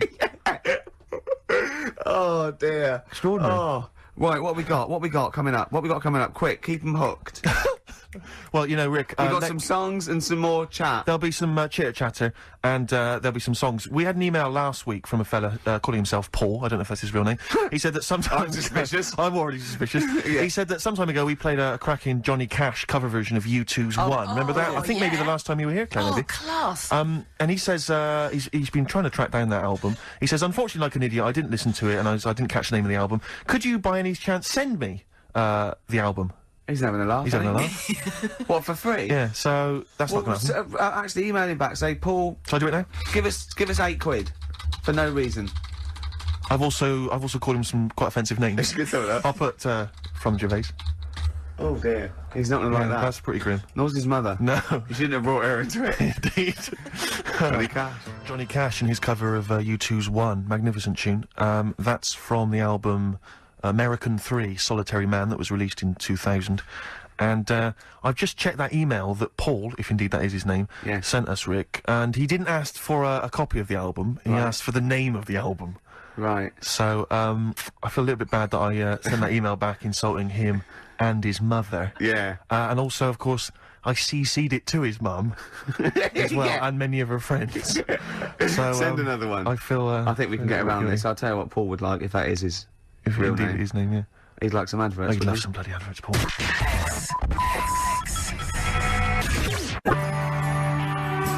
Oasis, Little by Little, on XFM 104.9. I'm just moving the mic there. Hold on, I'm getting comfortable.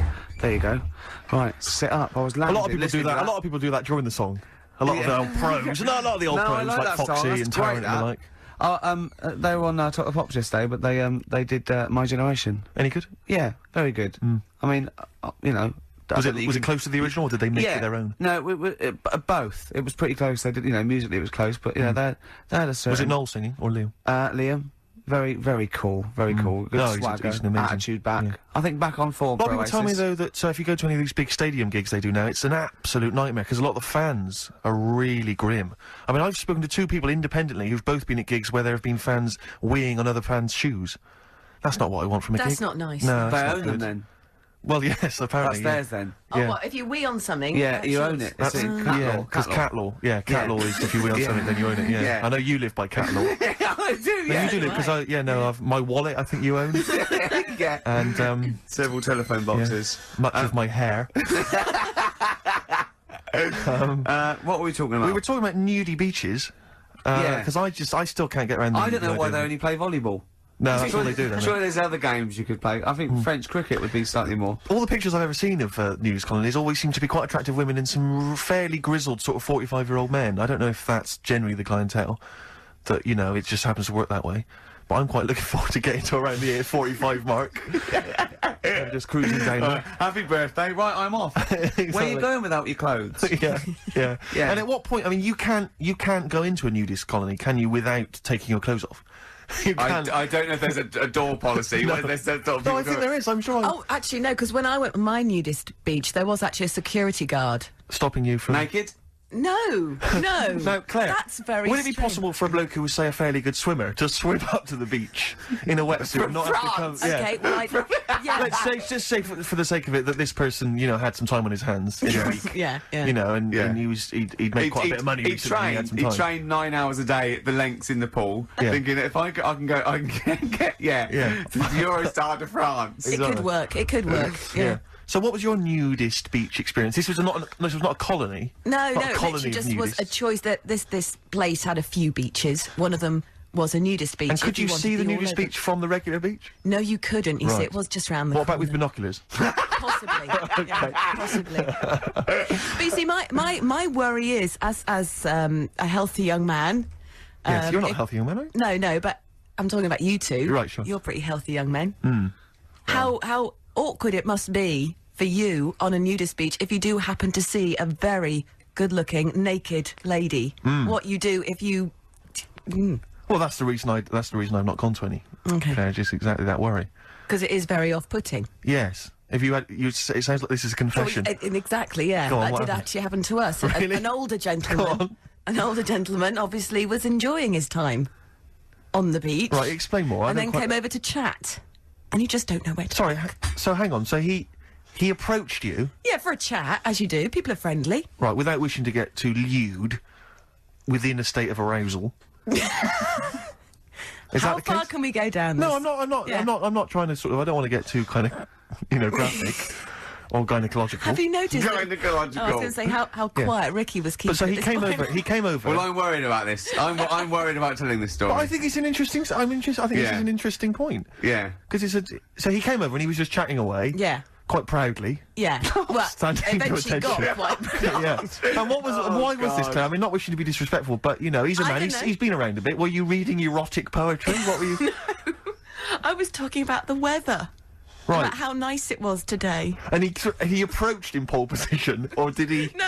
Or did he? I don't like it anymore. Fine, okay. I don't like it anymore. Let's leave it then. But Let's that's leave what I it. did. I actually ran away. You ran away. That's I terrible. went insult. swimming. Was he French? Was it quite tricky to speak to him? Oh, no, he spoke perfect English. Sorry, during the break, like Claire said, I went on the switch ones, right? And this man came over, an old fella, I said, and she started off, a bit left out, said, he had the biggest knob I've ever seen.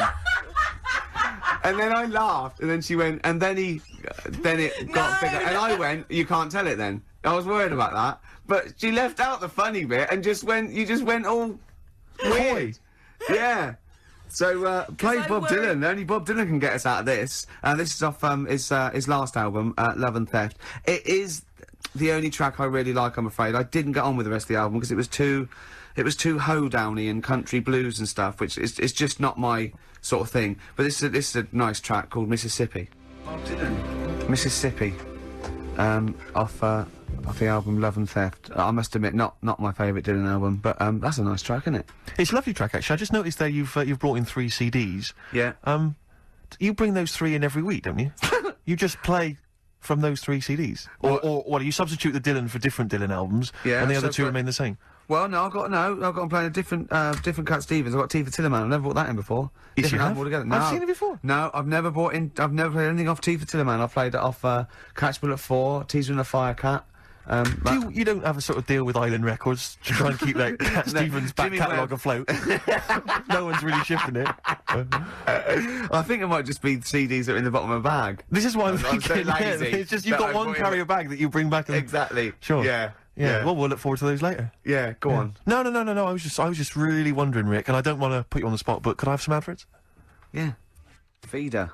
Come back around on XFM 104.9. I'm Ricky Gervais. Hello there, Steve Merchant here. Of course you are. And so's Claire Sturgis in a way. That's true enough. So... That's true enough. Yeah. Rick, I partied till it was... I partied last night, Rick, like it was 1999. Really? All over again. What old-fashioned sort of way, some old records? Yes, on my own.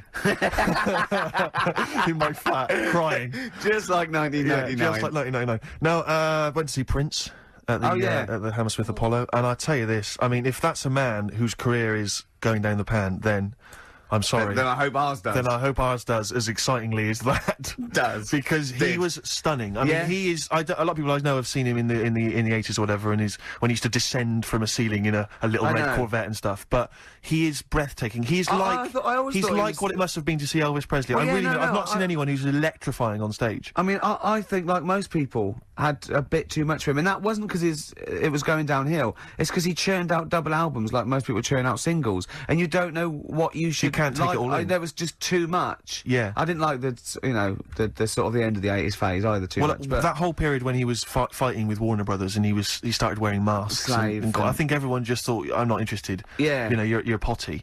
But he's going to come out the other side of that. Great tracks, great pop tunes, and he's written, I think he's brilliant. I don't bandy this word around, Rick, as you know. Go on. But I'd like to use the word genius. I thought you were going to say I'll pay for that. No. Genius. Oh, wow. Genius. Because I would say... They're strong words, Steve. They're strong words. Rick. It is a strong word. Can you back it up? Have you got any example of his work that we could play now on XFM to show that he is a genius?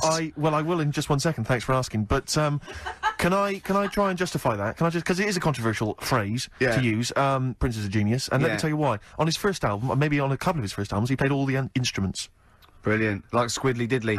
Exactly. In one episode of that I saw. He was playing the piano. Diddley was playing the piano with his 2 tentacles. Then he was like playing drums with 2 tentacles at the back. He was standing on 2 tentacles, which was the other one free for trumpet. Well, that sounds like genius to me. Yeah. That's what Mr. Prince... the only thing I would say about the concert last night, 3 hours, he played for 3 hours non-stop. Well, almost 3 hours, non-stop. Didn't take a break.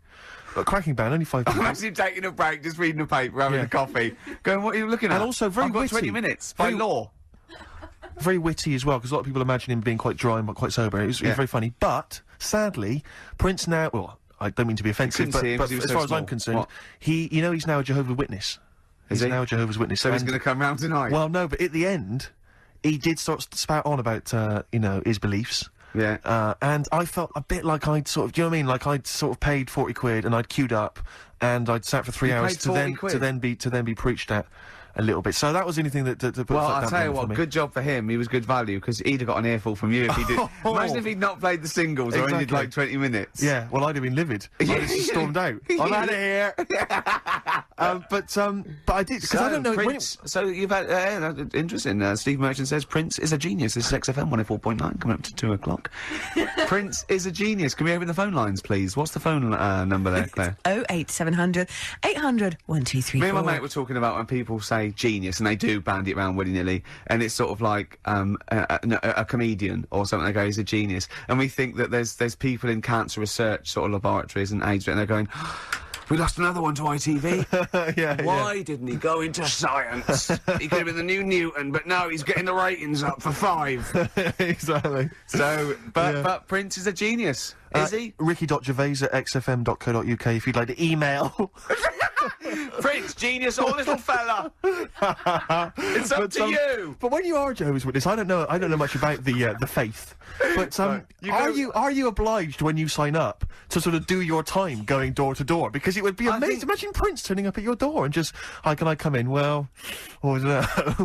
And it, and just coming in and I'll sing you some of the hits, but I'd like you to buy a copy of this afterwards. I'm not really interested. Which ones are you going to play? Which ones are you going to play? 'Cause I'm not a big fan of. I don't like If I Was Your Girlfriend and anything from Diamonds and Pearls. I'm not interested in. So shoot off. Yeah, I quite. Because I thought they were going to start selling the Watchtower at the end. The most beautiful. I like that one. Yeah. Well, there's those fat people in it. Does it make him a genius? Oh, call up 10235 96429. Prince, genius, or bloke with hair. Well, this has got to be proof of his genius. He played it last night, and it's just dynamite. There is Strawberry Scarf. Prince, of course, and Raspberry Beret, one of the tunes he played last night, and breathtaking. I have to say, I can't sing his praises enough. Although, didn't manage to get myself into the after-show party, where Prince is often renowned for playing with the likes of jamming with the likes of Rolling Stones. What would have been your approach to get in? There, Steve Merchant here, XFM, Ricky Gervais show. Any chance I could come in to your party? To your party, please. I'll be honest. Can I call you Lanky? Well, if it help me get in, yeah. It won't, but thank you anyway. I'll be honest, Lanky, your chances are slim to none. 4 eyes. Okay. All right. I enjoyed the concert, if that is any... Okay. I could talk about it on the radio. I could talk about it on the radio tomorrow. I'm going to take away that slim. Okay. It's none now, right. freak. Okay. Okay? All right. So go away, yeah? Cheers. Okay. Oh. Was it something like that? It was not dissimilar, Rick. There was a lot more profanity last night. And punches were thrown. Was it last night? Yeah. Oh, right. Yeah, it was breathtaking. How's it working out for you, Rick? How's it working out for you being a celeb? How is that working out? How's that panning out for you? Is that alright? Is that working alright, Rick? Is it? Hey, all the fame and everything? How was David Bowie on Tuesday? I read about that. Why did I have to read about your presence at the David Bowie gig in the Evening Standard? Why do you keep that from me? Why do you keep that from me? Right, okay. Right, I know what you're thinking. I got an invite, it was freebies and I didn't Because I discussed this in the past. I said if you get invited to David Bowie or any of the big name concerts, I got to go as well. That's the rule. The rule is that we make the TV show, you're in the show, you become famous, fine, but I need to be able to also get the benefits of that. Well, I didn't go. Did you read this in the Standard? Yes, I did. Yeah, no. It said... Well, it was in the paper, Rick. It was in the paper. It said present at the concert. It's absolutely true. I'm not bullshitting. Absolutely true. In the concert were Ricky Gervais and Jonathan Ross. Now, we were invited, but we couldn't go. Neither of us could go. So I just think they must have seen a copy of the guest list or someone said they were coming, or they just guessed. But I didn't go. I couldn't go. So there you go. It was Wednesday, and I couldn't go. If I'd have gone, you'd have been there, mate. Rubbish.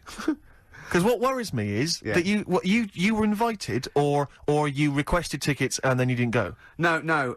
What happened was the Bowie's people just said, "Are you coming to the concert tonight?" And I said I couldn't. But let me tell you something. Wait a minute. To get you off this track, right? The next night, we did go to dinner with Bowie at someone's house. Well, look, wait, listen. It was a small affair. It was me and Jane, Jonathan, and Jane. It was, David, First names. Yeah, no, and, I think it was old friends of the family. It was a beautiful house. And, it was just us lot, and, Richard E. Grant and, Pete Townsend and Charles Saatchi and that. And it was just, I think it's and it was set places as well, so I couldn't have got another. It was weird because we got there. It said 8 for 8:30, and I got there at like 8:05. And Jane, we can't go too early.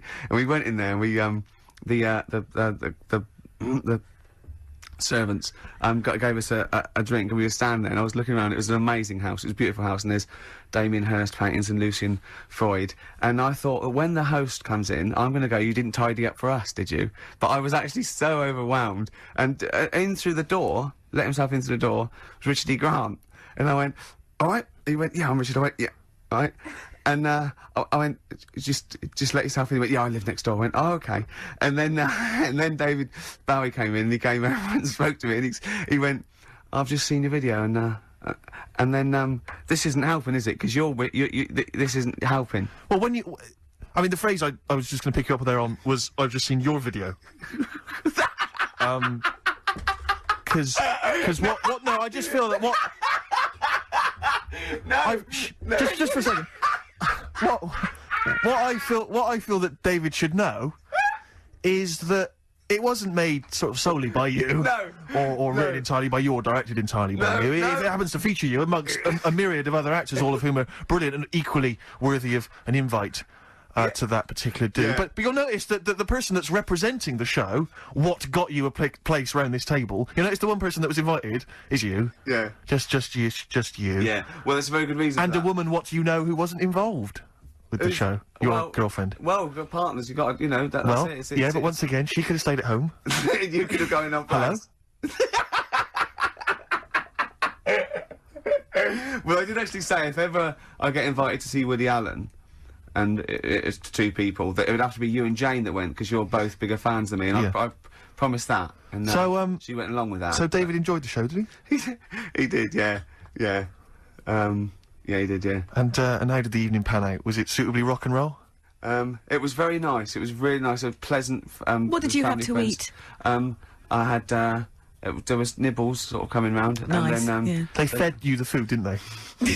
I bet they fed you the food. and then we had. What was it? What was for starter? It was like a ravioli thing for starter. I thought I won't have too much. I fill up for the fish dish. The fish was lovely. Then there was a sort of chestnut mousse. And what did you talk about with David Bowie? Just, music. Yeah. Music. You appearing on his next album. Yeah. Yeah. No, what, seriously, what, because I'm interested to know. It was really nice. He's really so nice and normal. And, he actually came over and, he said, I've just seen your video. And then he said, are you gonna get the band back together? He meant he'd seen the Room 101. And, Right. he was basically taking the mickey out of me. And he was going, no, I thought it was really good. Because you were just a sort of Bowie rip-off, weren't you, essentially? And no, it was really nice and normal affair. Seriously, it was just really. I mean, I was going, oh my god, there's so and so, there's so and so. Yeah. But it was we really enjoyed it. It was really pleasant, and everyone was, And at the end, the people whose house it was friends of his, like sort of really old friends of his, got out a photo album, just like you do, and those pictures of like David Bowie.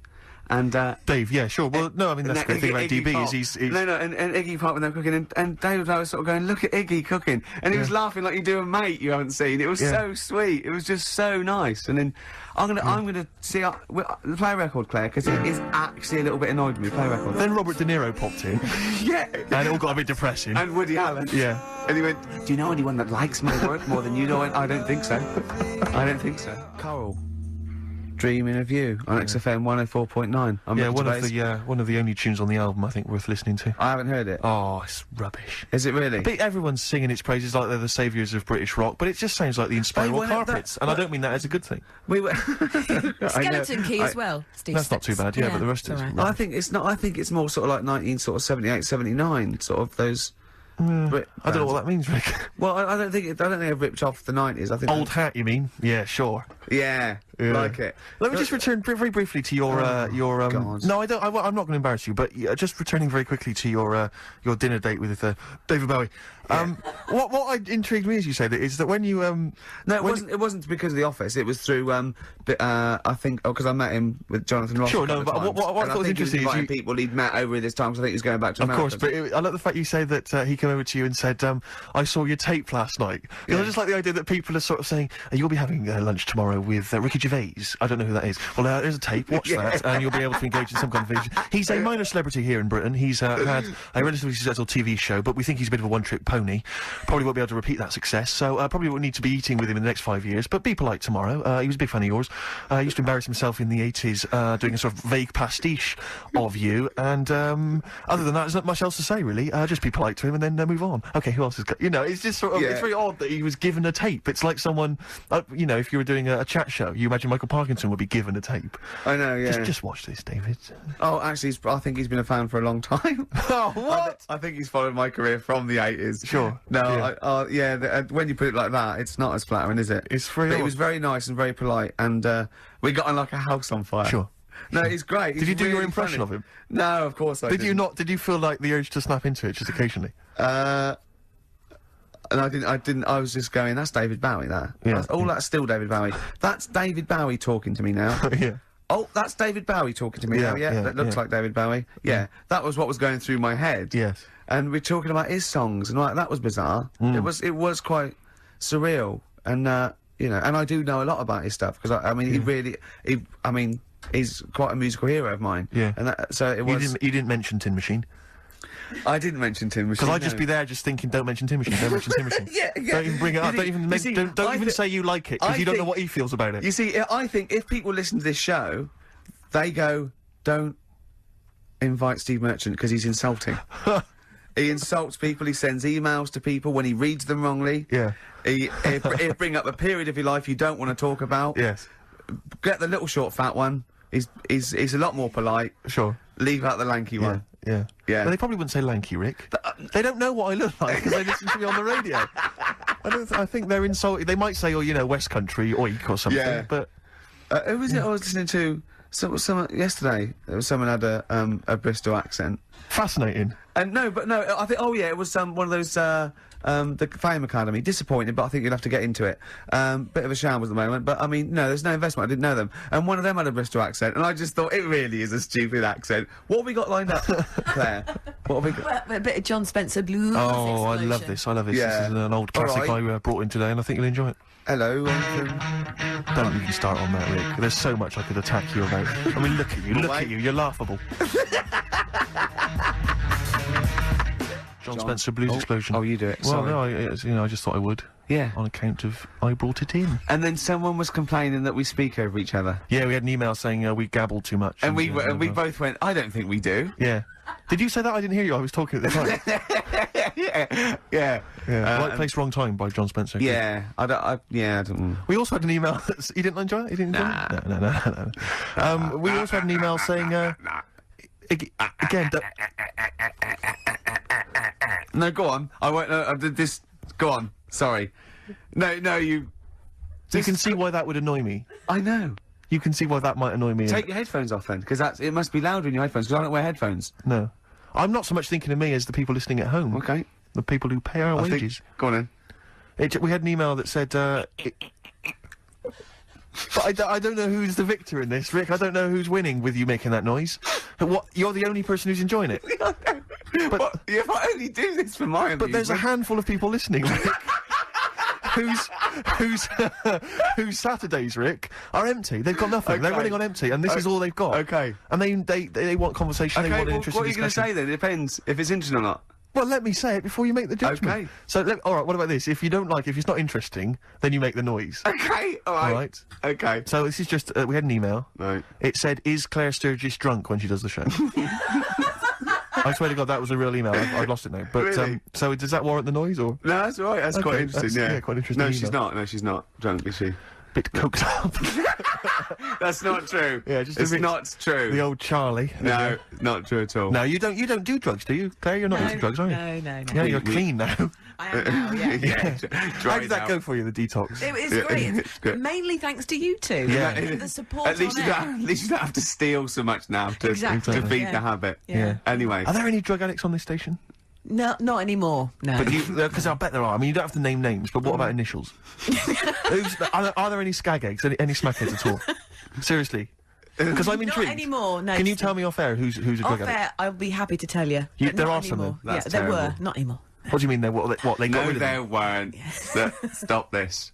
Are there any people who No. they think that they've got it under control, but they haven't really? It is. Yeah. There are some, aren't They they? go in, they think that no one will notice, but they've got no pupils. Yeah. And they just stare at you for ages and go, what? At the end of each sentence. Exactly. Yeah. Yeah. Because there's a couple of drunkards, I know, but there's no. It's boring now. Okay, play a record. It's boring. Queens of the Stone Age. There. No one knows. It's going well. I'm 40 enjoying minutes it. to go. Yeah, not bad. Yeah. Yeah. Adverts or what? What do you reckon? Getting Away With It from Electronic, of course. Fantastic tune, yeah. No, it's That's a beautiful a tune, mutual favourite of ours. We both like that, don't we, Steve? We do indeed, both yes. like that. We are mutually appreciative of that track. Ricky Yeah. Gervais, of course. Friend of the stars. Claire Sturgis is here. My name's Steve Merchant. Ahoy. Yeah, XFM 104.9. So, I saw you the other day, because I haven't seen you this week, but I did see you walking down the street holding a gum shield that you just bought. How'd that work out for you, the boxing? Oh, it was really good. Because we right? talked about, are you aware of this, Claire, that he wants to become a boxer? This is something that Ricky talked about the other week on the air. He suddenly decided at the age of 40-something that boxing is really Well, no, professionally hold on, taken up. right, 40-something means 47. I'm just 41. Okay. I am 40-something, but 40-something is like a euphemism for nearer 50. Yeah. So don't say 40-something. Okay. Say 30-something. Yeah.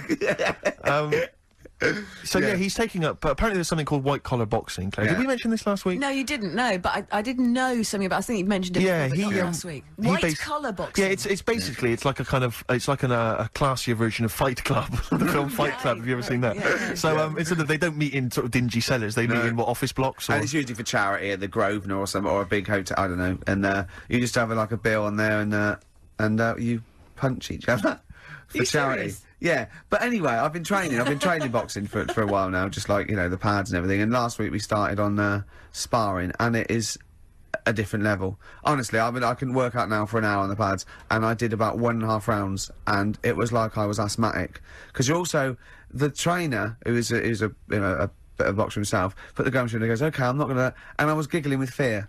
And he said, you got to get a gum shield just in case. And that's where he saw me. I'd gone to the Lonsdale shop, and I got a gum shield. I said this before, Claire, is that I just don't think it's a good idea. I mean, you know Ricky, you've known him for a while Yeah. now.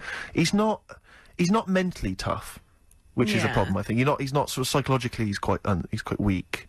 Like, he's scared of a lot of things, you know, cars. Spiders. I mean, I've seen him, like, edgy, like, if a car blows its horn and he's in the house. Do you know what I mean? And hear it outside. You know, what's that? Is it coming through the door? Is it?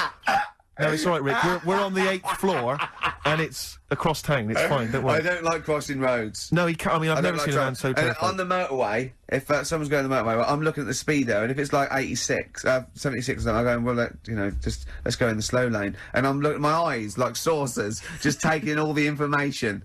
Yeah, yeah. because he can't drive That's as a well. rational fear, though, isn't it? Roads But I are think it's scary. because you can't drive. Yeah, So, possibly, for instance, the fact that I've seen. I mean, Actually, Ricky, because I can't drive and I do exactly the same yeah, thing on motorways. so that's all right. Yeah. But do you do this, Claire, which is when you're in the back of a cab and you feel the cab's going too fast, despite the fact that you're, say, driving up Shaftesbury Avenue in rush hour. Yeah. So you're never going to pick up a great deal of speed. Yeah. But Ricky he won't mention it to the driver, I feel you're going a bit too fast. He'll whisper it to me. No, He's see, I basically wouldn't do suggesting that, to me that I should say something. Because I'm Ricky Gervais off the telly, I don't want to cause a fuss. You better do it, Steve, because you're nobody. That's basically what he's No, but insinuating. roads So I've are always got to scary. sort of make the complaint, or Yeah. I've got, you know. And, But you're terrified of, you're terrified of that. You're terrified of spiders, as we know. Yeah. Cobwebs. You're terrified of pictures of spiders. There's no smoke without fire. Yeah. I know who made those webs, Steve, and they live there. Yeah, it was you that got the certificate, wasn't it, raised on the Spider-Man film?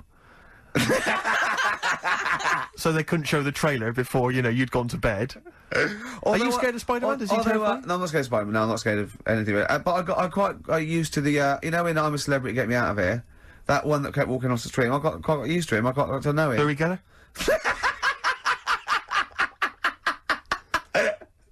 Yeah, he was alright. Yeah. Yeah, he was alright. So you're scared of that? Tarantulas aren't as scary as the bath ones. Tarantulas are sort of like more furry. But what about these? Because these programs where they'll have people on and they'll sort of like I saw a show once where it was about phobias and a woman was terrified of dogs and a psychologist kind of got her to spend some time with the dog and Yeah. slowly you've got no urge to sort of try and have that therapy done and so you can maybe deal with your which is basically, let's be honest, a woman's concern. It's a woman's fear, Rick, isn't it, essentially? That I stand on a chair. Exactly. Yeah. No, but I saw one, what's that one, he's really nice. He's not Jerry Springer, he's really nice, and he has, weird people on it. Is it? Montel Williams? No. Montel Jordan? No. About 50. This could go on for... Maury. Yeah, Maury Povich. Maury Povich. Yeah. He's the one without glasses, isn't he? Yeah. Who cares? You saw Maury Povich. Yeah, and there was like these women on there, right? And the, trailer trash.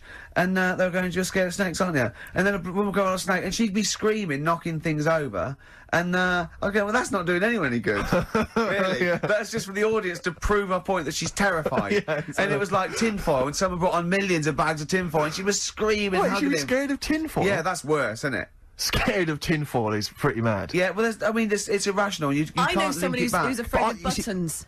Yeah, anything. Afraid of buttons? Yeah, there's Afraid something of buttons. weird going on in your head, isn't it? It's some sort of weird symbolism. But I understand the snake one or the spider one, because I understand, there are poisonous spiders and snakes. Well, but, it also could be sort of like chemical memory. Yeah, that could be, but it's usually some, but how do you? Because I don't know. Because I don't have any irrational fears, particularly. Well, don't confuse. Except when you're flatulent.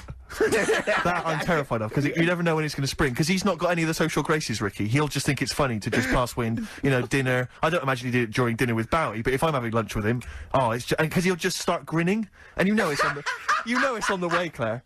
There's something in the post when Ricky starts when a little when his lips curl up, you're having lunch maybe, here it comes. And it is, I tell you, it is eye-watering stuff. I mean, it's intense. Oh, tell that story when you're on the train. There is only one smell that is worse than Ricky Gervais' flatulence. I was on a train once, and, a guy was on there with his dog, and the dog passed wind, right? I don't know what he'd been feeding it, like sheep or something.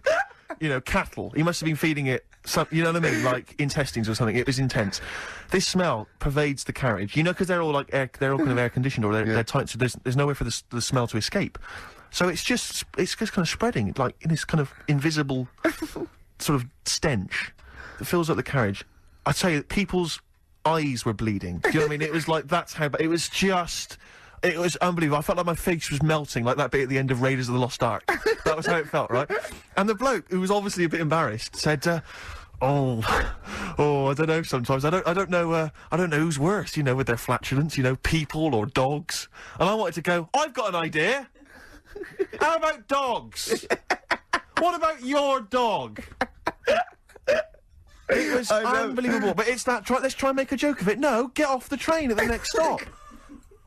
It was just, I don't like people with dogs anyway, just generally. You'll see people no, Rick, when you see people walking down the road with dogs, and they just let a dog, do its ones or its twos on the side of the road, and then they just walk on. I just don't know what that is. No, it's you're like, not meant to. That's wrong, No, but it is right, and it really winds me up, because you'll see people, it'll be like old ladies, or kind of toffs, or something like that, and they were the sort of people that will complain about, bad language on TV, or youths, or ne'er-do-wells hanging out by bus shelters, but they're happy for their dogs to, go crapping on the sidewalk. They anger me, people with dogs who just are irresponsible like that. Do you know what I mean? agree. Well, that's nothing to do with liking dogs, is it? That's arrogance of people to think it's... But there are a lot of people, as I say, who are kind of, you know what I mean, who think they're better than, they don't have to worry, they don't have to bend down and scoop it up. I know. Which is what they should do. Yeah. Anyway. Well, that's... I got that off my chest. Yeah. Play a record.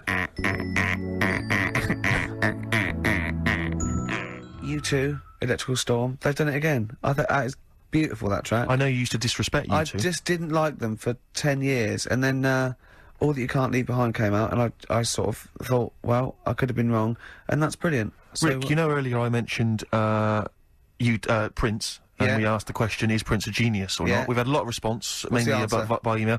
Interesting, Rick, some people think he is, and some people think he isn't. Oh. Yes. Well, this debate will rage on. Can we have some adverts?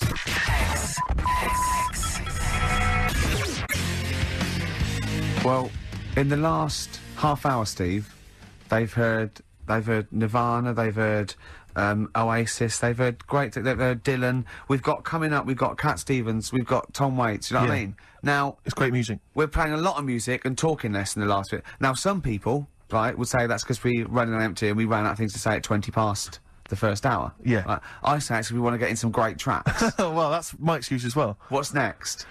Cat Stevens off Tea for the Tiller Man. I've got nothing, Steve. You're running. I know. Nothing. Well, it's the noise. I think the noise was the lowest point. Was it the noise? The noise was really annoying. Cat Stevens from Tea for the Tiller Man. So many people, Rick, haven't even got a Cat Stevens record in their collection, and you hear tunes like that, you just think, do you know what I think of them? You think why? I think why, Rick? We just had someone phoning up saying they want a bit of psychedelic furs, and Claire said, "Oh, what's your favourite track?" And we both went, "It'd be Pretty in Pink," of course. And it was. Yeah. But you meant to say like on Heart or Magic, you're told to say coming up a classic by so and so, and people stay. Watch it in case it's their favourite, and if it's not, you don't give that away. But it doesn't work when it's things like, I hear things all the time like, and after this, a classic from Men at Work. That'd be Down Under Yeah. then. Yeah. Coming up next, a beautiful tune by Danny Wilson. Mary's Prayer. It's Mary's Prayer. exactly. It can only be Mary's Prayer. Yeah. So No. it doesn't work with those that they've had one hit. Yeah. Or a tune from Hearsay. Oh, I hate them all. Nice. You know, because like rock and come roll on, and that, we hate Steve. them all. Don't kick them when they're down. Yeah, it's true enough. God, what other pop That do thing, we hate? You know that thing, No, yeah. we all hate pop music, don't we? That's why Yeah. we're an alternative station. Agadoo's rubbish. Oh, I hate it. Russ Abbott, Atmosphere. There's no atmosphere in here with that playing. Oh. Last night's thing started, the Fame Academy, and I'm quite a sad telly watcher, and I've been looking forward to that for about 2 weeks. I fell for the hype. I can't believe it. I loved Pop Idol. I love Pop Stars The Rival. I love Celebrity Fit Club. I love all those things, right? But just disappointing because they'd already picked them. I think it's investment, and I'll be honest. I think the standard was poor. The standard was poor. I think so. And are these people with different abilities, or is it all singing? It's all singing. It's rather like.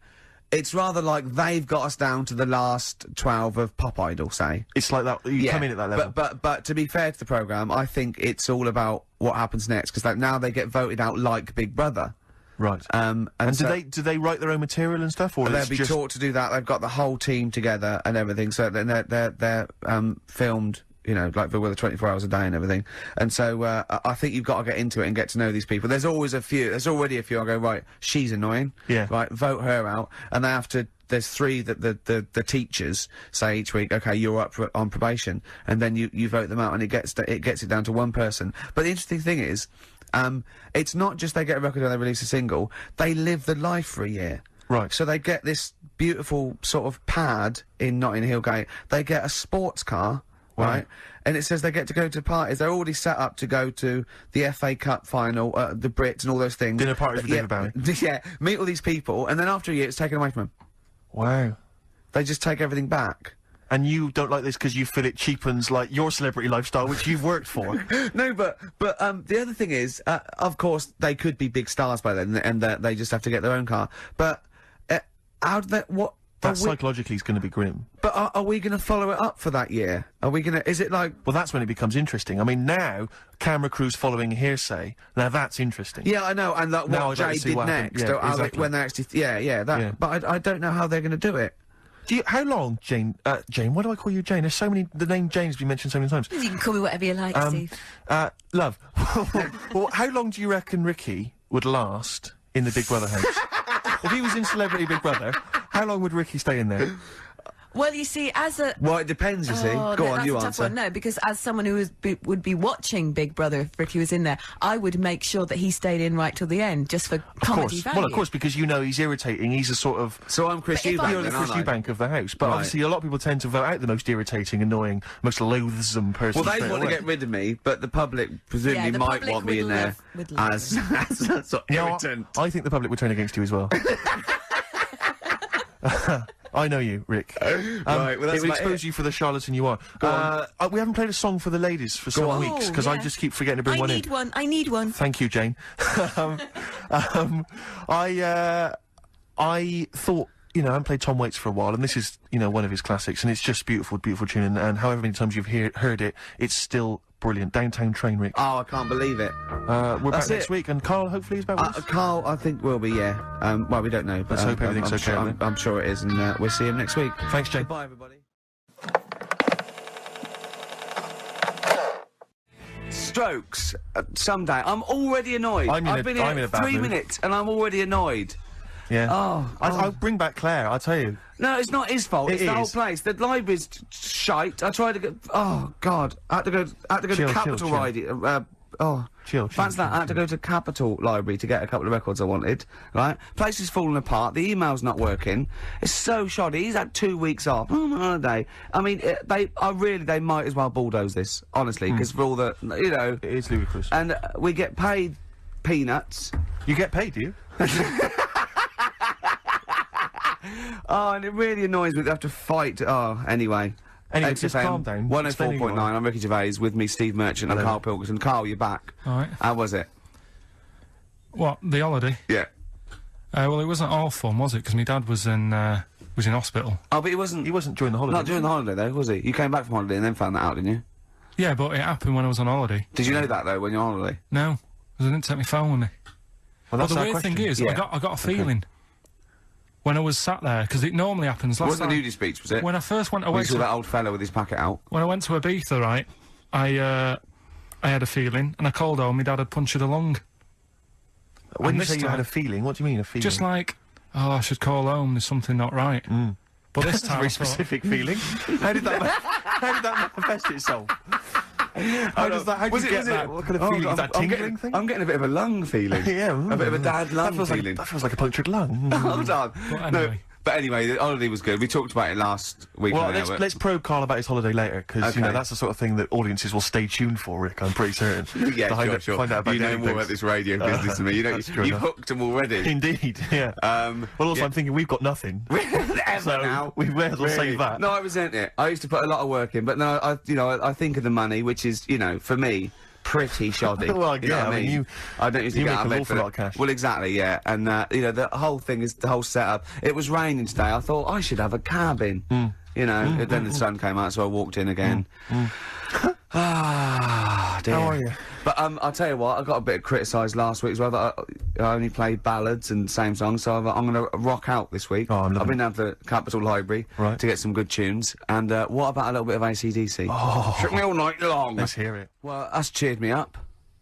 In a better mood now? Yeah. Good. That's great. Should we rock out today? There, well, Bit of yeah. Led Zeppelin, maybe Stones. Brilliant, yeah. Some other classics. And Yeah. everything. When are we going to talk about Karl? Have we run out of stuff already? Okay, already. let's go. Okay, now, yeah. So where did you go, Karl? What was the story? it was my birthday, right? Went home after working with you a couple of Saturdays ago, right? Girlfriend was like, open your card, and I said, no, it's my birthday on Monday, I'll open it then. You obey by the rules, don't you, of birthdays? The birthday rules. Well, there's no point. Well, exactly. Chaos leads that way. Yeah, right, so, Not an anarchist, never has been. so anyway, she was kept going on, and it was doing me head in, so I said, alright, I'll open it. Yeah. So I opened it, ticket fell out, surprise holiday to one of the Canary Islands. So, And what was your reaction? I mean, first one was we haven't got enough money right. for this, but I didn't want to ruin it, so... No. So I didn't go on about that, and I said, "Oh, it'd be great." So I can't wait. So, Did you say it in that tone of voice? Well, it was good timing because I was tired and everything, and I'm not a big holiday fan, No. but the timing was right. Yeah. Do you know what I mean? It's the same as last night. I don't always like a curry, but last night You're in the Yeah. mood. you get that sort of, oh yeah, Curry, you had got a feeling. Yeah, you had a feeling You for a thought, curry. oh, and then lo and behold, later you were eating the curry. It's weird, isn't it? Very Isn't it weird, the strange. Life is- paranormal? Isn't it weird? Isn't it weird? They work in mysterious ways. Yeah, ghosts. yeah. So yeah. anyway, right, the island, if I was on Wish You Were Here, I'd probably say it's a bit barren. Okay. Not much there, but if you get a hotel, you're guaranteed good weather. Right? Are you? No, what I mean is, it'll be a good holiday. If you get a hotel, right, the weather's always good, so you'll have a nice Yeah, time. it was a comma, yeah, it was a, yeah, go on. And all that, and the food was alright, and everything was going alright. I was just having a nice, relaxing time. And how do you sort of spend your time on a holiday? You just lie around? Is that That sort of holiday, just lying around. I bought a book. You bought a book? Yeah. Okay, ghosts? No, it was short stories, right? It About was like ghosts? no, it was about like special days in our time and time before me and stuff. Oh, yeah. And it was like it was telling you about how I think it was 1814, the Thames frozen up. Yeah. And all these stories are told by eyewitnesses. Yeah, yeah. Right. So there's some fella who was around in 1814, and the Thames was frozen, and people used to put market stalls on there, and they'd do the shopping. It was like it was like an Oxford Street. Was that Mad Liar Charlie?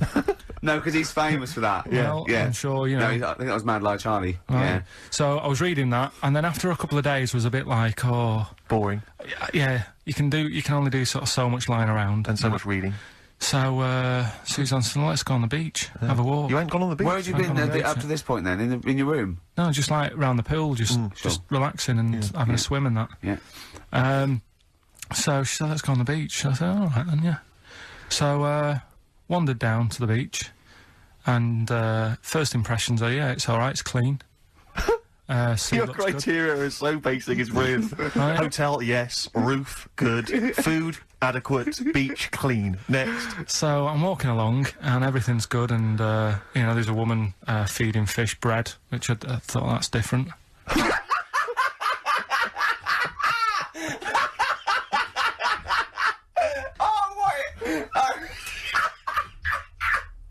I love that. He likes originality. He loves a bit of originality. He was feeding fish bread? This woman was there, like, up to her knees in water. Yeah. And she was stood Was there. that the sea? Chucking, yeah. Oh, right, good. Chucking this bread, and I thought, what's she doing? And I stood there and watched for a minute, and there was little fish coming up, having the bread. I thought, oh. So we carried on walking, and everything's going well, and then this fella comes towards me. Everything's going well. Yeah, that's I haven't original. fallen over. Clean feeding bread. 2 points for originality. It's going well. Good, yeah. Fella comes walking towards me. Oi, oi. He's only got no pants on. Oh. So I said, Suzanne, what's going on? Why did he turn to her? Like she knows more So than him. she said, oh, yeah, it's, she said, yeah, it's a nudist. Is this going to be a long story? Can you pour that coffee? Can you give me that coffee over? Sorry, this is really bad. Yeah, because he's pouring... Thank you. Just amuse yourselves while we sort the coffee. Thank you very much. Do you want I'll have a cup of coffee, Karl. Right. Thanks. Yeah, cheers. Cold. Right, good. Okay. So... Great. Thank you. So she said, yeah, it's a nudist beach. So I said, well, why, what? I said, we're all it's all mixed up. Normally on a nudist beach, it's a nudist beach, and you don't go wandering on there when you get your clothes on and that. So it annoyed me a bit, because there wasn't any signs. So this fella's getting closer. Well, the knob out was a sign. Yeah. Right, so he's getting closer, and he walked past me. It was an old fella. And he walked past and he had a hat on and a little pipe and a big rucksack on his back. Right, so he got me thinking. Not strictly naked. I'm walking along and I'm thinking, right, why do people want to do this? So straight away, I wasn't on holiday anymore, because most of the time when I'm on holiday, I don't think about anything. Right? Your mind's a blank. I just switch off. Right? But all of a sudden, this has got in my head now, and I turn around to look at him, and check out his arse. And this bag, right, I swear, it was massive, right? What? You had a massive bag? The bag. His rucksack? His rucksack. Oh, right, okay. 'Cause when he said there's an old couple coming towards me, I said, what was lower, the bloke's bollocks or the woman's tits? And he said, well, that was another point, she might as well have worn knickers. Because you can see it, that's what he said to me. So you saw the bag? So it annoyed me, yeah, because the whole idea, innit, this is what I think, I mean, I might be wrong, right? Might be wrong. Chances you never have been before. Being nudist, right? What's it all about? I'll tell you, on that point, Karl, let's play a tune, let's come back and we'll discuss... What are we going to play? We'll discuss that very issue. We've got some ideas, we did chat about this last week, Karl, in your absence. Alright, well, we'll play the choral. Okay. It's a good one, this. Yeah.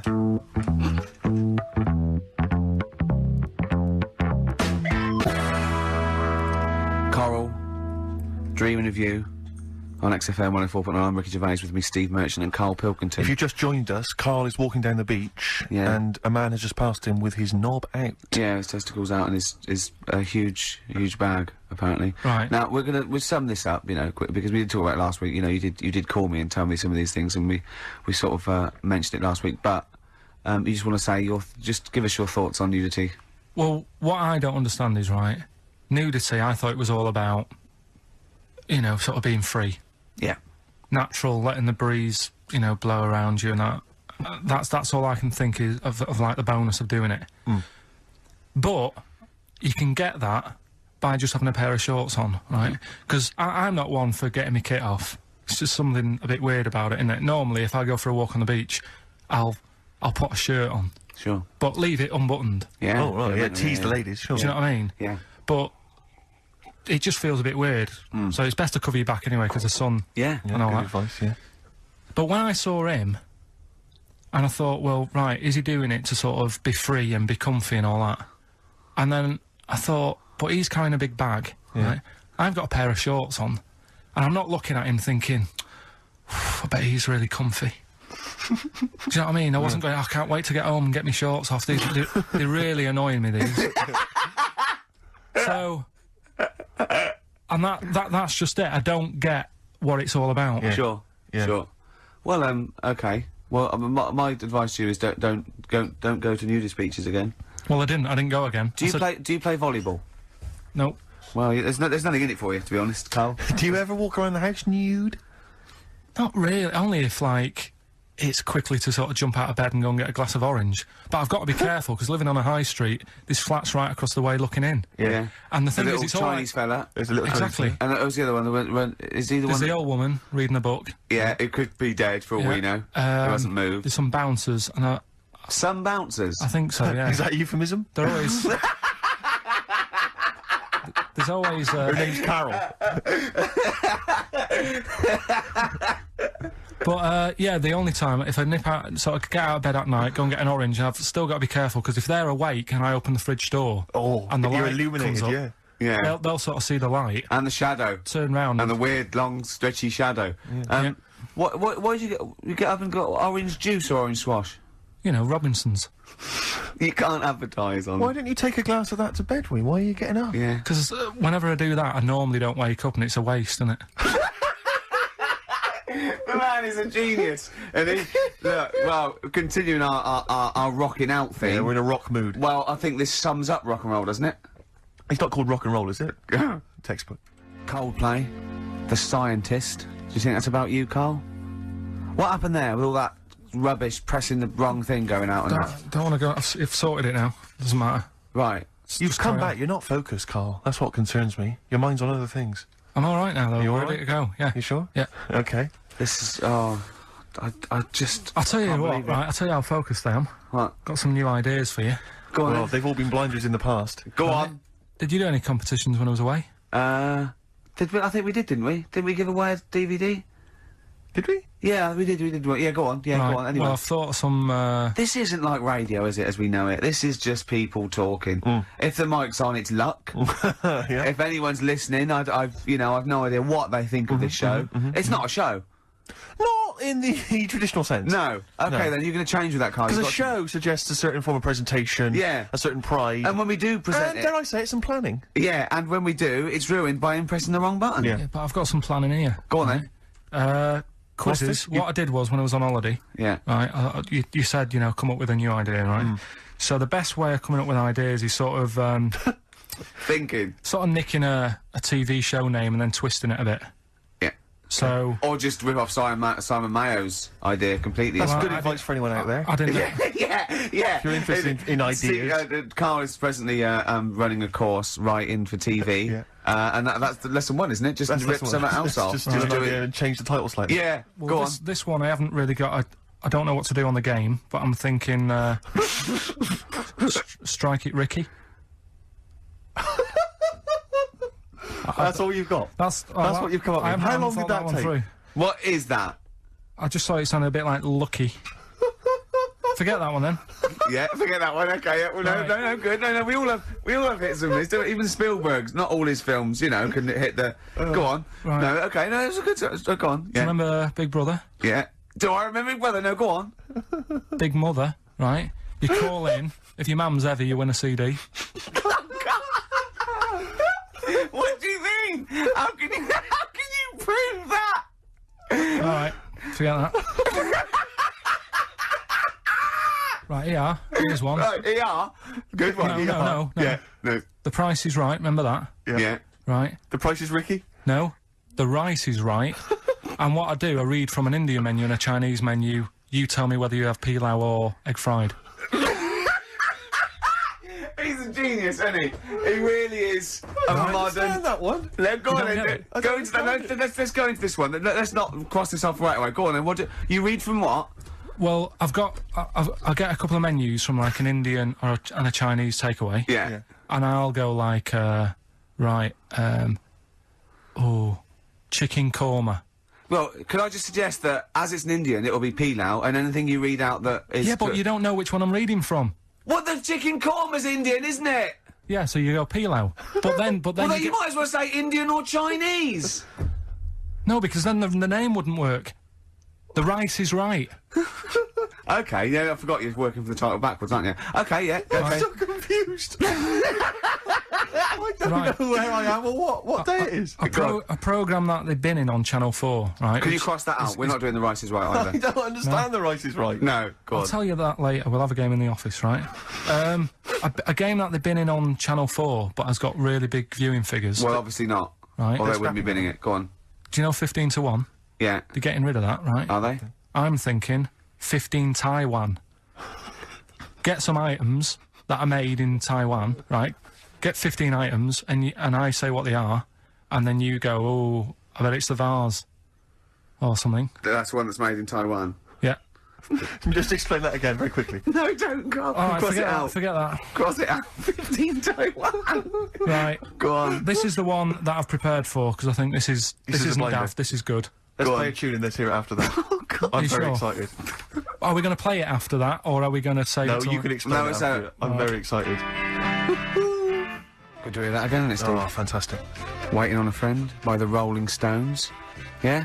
Go on then, Karl. On XFM 104.9, Ricky Gervais, Steve Merchant, Karl Pilkington. Go on. Right, this one. Remember Blockbusters? Uh-huh. Right, this one is good, and we'll do this one. Rockbusters. And remember how Bob Holness used to give you a letter? Yeah. And it'd give you a question, and the answer to that question is that letter. Yes. Right, well, it works like that. So if I said to you, we'll test it out on you, Steve, right? Right, welcome to the show and that. Hello. Let's play, right? And I say, right, your first one is W. Mm-hmm. And the cryptic clue, because it's done like crosswords. Okay. So not quite like Blockbusters. Well, this young man prepared for his death. And it's a W, so the answer. And it's not always going to be like our sort of music, it can be any sort of music that's out there. So the W is the name of the answer. I understand that, but is the answer always the band name, or is it? Yeah. It's always the band name, is it, or the artist? Yeah. And so would the W be the surname, or would you have both the initials if it was someone's name? Would Elvis Presley be EP? Don't get annoyed, no. Carl. These are valid questions that I knew would be asked. I know this. You tested it on me, so you've got to tell them. We This need is the to know point. the rules. If it was Elvis, I'd probably do E. No. Give him the answer.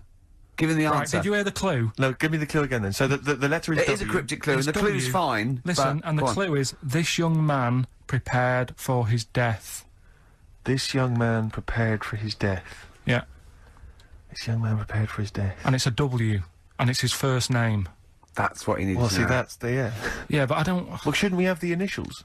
Wouldn't that make it easier? I mean, Yeah, wouldn't- but it didn't do that on Blockbusters, it just had one Yeah, letter. they did. No, they did. If it was, if... The gold one they often had us for 3 or 4 Did they? letters. Yeah. Well, it was normally just one word. It wouldn't have been a name or something. Alright then. W. Y. W-Y. Will Young. Excellent. I Right, didn't so understand it. What was this the young clue? Will man, prepared for this young man.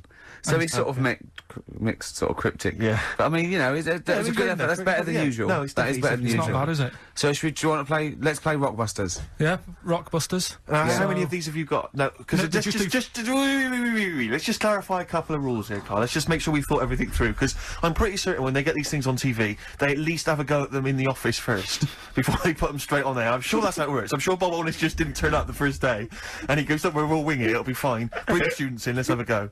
I'm sure they did a little bit of preparation, so let's just check we've got every base covered. Yeah, I've Firstly, how many questions have they got I'll to tell get you right? what. Let's do this off air then. Should we play a great tune?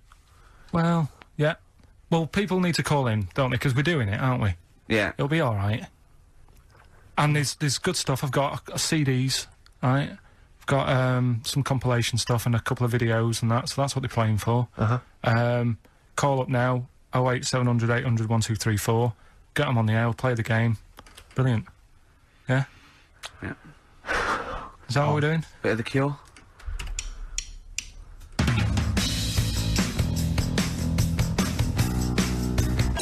just like heaven. Right.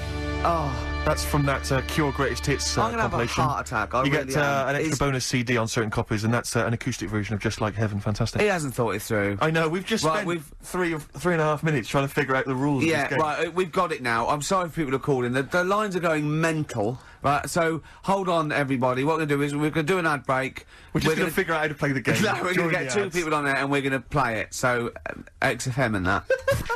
What's going on? I don't know.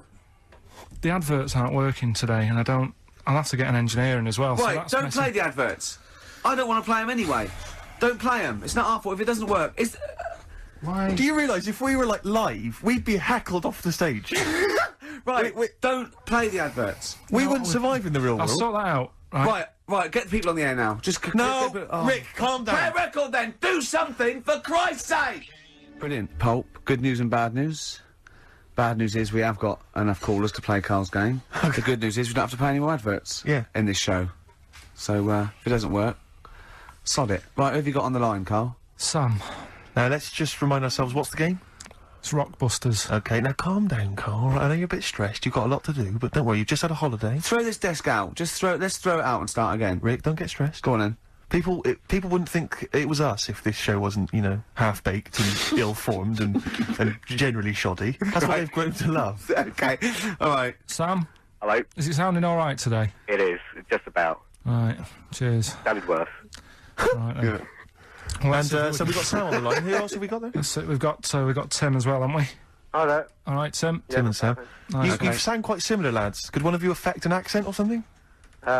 Which one's Tim? Yeah, it's me. Okay, which one's Sam? It's Sam. That's slightly deeper, Bit slightly deep, deeper. yeah. Sam, yeah. And they're not against the clock anyway, are they? So it doesn't really matter. I suppose not. So, I you, think Steve just wanted a bit of variety. Okay. you understand the rule, lads? Can you explain them to us? Right, play it. Okay. Hang on, wait. Well, let me explain, because, I mean, life is too short. Now, Karl's gonna read out, say 3 clues, yeah? And, just shout your own name and answer it, or shout the answer. Shout your own name, then the answer if you know it, and it's the person who gets the most right. Okay. Is that alright? Yeah. Yeah. So, Here we go then. okay then. Shouldn't it be the first to 3? Well, yeah, but then he hasn't got... Yeah, he's got- I've got enough, it's fine. He's got enough clues for that. Right then, here we go. Welcome to the show. Oh, God. Right, first initials, S-T, right? Is that right? Well, I ST. don't know. Oh, we don't know, do we? How do we know? Here we go, S-T, and the cryptic clue is better than the average homeless person. Okay? Sorry, I think... Is that a band? Yeah. Is it an old band? Yeah. I think that's one word. Alright then, S. S, it's an old 70s band. Better than the average homeless Tim. person. Tim? Go on. Supertramp.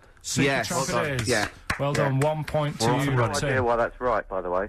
You don't understand why it's right? He's a super tramp. Oh, right. Better than the okay. average homeless cryptic, person. Yeah. Yeah, cryptic. Yeah. Okay, second one. Come on, Sam, you've got to... That's actually quite good for Karl. Trust me, Tim. That's... I mean, take that as a good clue. Because, yeah, okay. We won't do this again. Right, 1-0 Right, to here Tim. we go. Right. F. The letter is F. That's the next one we're moving on to. And the cryptic clue is, the little girl is hungry. What shall we do? The S or F? I've got it. F. F. Ready? Sam. Peter. Yes, 1-1. Feed her. He's pulled out of it. Feed her. Yeah. Feed her. Okay. Yeah. So that's 1 each. So this is the decider, isn't it? Wait a minute, Well, ITV are on the phone. Well, you said first to 3, so no, it's not, is it? That's what I said. Just do the 3 clues and who gets the most. Okay, well, we can do that now. So, here we go. I love this. This is rubbish. Go on. So, here's the last one. The initials are AK, right? And the cryptic clue is exploding pet. Shout out your name if you know it. Last orders at the bar, please. Last orders at the bar. Exploding pet.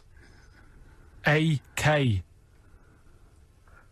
You're tuned to XFM 104.9, Karl Pilkington's quiz, Rockbusters. The format is still available.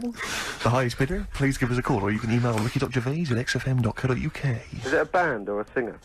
I'll give you a bit more of a clue. It's a pop band. Okay? We wouldn't... Sam. Tommy Kitten.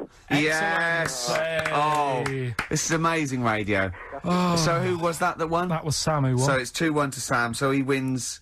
What does he win, Carl? He wins some CDs and some videos. No, he's got and obviously now, Sam, if you're ready, take the spot. You're going to do the gold run. Away you go, Carl. I haven't got any more. You're a fool. Right, stay on the line. We're giving both some presents. Play a record for. Rick, I'm going to shoot off. Not come. Feeder, come back around. He's getting all stressed again. You know, we've only done an hour. I know. I'll tell you what. This You know, seems there's like another 3. hour to go. I know. I don't know what it seems like to the, the listeners. I'll tell you this, I'm not trying to be disrespectful, Carl, but I think maybe someone else should come in and press the buttons. Because I'm not sure you're across it. I don't think you can concentrate on talking and working at the same time. I'm not sure you can... Walking Yeah, and eating. for you, it seems it's a Oh bit no, like... don't say that. Look, he's gutted. No, there's a lot of gone wrong here. I say throw this desk out and get a real one. Seriously. Well, I think there's a Fisher Price one you can buy in Argos that might be worth but getting. yeah, we got there, but we were stunned because it was second hand, this one. But, this is like the Mir space station. I mean, it really is falling apart. Get a new one in. Let's not, I can't believe it. Look at that. Look at the library. Look at the gaps in the library. Let's not go on about this, because this isn't good. What? Whereas that quiz was. Whereas that was good radio. You can join in and stuff. But the for that. problem is, Carl, why do you rush to do it? I told you before we should practice these things. That's how Although, it's to be done. fair, Steve, I haven't got time to do anything, so at least Carl's coming up with stuff. But I don't mind, running What other through with ideas it have you while got? you're having a kip outside. Really? doing What the other ideas have you got? Have you got any other ideas, Carl? Because we've got another hour, but have you got anything at all? I've got that feature Educating Ricky, which is a bit of a play on words as well. Right? Do you know the film, Steve? Educating Rita. Yeah. I'll see what you've done. Go on. I'm doing that, and I teach Ricky stuff. What do you teach me, Carl? Well, I've got a few different topics. Go on. Do you know, like how you taught me about Hitler and Che Guevara and Winston Churchill? Mm-hmm. I'm going to come in with topics every week, and this week I've got Ghosts? No, hanging bacon is one of the topics. Say that again. Hanging bacon. Hanging bacon. All the titles. Francis Bacon. No, all the titles are sort of named to sort of tease you and get you more interested in it. Hanging bacon. Well, you've certainly intrigued. Go on. What's another title one?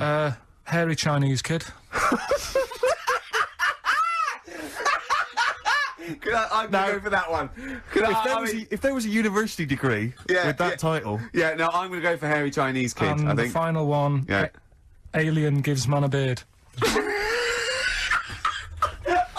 Right. Alien gives man a beard. I am gonna burst. Right, listen, Carl, you've got to tell me. Right, first, let's do it in No, reverse. we're order. not going to do it now anyway. What do you mean? We've got to do it now. I mean, this is the first interesting thing you've said in an hour.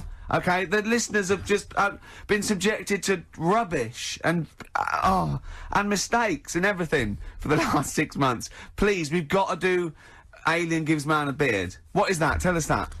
Right. Sorry, this is just you telling me something, is it? This feature is you telling me something. Well, teaching you something. Educating Ricky. Huh? So are we playing it now? We're already into this feature. Well into this feature, are we? Yeah, I suppose we are, yeah. Should there not be a jingle or something? Yeah, can we have a Well, there's jingle? no point, because look, I come up with ideas and you dismiss them straight away, so I'm not wasting my time making stuff. Right. If you don't like well, okay, let's play Educating Ricky. Right. Brilliant. Go. Right. so- Ding-a-ling-a-ling-a-ling-a-ling. Educating Ricky. Right, what we going for then? Hanging the bacon, hairy Chinese kid, alien gives man a beard. I think Alien Gives Man a Beard. I'd like to do that. Right, there's this fella, I think it happened in America, and he saw a bright light in the sky. And, Carl, if you're bored. and he stood there. This is a true story, is it? Yeah. He stood there, Yes, of course it isn't, Steve. and he saw this bright light, and it came closer and closer, and it was a UFO, right? Yep. And he looked at it, and it disappeared, right? And he gets back in his car, He looks in the mirror. and he looks in the mirror. Yep. He's only got a beard. He has. You sure it wasn't someone else who got in the car and he was still standing out there? No, right? What? And it turned out, Yeah. he got home and said to his wife or his girlfriend, it's a bit weird. So I just got out of the car to look at a bright light, and I got back in the car and grew a beard, and she said, never mind your beard, where have you been for 3 days? And what had happened is... He passed out because he was pissed. No. the UFO had taken him for 3 days. Yeah. But he'd only thought that he'd only looked at it and it went away. Yeah. But what had happened is he yeah. took him and he grew a beard because he hasn't had a shave. Right, okay. I mean, was Will Smith or Tommy Lee Jones anything to do with this at all? Did you see this on a video maybe and thought it was an educational film? No, it's from a book that some kind person sent in to me. Here. Can I just ask again, just again, I'm just throwing this right back at you. Do you think there's any other possible answer here? Right, a man is absent for 3 days from home.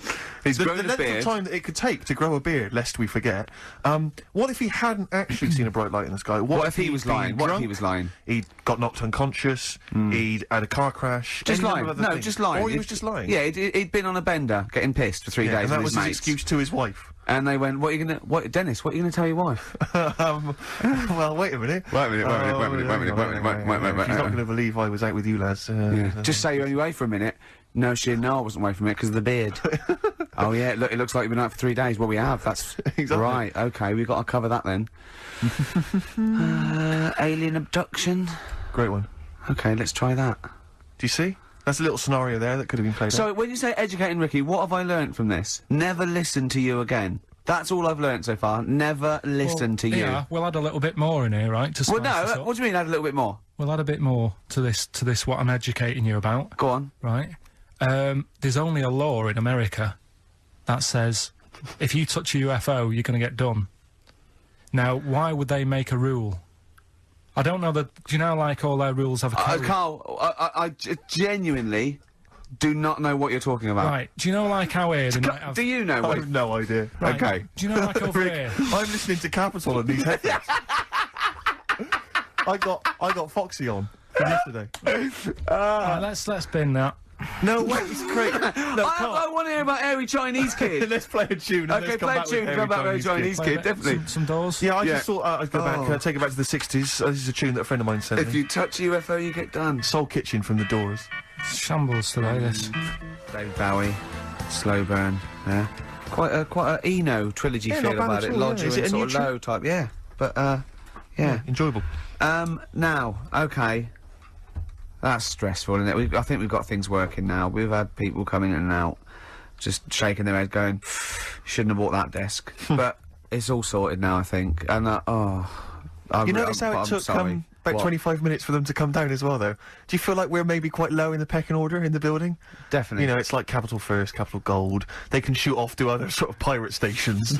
Yeah. People's car radios, then they come back here. Oh dear. Oh, I had a job at Richard Sounds. Yeah. Light fitting was buzzing. Now, but we've got. Thanks for staying, listening. Right, okay. Educating Ricky. What have we got? Airy Chinese Kid. Go on. Right, yeah. This is the... I didn't want to do this. What do you mean you didn't want to do it? Well, I wanted to give you three, and I gave you one. It was like the alien man gets a beard or whatever. Yeah. And- Which was total rubbish. So this one should be better, maybe. Hey, Chinese kid. Right, well, we've talked about airy people in the past. True enough. Haven't we? Yeah.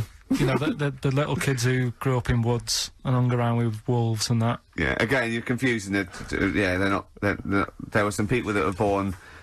Very hirsute. They were not the people who were brought up with wolves. You Yeah. just put that together in your Homer Simpson type mind. Right, well, this is like a sort of close to that sort of story. Yeah. But the weird thing is, right, Chinese people aren't that hairy as a nation. No, seriously, that's a well-known fact.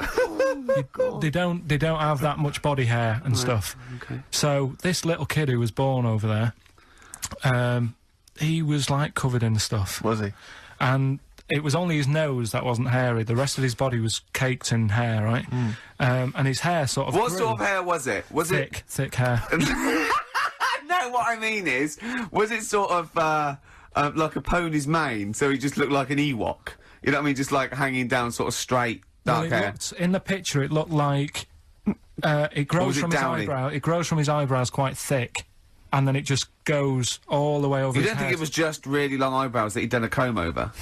No, it was all over his body. It had a picture of like his back and that. Yeah. And Had he styled it? Had he styled it at all? Did he have it in a quiff or? no, it was just hanging everywhere. all over him. Yeah. And and they were like, you know, this is a bit weird, happening in China, where we're not normally that airy. That was the scientist speaking there. And the local press and that were getting him down, calling him monkey boy and all this. Oh. And thinking Chinese press. But the doctor, Yeah.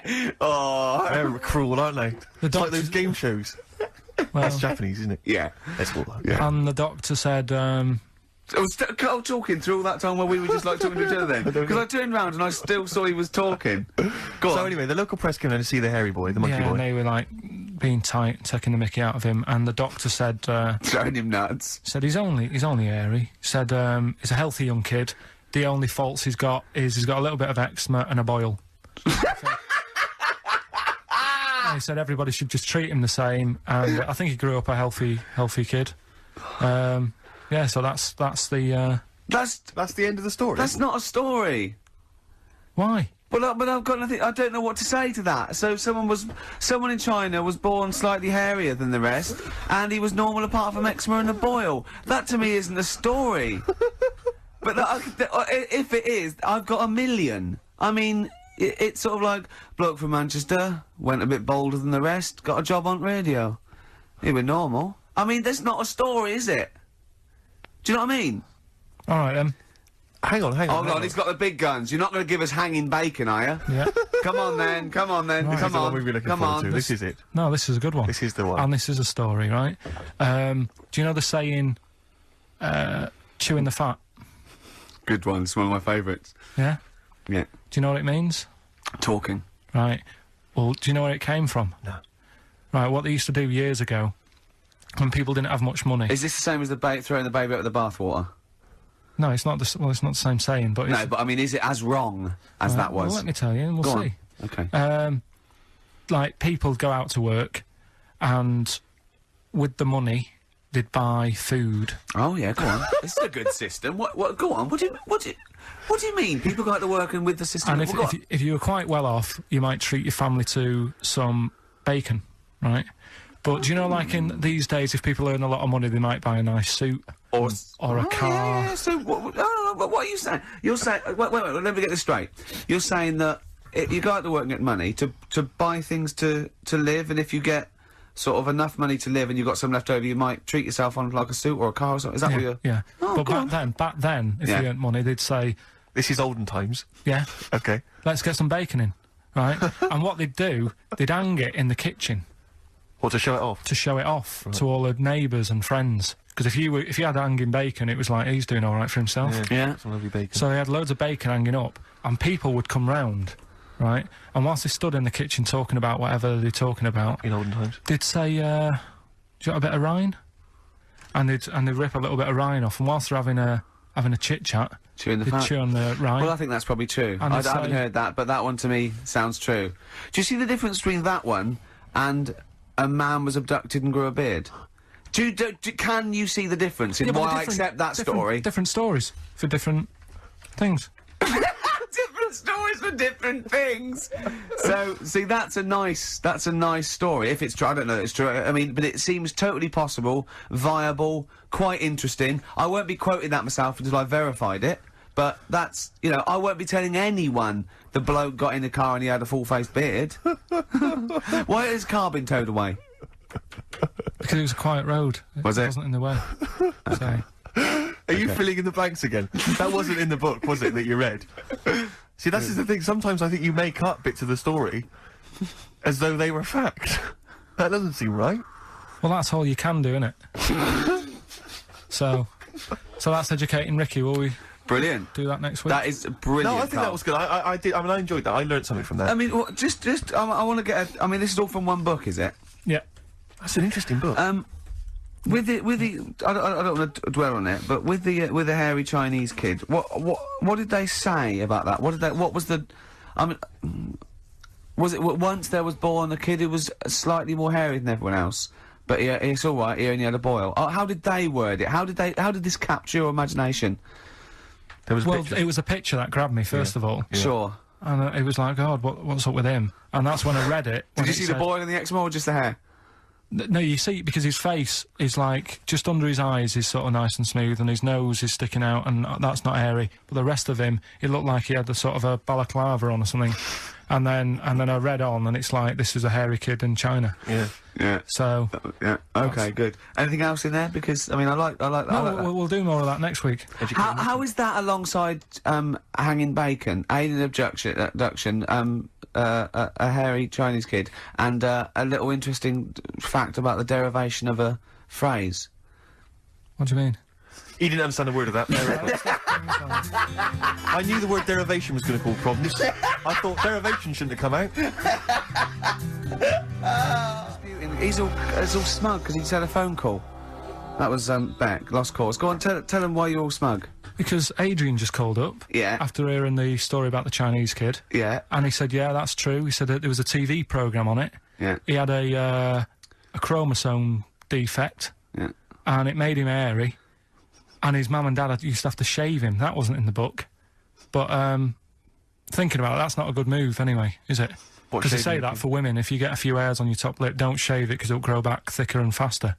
So... Right. They should just, let him be They should have just said, well, let's see how bad it gets. But if they went in there straight away, if he came out as a baby and a little bit hairy, they should have left it maybe, for a little bit. But Adrian called up and said, yeah, he was hairy, he was but alright. we weren't disputing there was a Chinese kid born slightly hairier than the rest. We were disputing the fact that you didn't actually tell us a story. You just told us a And sort what of we are selection of disputing facts. is that man was abducted by aliens for 3 days and grew a beard. Yeah. That's definitely not true. No. We don't know about chewing the fat, but it sounds quite viable. Yeah. You see, the difference is between me and Steve and you is that what we believe isn't random. Do you know what I mean?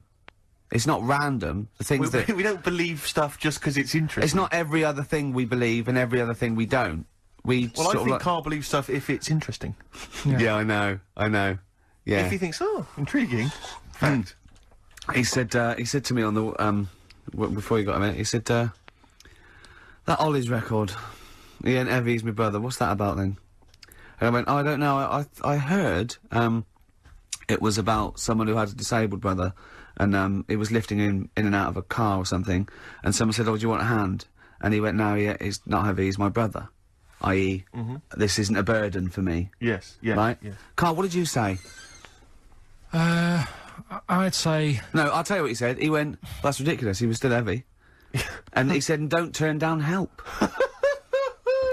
Which... We were talking about that because a new feature we're starting about this time every week. Oh, yeah. We start about this time every week? Yeah. Yeah. We'll do... that song's got a good story. Okay. Yeah, love it, snappy. Go on, go on. There's loads of songs out there, isn't there, with songs that you couldn't fade out. When you hear them on the radio and that, you don't want anyone to talk over the start or the end. Yeah. Because but remember we did this once before with, Killing a Georgie by, Rod Stewart? Yeah. And I was a bit worried that it might have been a true story, because we were, you know, joking about it. And, he went, oh, you know that Killing a Georgie? He went, I think it is a true story. I went, why? He went, I listened to it again, and Rod Stewart at the beginning says, this is one of my best friends. So... It's brilliant, isn't it? It's genius. So there's loads of songs out there, and what I want to do, we want to get the audience involved in this, so if you've got, like, a favourite song that's got a really good If you've got an story, audience. Yeah, go on. and they email in ricky.gervais@xfm.co.uk, and they say what the song is now. What would examples be, then? Examples, ones that jump to mind straight away for me, Elvis, In the Ghetto. Yeah, good one. Brilliant. Andrew Gold, Lonely Boy. Absolutely. Don't know that one. Eminem, Stan. Right, yeah. Good one. You couldn't fade it out, could you? Because you go, well, what happened? Yeah. Yeah, no, absolutely. And that's what I'm saying. Not just any sort of pop song that keeps repeating itself. And, you know, it's like, it doesn't matter. It doesn't matter if it skips or, you know what I mean, if you turn the radio off. Yeah. But I'm talking about Ernie, songs. the fastest milkman in the world. Yeah, that is a good story. That is a good story. Oh. Yeah. Do you know that one? Yeah. Yeah, it's a story, yeah. Ted from Teddington, he drove the baker's van. Well, So what have we got then? Have we got one? so we're going to kick it off today with Stevie Wonder, Living Just Enough for the City. Okay. And, just briefly. Sum it up. Right, Yeah. if you are nipping out, maybe you're in the car and you're about to pull up somewhere and get out, what it's all about is a lad who's growing up in, like, America in some rough area, right? and he's trying his best to do well and get a job and everything, but because of where he's from, he's stopping him doing that, right? It's like how I grew up on an estate in Manchester. I had to leave there and come to London to do all right for myself, right? And it's his whole family, and it's a tale of like how his man works dead hard and works loads of hours, but the kids are always well dressed and cleaned. It doesn't mean just because you haven't got a good job, you let your house run down. Do you know what I mean? She's looking after it. The sister, you know, she hasn't got new clothes, but they're always clean, and her knees are clean, I think it says in one point. Good. Excellent. Clean knees, always important. So will we give it a listen? Brilliant, it's a Well, I great don't track. think Stevie can do it justice. After that explanation. Right, so... I'm not sure he's I going hope to he top uses that. like some sort of like backing tune to try and Try and pep it up a bit, because Yeah. you have really knocked the socks off it. brilliant. I'm looking forward to the Right, clean here we go knees. then. It's a new feature. What is it called again? The story in that song's really good. Here's Stevie Wonder.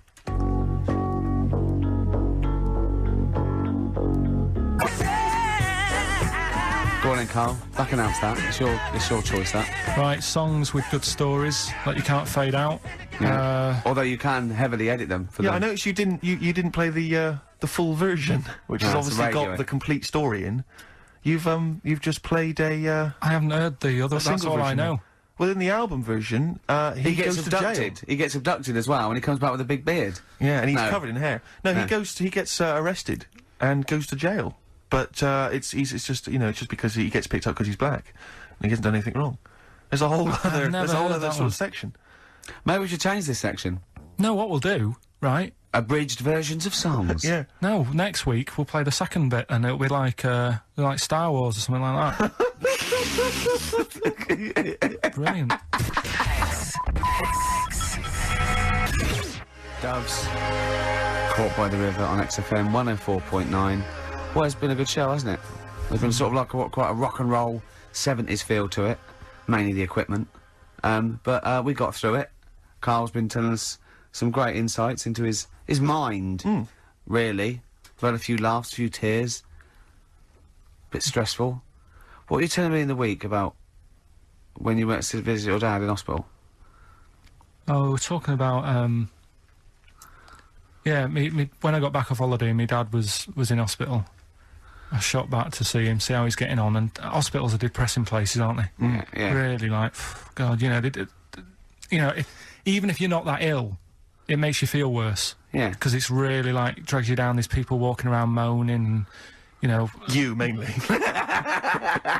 Yeah. Nurses. And, my dad was political. Yeah. Is High five. Satire. Do you know what I Yeah, mean? I would like to be Because the they end don't of get this. paid enough and all that, and they do, Oh. like... No, well, that's... Tony what I mean. Blair, are you listening? I don't want to look like I'm moaning about the people working, because they all work really hard. Yeah, of course they do, everyone, yeah. But it's just God bless they are depressing places. High five. Nice one, Go nice on. one. Yeah. Right, so I'm sat there, and my dad's getting fed up, and Is that because you're visiting? just he's quite an active bloke, and Yeah. all of a sudden he's got to stay in bed, and you know, it's like sit down, stop moving about, and all this. So so he's sat there, and there's an old woman in the bed next door, right, and she's in a bad way anyway. Yeah. Right. She must have been. She'd looked about. I'd say she looked about 98 or something like that. Okay, good. Right. Now I don't know what was wrong with her, but she was always constantly moaning, and you could see that the nurses were trying their best to keep her happy, and she wasn't having any of it. And you know, she was moaning because her hands had gone blue. Well, that is a worry, to be honest. Well, it's not, because she's 98. Is that what happens? But why doesn't the doctor? If I was a doctor, and I'm not one. But No, Carl, don't be modest. Are you a doctor? Yes or no? but if I was think he's there- let it slip. Are you, Carl? Are you a doctor? No, listen. Look me in the eye. Right. Right, So this Carl- woman had blue hands. Had She she had- seen a spacecraft? Right. So Go on. she had blue hands. Now she's 98. If I was a doctor, I'd be No, thinking, she's not 98. You said earlier on she looked about 98. So you're making that up. It's just shifted not from yet. speculation to fact. Absolute fact now. Yeah. Yeah. Right, she's 98. It is fact now. There's a 100-year-old woman. Yeah, go on, yeah. If I was a doctor, I'd be thinking, You're not, are you? You honestly, How did I con them? How did I get away with this? I'd be thinking, Right. she's 98. She hasn't got long left. why not just let her be at home and be happy in With her her blue own hands, space? Yeah. You know, and let her have a nice life, whatever's left. Because she may hurt herself, so she may have falls. Some people have to go in there for their own protection. She might not have immediate More family. than that, she may not have been dragged in against her will. No, she may no. have come to hospital because she was worried about her blue hands. Yeah. Yeah, but when I was talking to Ricky, he said, "Oh, what it would have been is probably a bit of." Did you say it's rheumatism or something? No, I said a blueness can be through lack of circulation. Right. So just. And say, I'm definitely not a doctor. You've got blue hands, bad circulation. We're going to send you home. We'll give you a Rubik's cube. Play around with that with your hands. Get the blood. Rubik's cube. Get the blood pumping. Yeah. And don't worry. I don't say, oh, it's really bad. Just think she's 98. Let her have a nice rest of the life. Yeah. But instead, she was there, and the annoying thing was, and they do this with a lot of people in hospital, they pump you with drugs, try to sort it out. They don't, you know, there's probably a bit of guesswork going on. Maybe. A little bit. Not as much as you, but go on. Right?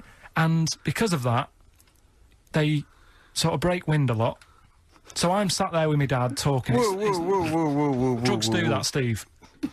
I'm sure if there's a doctor listening or a nurse, they will clarify that if they pump you with all sorts of stuff, it wants to come out. Right. So you're sat there having a serious chat. It's a quiet hospital.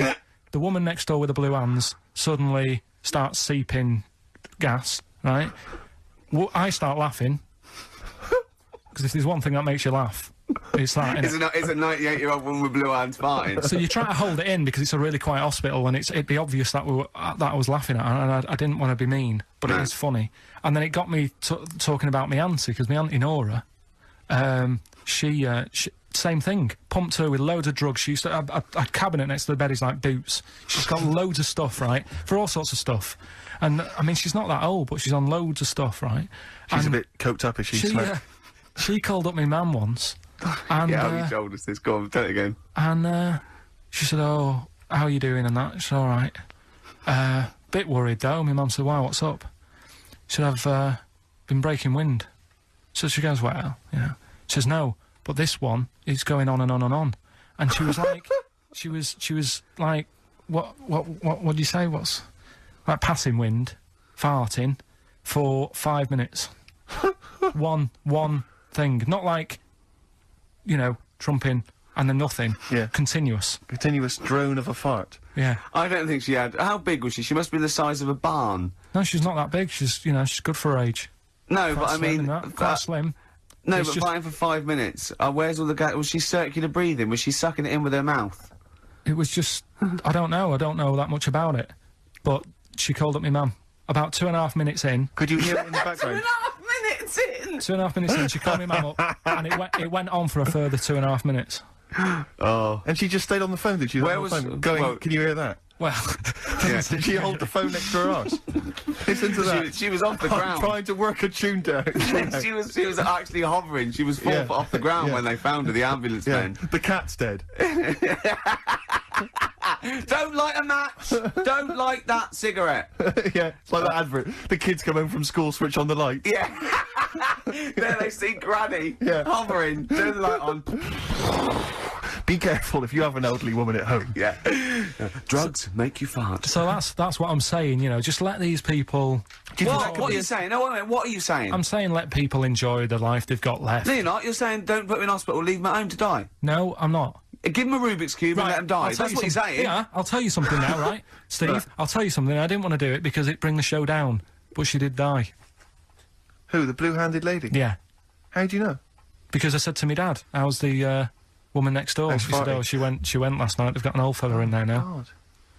So, there you go. So, wouldn't it have been better to leave her at home where her friends and family can call her and speak to her, even nip that round if they want, you know, with a cat, I imagine.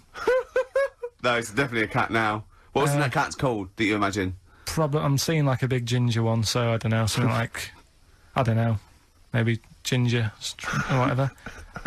Maybe I had a budgie. But that's what I'm saying, just let him enjoy his life, because dying in hospital, I wouldn't like to do it. If I went to the doctors and they said, you haven't got long life left, I'd say, well, I'll stay at home. Yeah.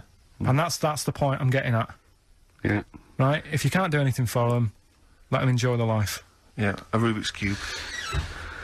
Right, well, Good. Backfired. Now, let's play the second of the Rolling Stones. I'm going to try and do this every week. It's a feature called Too Lazy to Go and Get Another Album. What about a classic bit of rock and roll? Yeah? I'd love to hear Brown Sugar. Do you know what this is about, Carl? Drugs. Maybe, I'll tell you later. Stones, Brown Sugar. Steve thinks I can't tell you what this is about because it's too rude for radio. But you've done it again, haven't you? You've had another call, haven't you? Yeah, just that drugs do make you have wind, morphine especially. That's the bad one to have. And that was from a medical student, wasn't it? Yeah. Up in Leeds, so cheers for that. Haven't had any calls about the alien abduction, funnily enough. No clarification on that so far. No. Keep you posted, though. Yeah. If anything happens, we will let you know. Yeah. Well, that's it. We got through it with all these mistakes. They've got to get this equipment fixed and they've got to go to HMV Monday and buy about, I'd say, £5,000 to £10,000 worth of new albums. That's definitely. It's gonna be good Get next this week. fixed. No, get this fixed. Definitely. Yeah. Don't go on about that. Next week though, we'll have more educating. That's the Ricky. phone. Look, that's the phone. Yeah, don't do that. What? Educating Ricky. We'll do the quiz. Rock Busters. Do that again. Right, I And might not be songs. here. If that's the case. And Steve, What? what have you got? What, next week? No. I'm just going to bring some sandwiches. Do you notice I was quite quiet for the last 20 minutes? Yeah. Just dozed off. Yeah, well, the air conditioning's. I'm feeling quite muggy. It's too. That doesn't work either. And this is totally serious. I'm not joking. It's ridiculous. So. Right, a song for the ladies to end with as ever. Sly and the Family Stone. It's always a favourite. If you want me to stay. Yeah. See you next time.